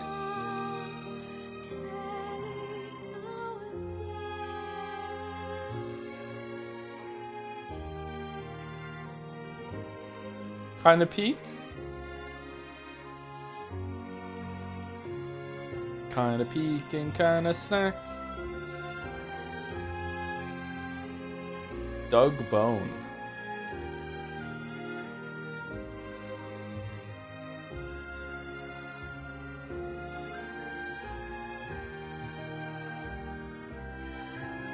Why is there a sword tag on the stream?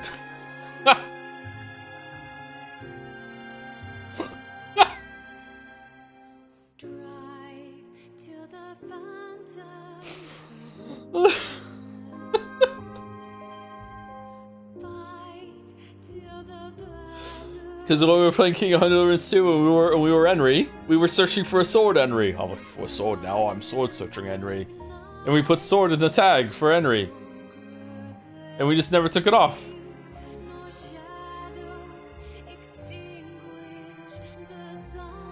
Thank you, Translucent Moth, for the resub, 4 months. Thank you very much.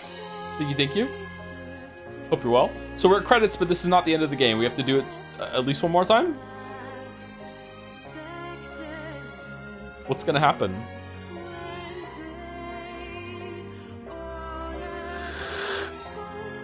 Excuse me. Do I have time to pour it to go get my tea while the credits go? I'm enjoying the music, but I also don't want my tea to get cold. Yeah? Okay.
I was sure we learn more about the white coronation syndrome and stuff from the documents. Am I thinking of something later? Believe it or not, we don't find anything more about it. Aaron Ehrenberg going, we should do the credits in alphabetical order.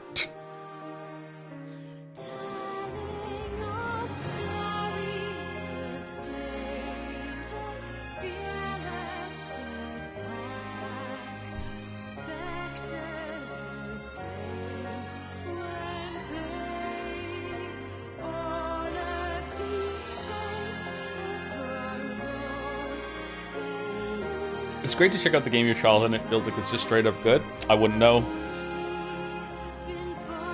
So jealous of this experience.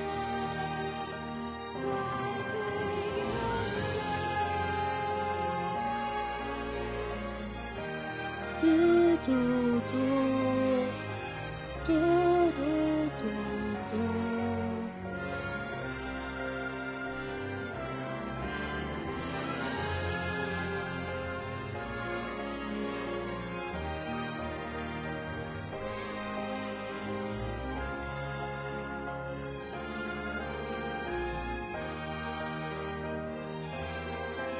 Will you do the other endings? Yes.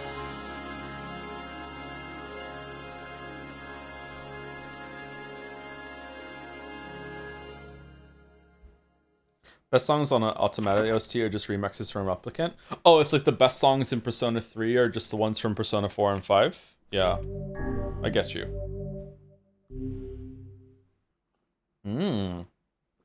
There's an A. Exit the clear data. Yeah. Load your clear data after completing the game to experience Kane's. What?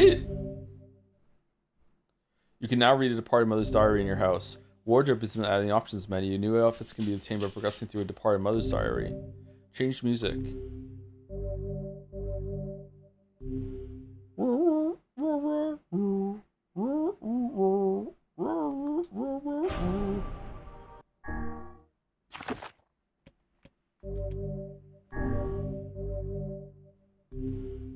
Oh, please read the diary. Nope. Whenever I interacted with Kaine, I was reminded about something from my past. Maybe my mind has been confusing her with my sister this whole time. What? Anyway. Here's Wonderwall. I thought we were gonna just play the whole game as waifuls again. I didn't think we were gonna be Kaine.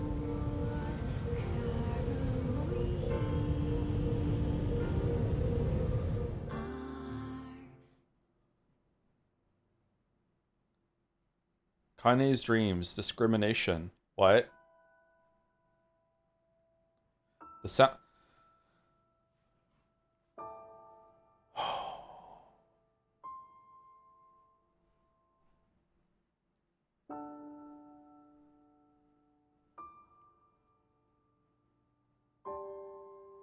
Time to describe what it's like to be playing as Kaine.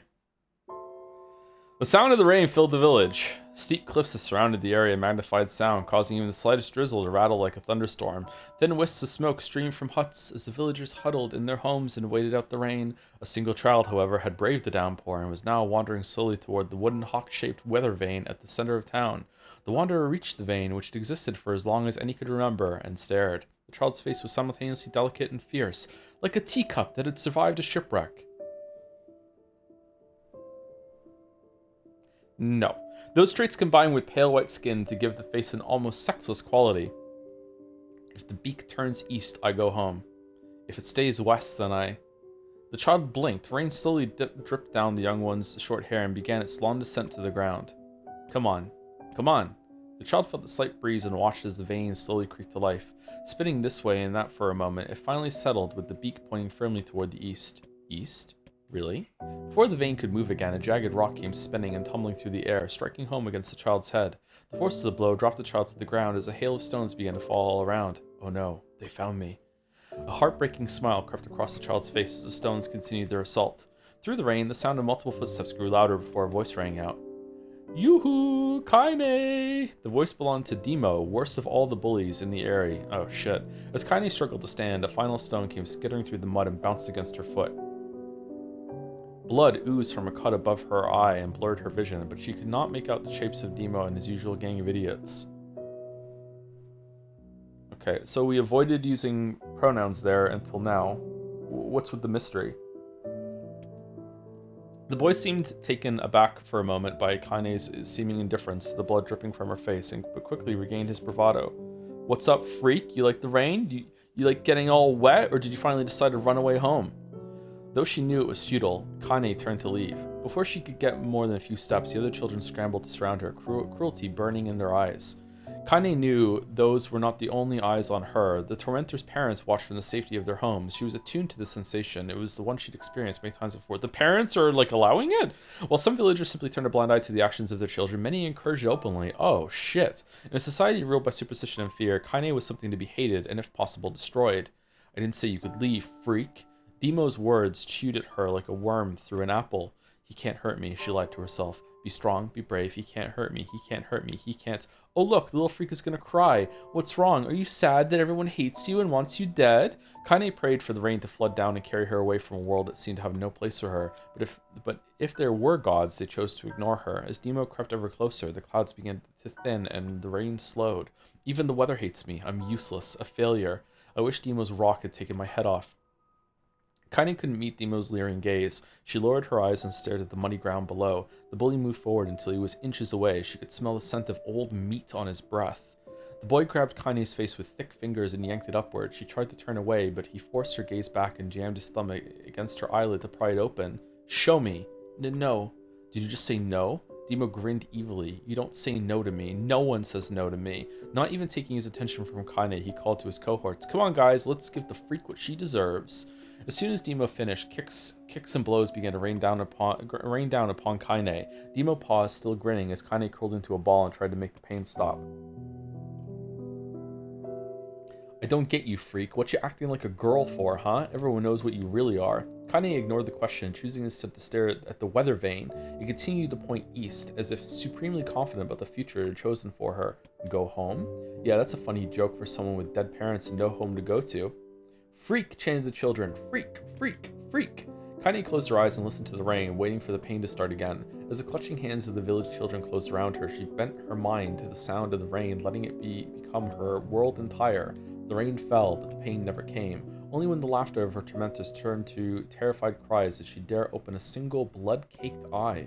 Kaine was shocked to see Demo sprawled on the ground, holding his head and screaming in pain. She could see blood welling from spaces between his fat, twisted fingers. Oh my god, he's crying. He's actually crying. Deprived of their leader, the other children glanced back and forth between themselves, as if waiting for someone to step forward and take charge. When no savior emerged, they began an uneasy shuffle away from Kaine. But the young girl was the least of their concern. But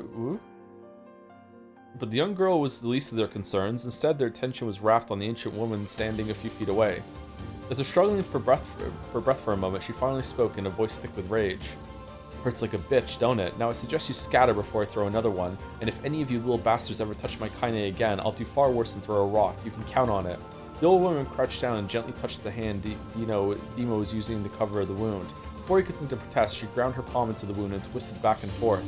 Ow, he screamed, leaping to his feet. Stop it, what are you doing? Is this the one that turned into the monster? That we killed? Quit whining, ain't no one ever died from a scratch. You hit me with a rock, you stupid bitch. A big one, that thing could have killed me. The old woman shrugged. Death is the best cure for stupid. True. Demo's face twisted with rage at her words, locking his eyes on Kaine. He took a step backward and spat on the ground. Get out, leave this village, no one wants you here, either of you. Seeing the old woman grab another stone, Demo and his companions turned tail and ran. As they fled, the old woman grabbed her side and barked out a single laugh. Ha, look at the fat boy go. Guess he's healthy enough to run from a fight. The woman's smile faded as she turned her attention to Kaine. Kneeling down, she removed her shawl and placed it around the young girl's shoulders, then produced a cloth from the folds of her dress and began blotting at the blood on her forehead. Oh, Kaine, she said, why didn't you fight back? You're stronger than that lot. The words of her grandmother stung Kaine, and she turned away. Don't be nice to me, she said. I don't deserve it. Nothing matters anymore. Her tears, held in check for so long, finally began to fall on the muddy ground below. Everyone hates me. They think I cause bad things to happen. They think I'm a freak. I wish I was dead. As Kaine's tears turned to sobs, she felt her grandmother's hands on her shoulders. Despite her advanced age and diminutive size, she was a woman of surprising strength, and Kaine found herself unable to turn away. Don't talk like that, girl. It's a river wide and deep that flows between the realms of this world and the next, and it grants no mercy to any that attempt the crossing. You got a duty to fight until your last breath, understand? The old woman tightened her grip and tried to still the tremor in her voice. You know the pain of losing someone close to you, Kaine. You know because you survived it. As the words hit home, Kaine was struck by the force of her love for the old woman. As a young child, she didn't even know of her grandmother, but when her parents died, the woman quickly accepted her as her own. Grandma, as Kaine called her, was cunning, vulgar, and quick to violence. and became her whole personality, and their first few years together had not been easy, but with each year that passed, Kaine and her grandmother had grown closer. However, it was only now, sitting in the mud with tears and blood caking her face, that Kaine truly understood the depths of her affection.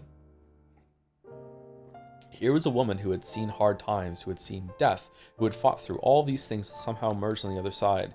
If anyone could understand Kaine's pain and loneliness, it was her. Do I make you sick, Grandma? Of course not, don't be an ass. Kaine drew her grandmother's moth-eaten shawl around her body and shuddered. But my body, it's not normal. If I was normal, then Mom and Dad wouldn't... Hush, interrupted Grandma. I'll not hear another word of this nonsense. You're my granddaughter, and I love you, and if folks have a problem with that, they can just go to hell. With that, the old woman reached out and placed a wreath of dried flowers in Kaine's hair. The skill it took to bend the flowers without breaking the stems or losing a single petal was remarkable, and the beauty of it made Kaine want to cry all over again. Oh my gosh, these are lunar tears. Grandma, you made this for me? Lunar tears were legendary flowers. Most people could live their entire lives without ever seeing one, and yet her grandma had somehow collected a dozen or more. Kaine reached up and touched the wreath as if she couldn't believe it was real. Isn't Lunar Tear in Drakengard, the girl has one of those for an eye? Or is it just covering her eye? Wasn't that, like, have that game, it's on the cover, isn't it? Kind of looks like Kaine a little bit. Or is it just another white-haired character? Where did you find these? Just stumbled on them while I was out doing the shopping. The old woman turned away as she spoke, leading Kaine to suspect that the search had been more difficult than she was letting on. I guess we're going to have to play the game to find out. Oh, guess we're never going to find out. The pains she took to construct the ornament, let alone track down the flowers used in its construction, made Kaine's heart hurt. She reached up and gently adjusted the wreath. Does wreath not have an E at the end of it? Does it? No? Does it not, really? Huh, can it? Admiring the way it felt between her fingers. Maybe I've been spelling it wrong. Didn't quite turn out right, said her grandmother. She squinted at it. These old hands have trouble with delicate work, but it sure looks good on a pretty girl like you. Kaine blushed and turned away. You think I'm pretty? Of course you are. What a fool thing to say. Thank you, Grandma. Her grandmother smiled. We're gonna be fine, you and me, she said. As long as we got each other, we'll be just fine. Kaine took her grandmother's hand in hers, and the two of them struggled to their feet. As they began the long walk home, Kaine gripped the hand with all her might, as if trying to stop smoke drifting from away on the wind. The rain had stopped. Kaine stood beneath the weather vane, watching it spin in lazy circles, no longer caring about the direction it faced when it stopped. I don't need to escape. I have a home now. Grandma loves me, and that's enough, even if it's us against the world. Kaine let her gaze drift up past the vane and into the cloudy sky. The last faint hints of a rainbow were slowly fading. Oh, I made this tea too strong. Fuck. As she turned and headed for home, the light scattered into a million particles and vanished, seemingly taken away on the breeze. Kaine's dreams, daily life.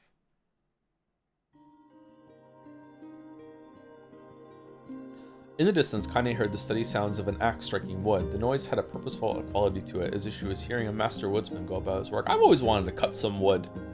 Wonder if I could do it. I'd probably get tired really easily. The firewood being produced, however, was far from a work of art as could be. Pieces of every shape and size were being flung about a barren yard with wild abandon. Anyone trying to stack such wood would probably die of frustration before the job was through. Stupid piece of shit axe. Kaine's grandmother flailed away with the axe, filling the air with both splinters of wood and words that would make the most hardened sailor blush. Grandma, called Kaine. That you, Kaine? Yelled the old woman, taking her eyes off the wood for a moment. Don't get too close or I might take your goddamn foot off by mistake. Oh, get the other one off and then she'd be perfect. She brought the axe down on a piece of wood, sending chips flying in every direction. One spun past Kaine close enough to her for her to hear the whistle, at which point she decided to step back. When she'd scuttled to a safe distance, she cupped her hands around her mouth and shouted. The callback to earlier in the stream when I said the perfect woman has no feet. Oh, fucking hell. It was a callback. Okay, whatever. Once she'd scuttled to a safe distance, she cupped her hands around her mouth and shouted, Grandma, do you need any help? I can get you water or lunch or a new axe or something. The axe, poised to strike another wobbly blow, paused in midair. The old woman considered her granddaughter's offer for a moment, then smiled. Tell you what, since I'm doing such a piss-poor job at chopping, why don't you come here and take over so I can get the water? Shades have been restless lately, and I don't want you running into one of them bastards. Relinquishing the axe, her grandmother picked up a long pole with wooden buckets on either end. Gathering water was by far the more difficult of the two jobs, but Kaine knew— Really? Yeah, I guess so. But Connie knew better than to complain. Once Grandma's mind was set, there was no changing it. Connie did her best to help with chores, but Grandma took every task that required travel to the village. Though she had a long list of plausible excuses, Connie knew the real reason. She didn't want her granddaughter to be taunted and harassed by the villagers. Once Connie moved in, Grandma decided to take up residence a good distance from the Eyrie. Out of sight, out of mind seemed to be the best policy when it came to the villagers and her granddaughter, and rare were the days when any but the two of them could be found on the rocky acre of land they called home. Connie enjoyed the solitude. Oh, I'm not drinking this tea. This is gross. Ugh.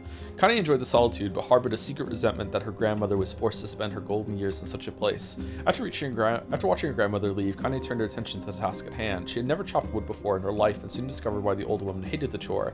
Swing after swing of the axe produced only a tiny crack in the wood, and when she finally managed to connect with a solid stroke, the tool embedded itself in the log and refused to budge. Frustrated, Connie swung the axe around her head and threw it, long and all, across the yard. Damn it, crap! She suddenly understood the joy of her grandmother felt in a good curse. Happier now, she picked up the axe, forced it from the wood, and resumed chopping. She had a natural skill with the blade, but the task was challenging, and blisters soon began to form on her small pink hands. This is tough, and my logs are all weird sizes. Spitting on her palms and ignoring the pain. Oh, is that good? Oh, I wouldn't do that. Connie redoubled her efforts. Just as she was developing a rhythm, Grandma returned from the village. Setting down her buckets with a small sigh, she took one look at the logs and coughed at a wheezy laugh. Pretty clumsy girl, you better practice if you... Her grandmother suddenly collapsed to her knees, causing one of the buckets to wobble precariously. Eyes wide, Connie dropped the axe and ran to her grandmother's side. Grandma! The old woman shook her head and pointed a trembling finger at the bucket. Get the bucket. Can't let it spill. Connie steadied the bucket with a foot, and she knelt by her grandmother. A small bit of water sloshed over the side and made a new home in the hem of her dress, but Connie didn't notice. Grandma, what's happening? Crazed with panic, she grabbed her grandmother by the shoulders and shook. After a moment, the woman lifted her arms and batted Connie away. Stop that! Just stop! She cried, breathing heavily. It ain't like I'm dying. Just tired from the trip is all. Connie desperately wanted to believe her, but one look at the old woman's shaking hands and worn face told her more than words ever could. Her grandmother had lived a long, hard life, and it seemed the bill was finally coming due. The time when her grandmother watched over Connie was ending. Sooner than either of them had feared, the positions would be reversed. Next morning, Connie came to the side of the grandmother's bed and took her wrinkled hand. Grandma, you're sick, and you need medicine. I'm going to the village. The old woman shook her head and tried to rise, but Connie gently pushed her down. It's all right, she said. I'll be fine. The grandmother fixed her with a gaze that could melt steel. Did you know? After what seemed an eternity, she finally lowered her eyes and sighed. Well, I don't like it, goddammit, but I guess I should quit being so stubborn and let you grow up. The old woman watched as Connie strapped on her boots and made her way down the road to the village. Hours later, as an unseen sun made its way across a dark and rainy sky, she was still watching. Connie moved at a brisk pace, checking her pockets every few minutes to make sure the money her grandmother gave her was still there. Every noise caused her to spin on her heels, making sure she wasn't being stalked by a shade, or worse, Demo and his gang. But she encountered neither tormentors nor shades, and Connie finally found herself at the entrance to the village. The few adults she could see glanced sideways at her, then muttered to each other behind raised hands before slinking away into the shadows. Her heart racing, Connie took a series of rapid, shallow breaths and tried to calm herself. I have to prove myself. I have to help Grandma. I have to be strong. She handed those words to herself over and over as she slowly made her way. Finally, her eyes settled on a rotund older woman who was angrily waving her arms in the air and telling anyone who would listen exactly what she thought of Connie's presence. Hey lady, said Connie with a bravado she did not feel. Where's the apothecary? Where's the pantry? The woman's flabby cheeks shook in bewildered anger. How dare this thing speak to me, they seemed to say. God, I hate people like this. But Connie saw that her eyes held a different emotion. Fear. Yeah, we're both scared, lady. Trust me on this one. Which way? Connie repeated. The woman pointed at a small building to her right before hitching up her dress and stumbling off in the other direction. Connie cringed, expecting a stone to come flying from the assembled crowd, but none came. Her mind was filled with a strange sense of pride as she made her way to the apothecary, but the new emotion had little time to take root, for as soon as she opened the door, she noticed a familiar customer at the counter. It was Demo. He'd clearly been sent here on some kind of family errand because his gang of followers was nowhere to be found. Oh my god, he sputtered. What are you doing here, freak? The insult was delivered without force, and Connie happily ignored it. Stretching on tiptoes to see over the counter, she asked the shopkeeper for the medication. Ha, barked Demo. That old bitch finally keel over? Go to hell, Demo. The boy's eyes grew so wide they seemed ready to fall out of his head, but before he could let fly a comeback, or worse, a punch, the apothecary told them to knock it off before he kicked them out of the store. Demo slunk out of the shop, cursing Kaine under his breath. Once he was gone, she allowed herself to breathe once more, taking a brief tour of the shop while the owner prepared her medication. Countless tiny bottles filled the cramped store, each with a label written in some indecipherable language. An ocean of aromas assaulted her nose, creating a scent that was exotic, but not altogether unpleasant. Seeing such a variety of supplies gave Kaine a sense of peace. Surely, in a world so vast, there would be a place that she could call home. On the far wall behind the counter rested a portrait of a stunning young girl. The picture had once contained bright, vibrant colors, but time had worked its cruel magic and they were beginning to fade. The beauty of the work, however, remained undiminished. You like that picture? Kaine turned to find the apothecary with a small vial of medicine in his hand. His eyes were gentle but sad, and they seemed to stare through her and into nothing as he spoke. That's my daughter. I sketched it while she was just a little girl. She's been dead a long time now. Kaine didn't know how to respond. She just stared at the portrait and tried to come up with the right words. Pictures are wonderful things, continued the shopkeeper. They let the ones closest to you live on forever. He shook his head slightly, then looked down at Kaine and smiled. Handing her the medicine, he reached into his sizable green apron and produced a handful of old wax crayons. You should have these. There's no one left that I wish to draw. Kaine took an instinctive step back, causing the shopkeeper's face to darken. Yes, I've heard the rumors about you, he said. It's a small village and word travels quickly. Between you and me, I'm not sure which of them to believe, but I also don't think they matter much. I know your grandmother, Kali, really, and I think the way she was driven out of this town is just deplorable. Grandma's name is Kali, thought Kaine suddenly. She was still mulling this new fact over in her mind as she reached out and gently took the crayons from the apothecary's hands. Your grandmother is an old friend of mine, he said as Kaine scooted away yet again, and I owe her much. I wager she would like it if you drew a picture of her. Yes, I think she would like that very much. Kaine murmured a quiet agreement, but inside her heart was bursting. Never before had a villager treated her with anything but complete contempt. It was a tiny, almost imperceptible step, but it was a step nonetheless, and with enough tiny steps she might one day discover the rest of the world. When Kaine returned home, she found her grandmother asleep in her bed. Her feet were blackened and raw, even bleeding a bit in places. What the fuck? Leading Kaine to think that she had been pacing around the room until exhaustion finally came up with her. She placed the medicine by her grandmother's pillow and turned to leave, but found the old woman's hand clasped around her arm. Back already, are you? Asked her grandmother with a yawn. Come here, let me have a look at you. Grandma sat up and examined Kaine from head to toe. Finally satisfied that nothing terrible had befallen her grandchild, she leaned back and allowed herself to relax.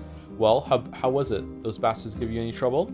It was kind of fun, said Kaine with a small smile. No, seriously, it was. Fun, eh? Asked her grandmother in a voice which implied she believed anything but. Uh-huh.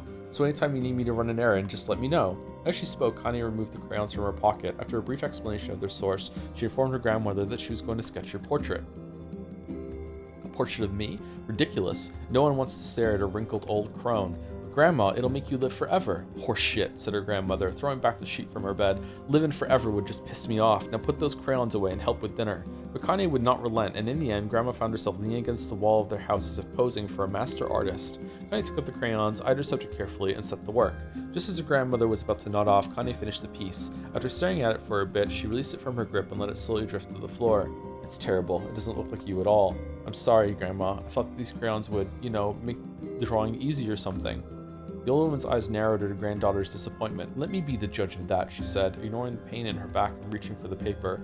The sketch could have been a person's face. It could also have been a boulder, a lump of clay, or an incredibly misshapen loaf of bread, all rendered in a chaotic array of colors. The old woman stared at the picture for a long time, then slowly wheezed out a laugh. Oh, Kaine, she said between laughter, you truly are my blood. You're as clumsy as me, and I love it. But hush, I won't hear any more bull about how ugly you think it is. It came from the heart, and I'll treasure it always. True to her word, the old woman gave the picture a place of honor above the kitchen table. In the days that followed, Kaine would often catch her staring at the portrait with a strange smile on her face, an action she interpreted as silent, mocking laughter. A week later, Kaine could stand it no more and asked her grandmother to take the artwork down. Posh, said the old woman. I'll take this down when they roll me in my shroud. She pondered this for a bit and then turned to Kaine and dropped to one knee. Listen to me, girl. Seeing this picture makes me happy in a way I've never felt before, and it makes me want to go on so that someday you can feel the same happiness. It was a moment that burned itself in Kaine's memory, a perfect blend of pride and love and joy that came together to form a lifelong remembrance. She swore to never forget this moment, to never forget the old woman who had made her place in the world possible. Time moves on, people and memories move in and out of a life like ghosts passing through a hall, but this moment will be different, Kaine swore, because I will remember it forever. Forever. Forever. Forever. Kaine's dream, separation. Oh boy. Kanye listened to the sound of crackling firewood and stared at the black object on her plate. She'd been pushing around the wooden disc for a good 10 minutes, ignoring the bemused stare of her grandmother.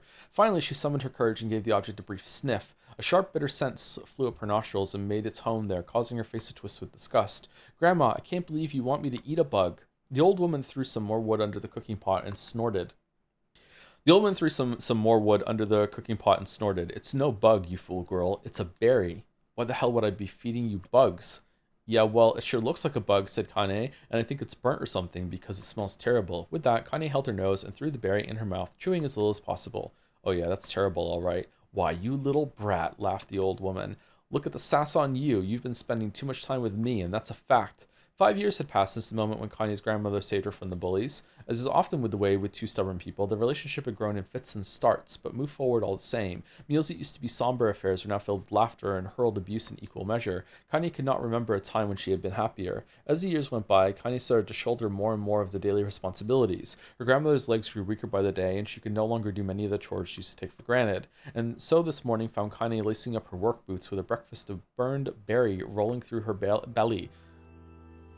Nice alliteration there. Where are you going today? Asked Grandma suddenly. Kanye looked up surprised. The old woman rarely asked for specifics anymore. Well, I was going to check out the kelma trees to see if they were ripe. I thought we could make some jam or something. Oh, I'm going to pick up some flagstones. So I need to take the wheelbarrow. Flagstones? What the hell for? For flags. Kanye stared at her grandmother, then held out an arm and swept it around their home. Constructed mostly of cloth, rope, and rubble, the old place sagged like a boxer in the final round. Okay, are there boxing rings? Grandma, a dying cat could chew through this house. I'm going to build a stone wall so we have some protection.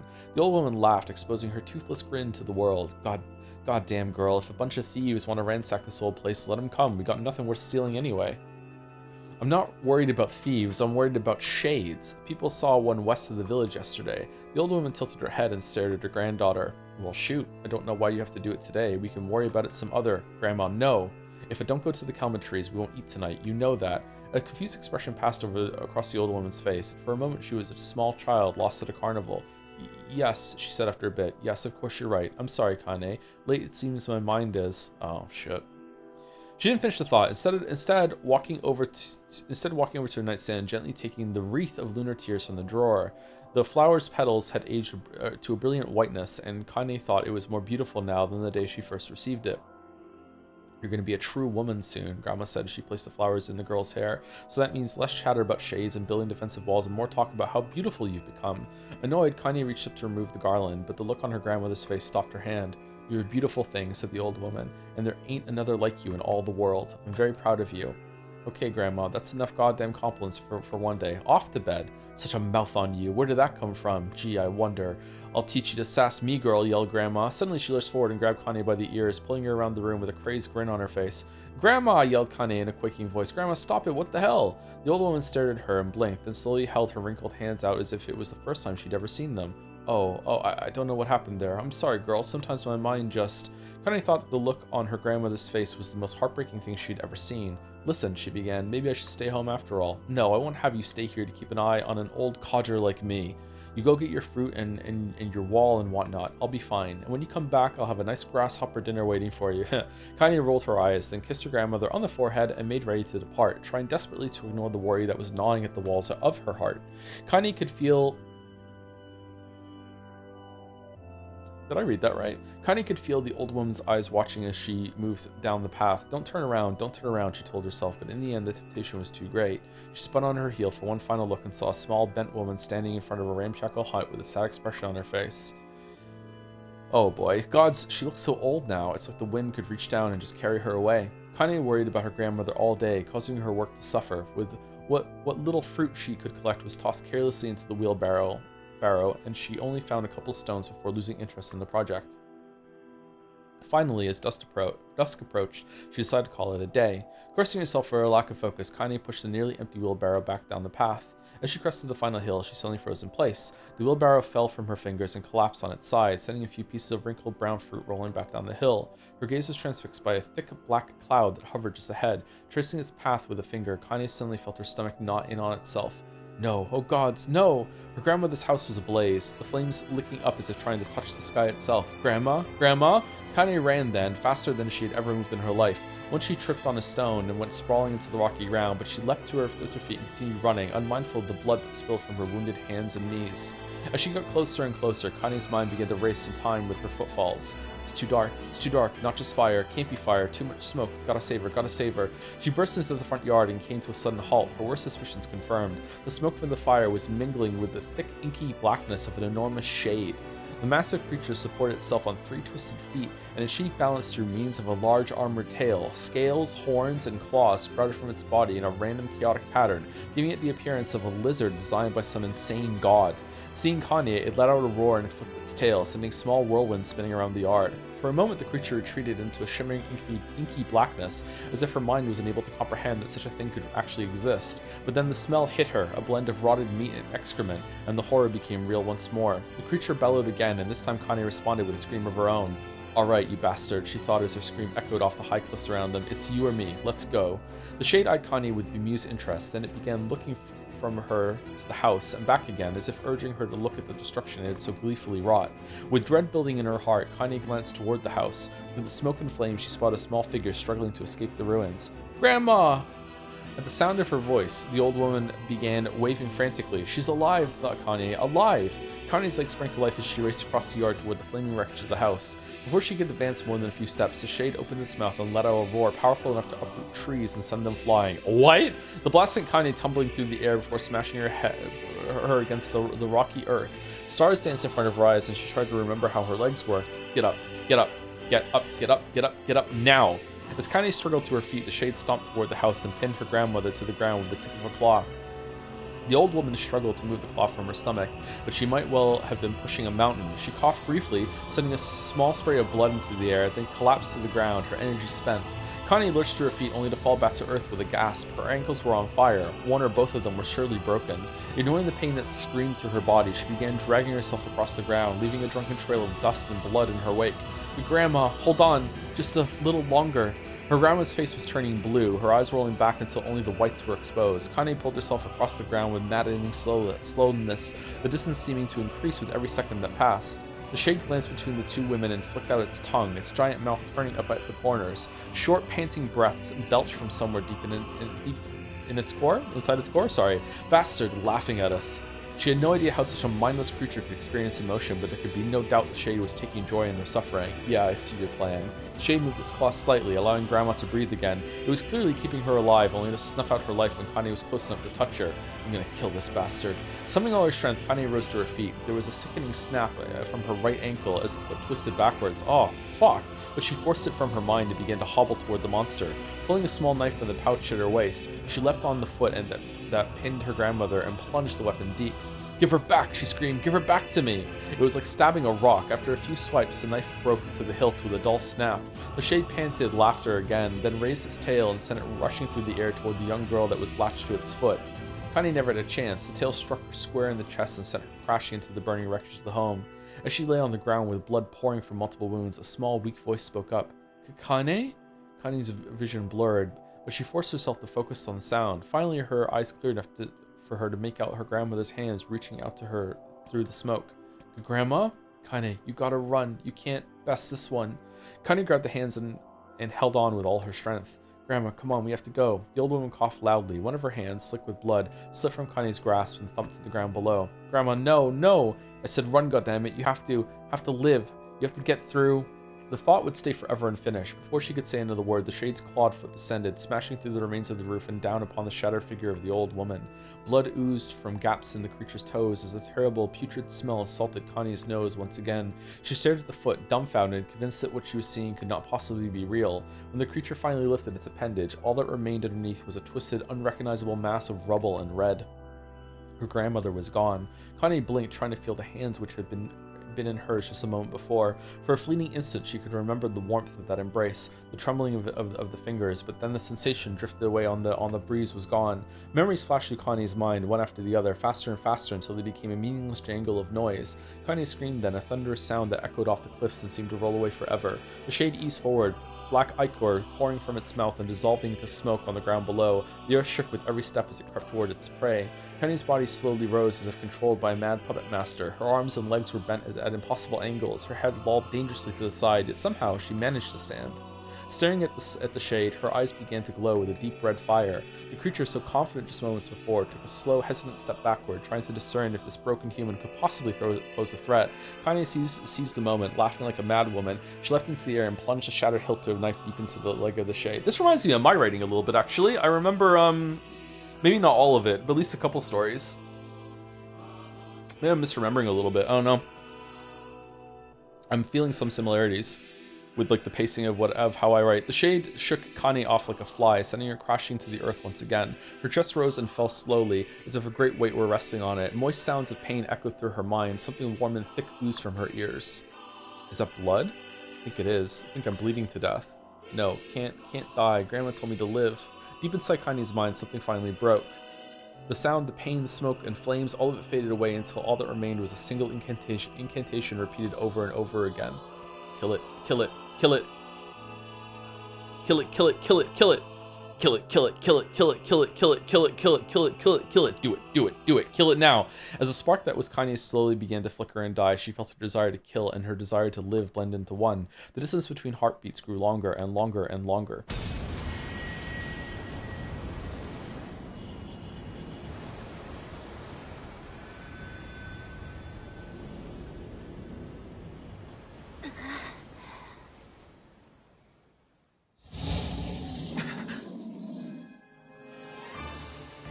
The beast approaches. Oh, I know. That was very difficult. Oh, man.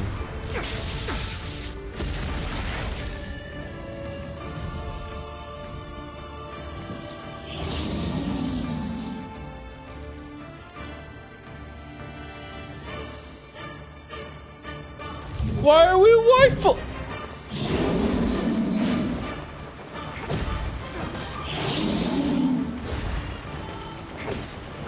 What anger this creature must have.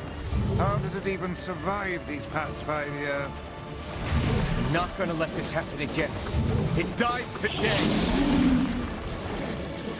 My sword feels lighter. It's not the blade, but the skill of the user. Strike it down.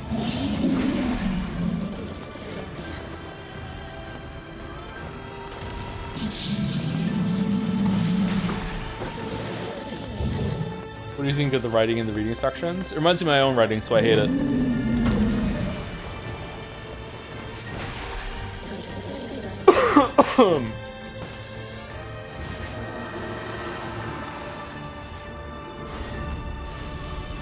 This looks like a job.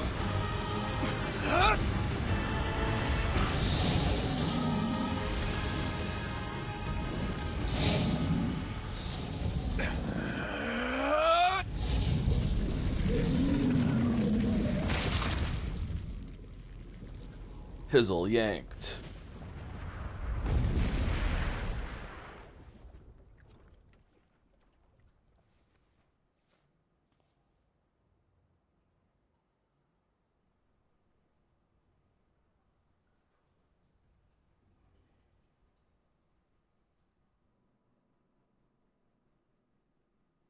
Kanye's dreams encounter.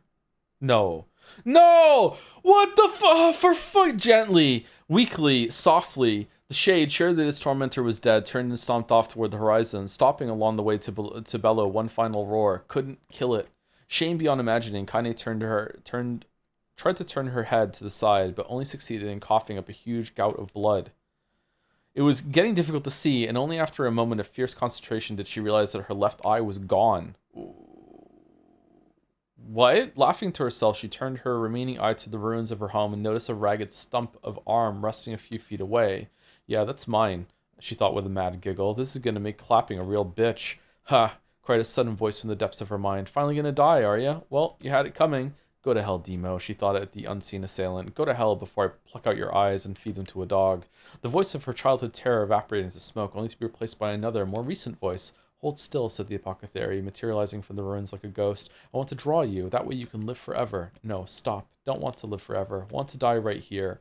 I see, he said quietly. Well, if that's what you want. The spectral shopkeeper fluttered in and out of existence for a moment, then produced a piece of paper and sketched quickly. After a few seconds, he turned the page to Connie and smiled. Since you rejected my offer, I decided to draw someone else. It was a picture of her grandmother, real as life. Connie opened her mouth to thank the man, but stopped as the picture began to blacken in the middle. Before she could say anything, dozens of multi-legged insects began to swarm across the image, tearing at it with sharpened pincers. Stop, no, don't hurt that picture. Connie reached out with her remaining arm and waved futilely at the air. To her surprise, the insects fell off of the picture and to the ground below, where they vanished into tiny black tendrils of smoke. Relieved, Connie turned her good eye back to the picture, only to open her mouth in a silent scream. The sketch now showed her grandmother she truly was, a smashed, unrecognizable lump of nothing. The apothecary smiled, then broke into a jolly dance. This is very Umineko. See that? He cried as he danced his jig. It's perfect now. She looks like you. Ha, cha-cha-cha. I look like that? Oh God, I'm gonna die. I'm gonna die. Drowning in despair, Connie laid her head back in the mud and smoke of her ruined house and waited for the end to come. But just before she let everything go, an unfamiliar voice began whispering in her ear. Ain't you got a wish, sunshine? The voice was vulgar and fierce at the same time, as if insanity had somehow found a way to take form. Connie wanted to scream as the voice crawled under her skin, but her lungs refused to work. You know, a wish? Like a prayer or something? Why don't you get on your knees and start praying to heaven? Please, invisible man in the sky, save me, save me! Connie finally resorted to shouting at the voice in her mind. I don't make wishes. They don't come true for me.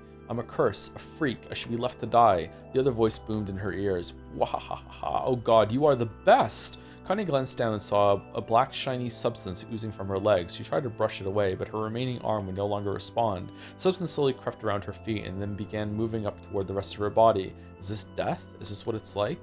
Or is my mind just losing itself? She could feel the slime oozing upward, feel the hot, searing pain it left in its wake. Whatever else might be happening, she was still alive, and this was real. Come on, said the voice. Let it go. Connie tried to ignore the voice and concentrate on the pain, but the newcomer would have none of it. Don't ignore me, sunshine. You're ready to give up, ready to die, so why not let me have it? Have what? Your body. Come on, give it to me. Give it to me. I want to stand on the ground, feel the rain, taste the wind. Taste the rainbow. The voice paused as if licking its lips. When it resumed, it was filled with mad, unabated joy. I want to take your hands and use them to choke the goddamn life out of people. I want to tear out their throats and bathe in the blood, just like before. In response, Connie shifted her head and vomited.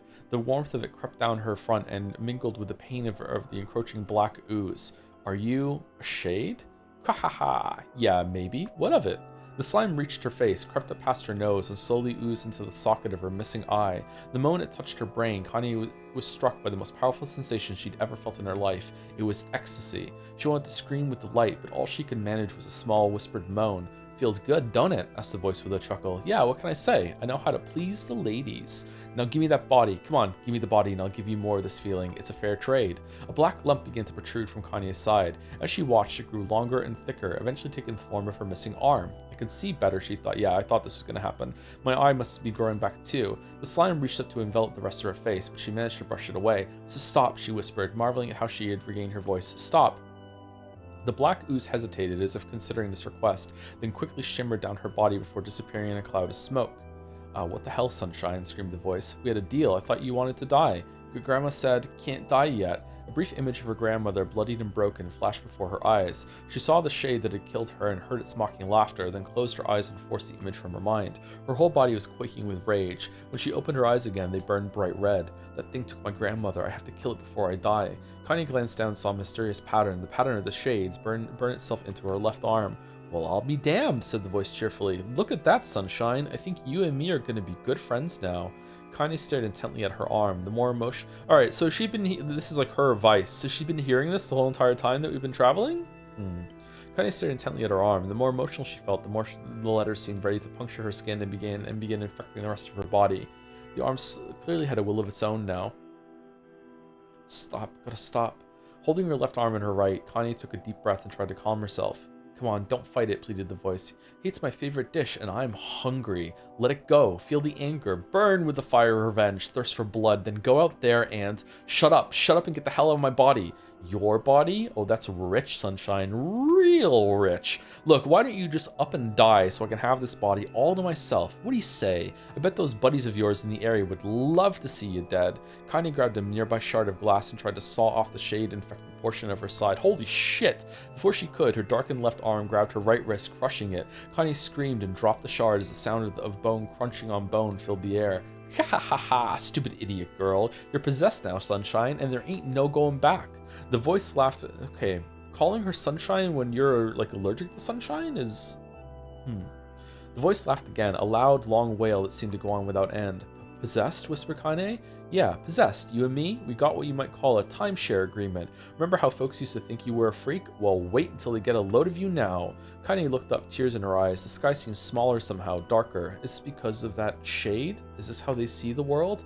So, listen, purred the voice. I know this whole possession thing seems a bit sudden, but it ain't all bad. There's plenty in it for you, too. I'm a very powerful creature, Sunshine, and now that power belongs to you. You got enemies, people you want to kill? I can make it happen. That little fat kid who kept picking on you, that big old shade that squashed your granny, we'll wrap them up in their own assholes. No more abuse for you, Sunshine. No more pain. Wait, said Kaine. You're a shade. Why would you help me kill another shade? What, you think I'm some kind of racist? Some killing snob? I don't give a good goddamn who you murder, honey pants. I just want to drink from the well. Kaine considered this as she struggled to her feet, the power of the shade coursing through her. The smoke from her house was drifting away with the wind, and she enjoyed the way the cool evening breeze felt on her new left arm. After a long pause, the voice spoke up again. So, how about it? You and me. We could have some good times together. Look, I'll even take care of the bloody part if you don't want... Fuck off, asshole, muttered Kaine. I'll handle the killing. Ha ha ha, screamed the voice. Look at you go! Oh, Sunshine, we're gonna have so much fun! So listen, my name's Tyran, like tyrant, and if you ever need me, I'll just be hanging out in this piece of meat you call a heart. Now get to it, the more you kill, the more your heart turns rotten and sour, and I like rotten and sour. Kaine found herself nodding at the voice. Yeah, she said, yeah, I think this can work. I'm gonna find that shade, and I'm gonna strangle it with its own guts. And when I'm done, I'm gonna do the same to you, Tyran. Count on it. Ha, laughed Tyran. I've shit bigger than you, so good luck with that. Oh, and hey, one more thing. Right now, you and me are sharing this body, but if you ever run out of hate, if you ever, go soft, then I'm gonna take over everything. So keep on killing, Sunshine, and watch your back. The voice grew fainter and gradually faded away, fading to somewhere deep inside of Kaine herself. Kaine waited until she was sure the voice was gone, then waved her new left arm around a few times. Feels perfectly normal, she thought. It feels like mine, but I'm gonna cover in bandages because it freaks me out. Desperately, she began poking and prodding at the new limb, determined to find something wrong with it. She didn't want it to feel normal. That would mean the creature inside her had already won. I am not a shade, I am Kaine. Repeating this mantra in her head, she slowly began digging through the rubble of her house, being careful to ignore a certain red-stained spot in the corner. Finally, after what seemed like an eternity of heartbreaking work, she found what she was looking for. It was the wreath of lunar tears. Though it had been through hell and back, the garland's petals were bright as ever. Kaine started to place it in her hair, then slowly lowered the wreath and stared at it. I'm sorry, Grandma. I'm so sorry, but I don't deserve to wear this anymore. I'm possessed, corrupted, a freak. And this time, I don't think there's any going back. Holding the flowers to her heart, Kaine fell to the ground and sobbed. As night gradually lightened to dawn and the people of the area rose to their daily lives, she remained in that position, as if tears could somehow wash away the horror that now infected her world. Alive! Stay alive! Stay alive! Grandma. Kaine, you gotta live! You gotta come back to us!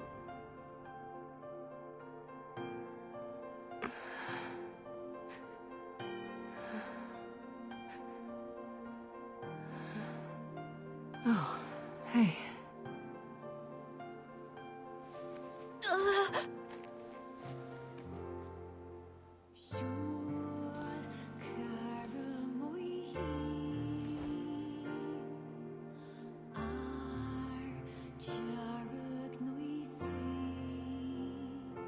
Emil, you were the one calling me, weren't you?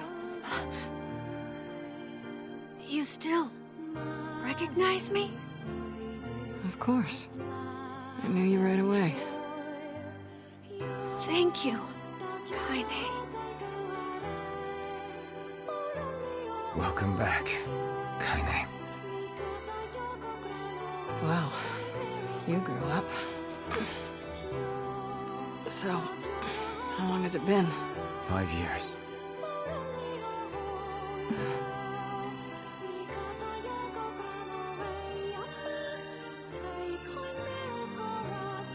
And they were roommates. Shit. That's a long time. Any luck with Yona? We are still no closer to finding her. We need a way to locate the Shadow Lord. By the way, this is for you. Is that a lunar tear? It's not as good as your grandmother's, but I tried. No, it's great. Thank you. Oh, wow. That means a lot. Holy fuck. This is why I enjoy context so much. Kaine waking from her long, petrified sleep. Emil's unflagging kindness. Our reunion was a happy one, and we let it wash over us like rain. That is, until Devila and Popola had to go and ruin it all. New meanings to that now. Nice. Are you kidding me? You can't be serious. Do the townsfolk even care, or is it just these two being difficult? Please try to understand. People are tired and scared, and I'm sorry. I'm sorry you have to bear the brunt of that. This is crap, and you know it. It's okay. We can sleep outside. No one's sleeping outside. You and Kaine saved this village, and now they want to run you out? People are afraid of us. And really, I understand. I mean, look at me. As long as you're still with us, I can deal with it. Right, Kaine? I'm used to sleeping outside. But... We'll see you later. Sorry about this.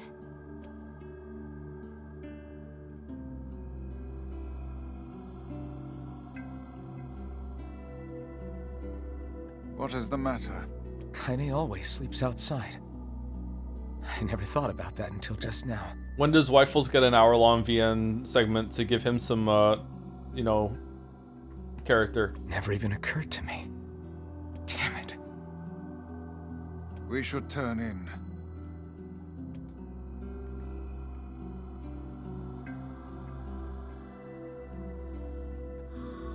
I didn't get much sleep that night. For the first time in my life, I hated Devila. Not for the first time either. For the first time in my life, I doubted Popola. But those feelings are pointless in the end. They said and did what they did for the sake of the village. To protect it from the horror of the Shades. Man, the VN section of Kaine feels like it's from a completely different world and story. I wonder if that's just the differences in the mediums. It's just so much richer. Really, how can I blame Devila and Popola? I guess it is just a difference in medium. Just as bad. You can do a lot with words. I never once stopped to think about Kaine and Emil's situation myself.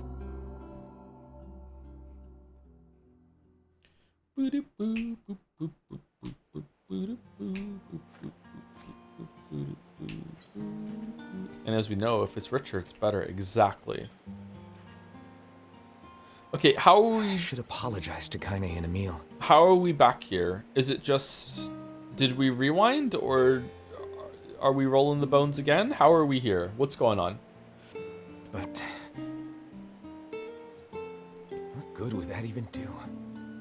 I got a fire going, Kaine. Wait, is that... Campfires are weird, aren't they? Wait, but we didn't... Flames forever. Well, don't get all googly-eyed and catch your clothes on fire. Obviously.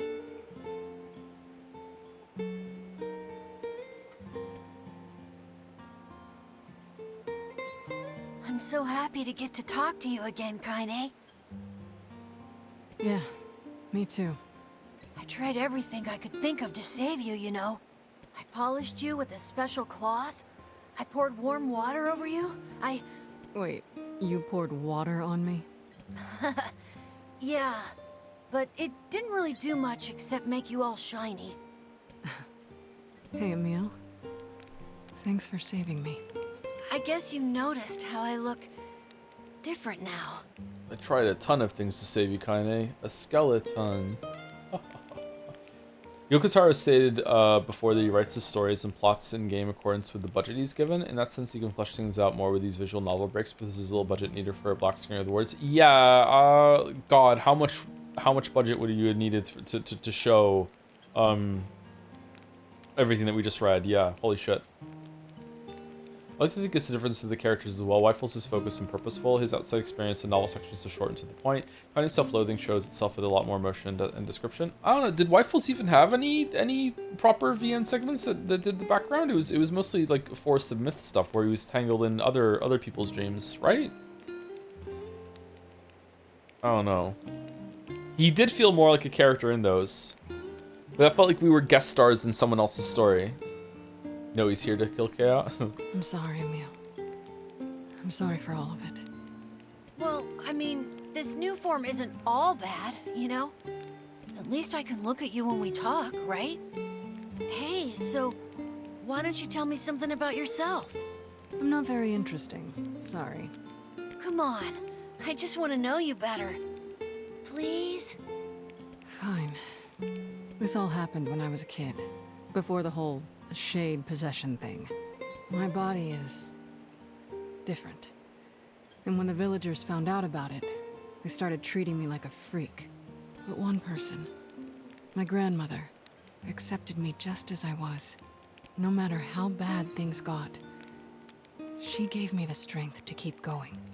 She's really special to you, huh? Yeah. Oh, hey! That gives me an idea. When we killed the monster, didn't she say that was her grandmother? So her the grandma turned into that, or? Since we cured your petrification, we should start looking for a way to cure your possession in my body. I know we can do it if we all work together. Heck, it'll probably be super easy. Let me guess. More warm water? Barely an inconvenience. Okay. Can we just forget I told you about that?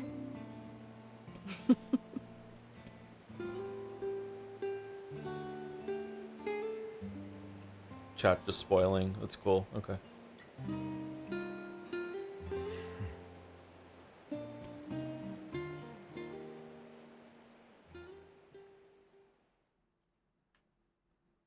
December 10th. Last night, Wyfel told me stories. I fell asleep. I don't remember anything he said, but boy, was I happy. Sleep well? Sure. And yet your red eyes tell a different tale. Don't be so hard on yourself, lad. I need to go see Devila and Popola. Very well. Very well. Oh, it got deleted. Someone said I have to have a bare minimum understanding of something on Wikipedia to understand the story. I don't think so. It might help, but I don't think so. What might that be? It's Mom's diary. I have not heard you speak much about your mother. It's not a spoiler, it's explicit. I think it is a spoiler to confirm that people in this world can't or didn't become a shade. Like I think a theory that it was her grandmother or took the part of her grandmother, considering that Connie in that story got possessed by a shade. It's possible that a shade might be possessed by a person at the same time. So that's why it's not a big deal. I'm not mad. I'm just saying that it was a reasonable line of thought to think, okay, in the same way that Connie got infected by a shade, and that maybe a shade got infected by the grandmother, and it was like a duality sort of thing, and that was resolved in a thing, and to have that speculation and chat just being like, no, that's not what happened, the shade was just pretending to piss her off. It's like, okay, fine, fair enough, but it's not the greatest thing in the world to just have that just outright spoiled. It's not the worst thing either. Like I'm not pissed about it, but you know, again, like some people when they know a story, they just think some parts of it are obvious. Yeah, I don't know. Like it's not even clear to me if Connie even is infected by a shade, or if it's just that her body has the ability to heal, and it was awakening some sort of like dark persona inside of her that she thinks is inhabiting her, but it's really not. Or maybe this was always inside of her the whole entire time, and it only came out at the point of death because this is like whatever person she's supposed to be or the replicant of, if that is even the case, in the same way that there's like the human Yona, the human Weifels, and the replicant that we are right now. I'm not sure.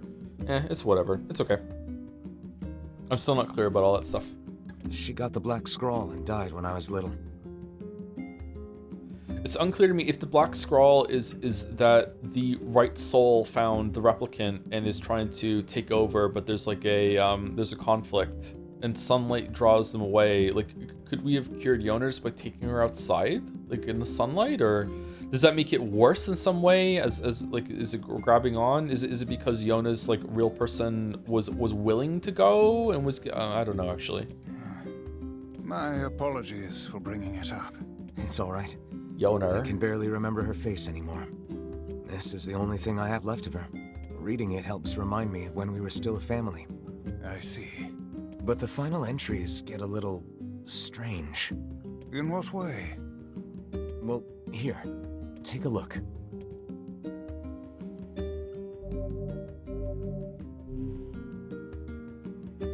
Please God, no. Say there. Can you not hear me?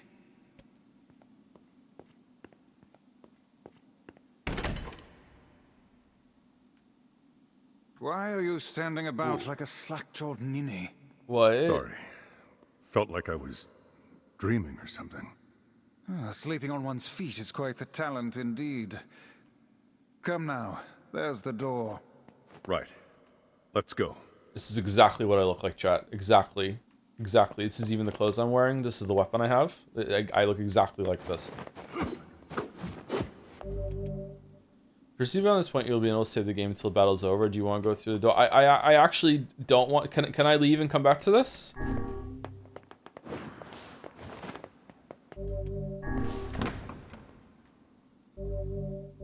It's not hard in normal mode. The reason why is I'm done. It's 7 o'clock. I need to stop the stream. I want to do it. It's just that it's over. I need to go out and save. My word. Something wrong? Why my pages? I feel as if I've just awoken from a most unpleasant dream.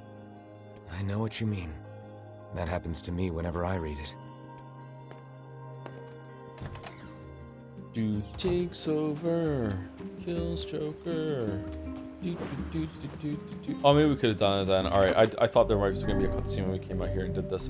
Alright, what the fuck is going on with, like, how are we back here again?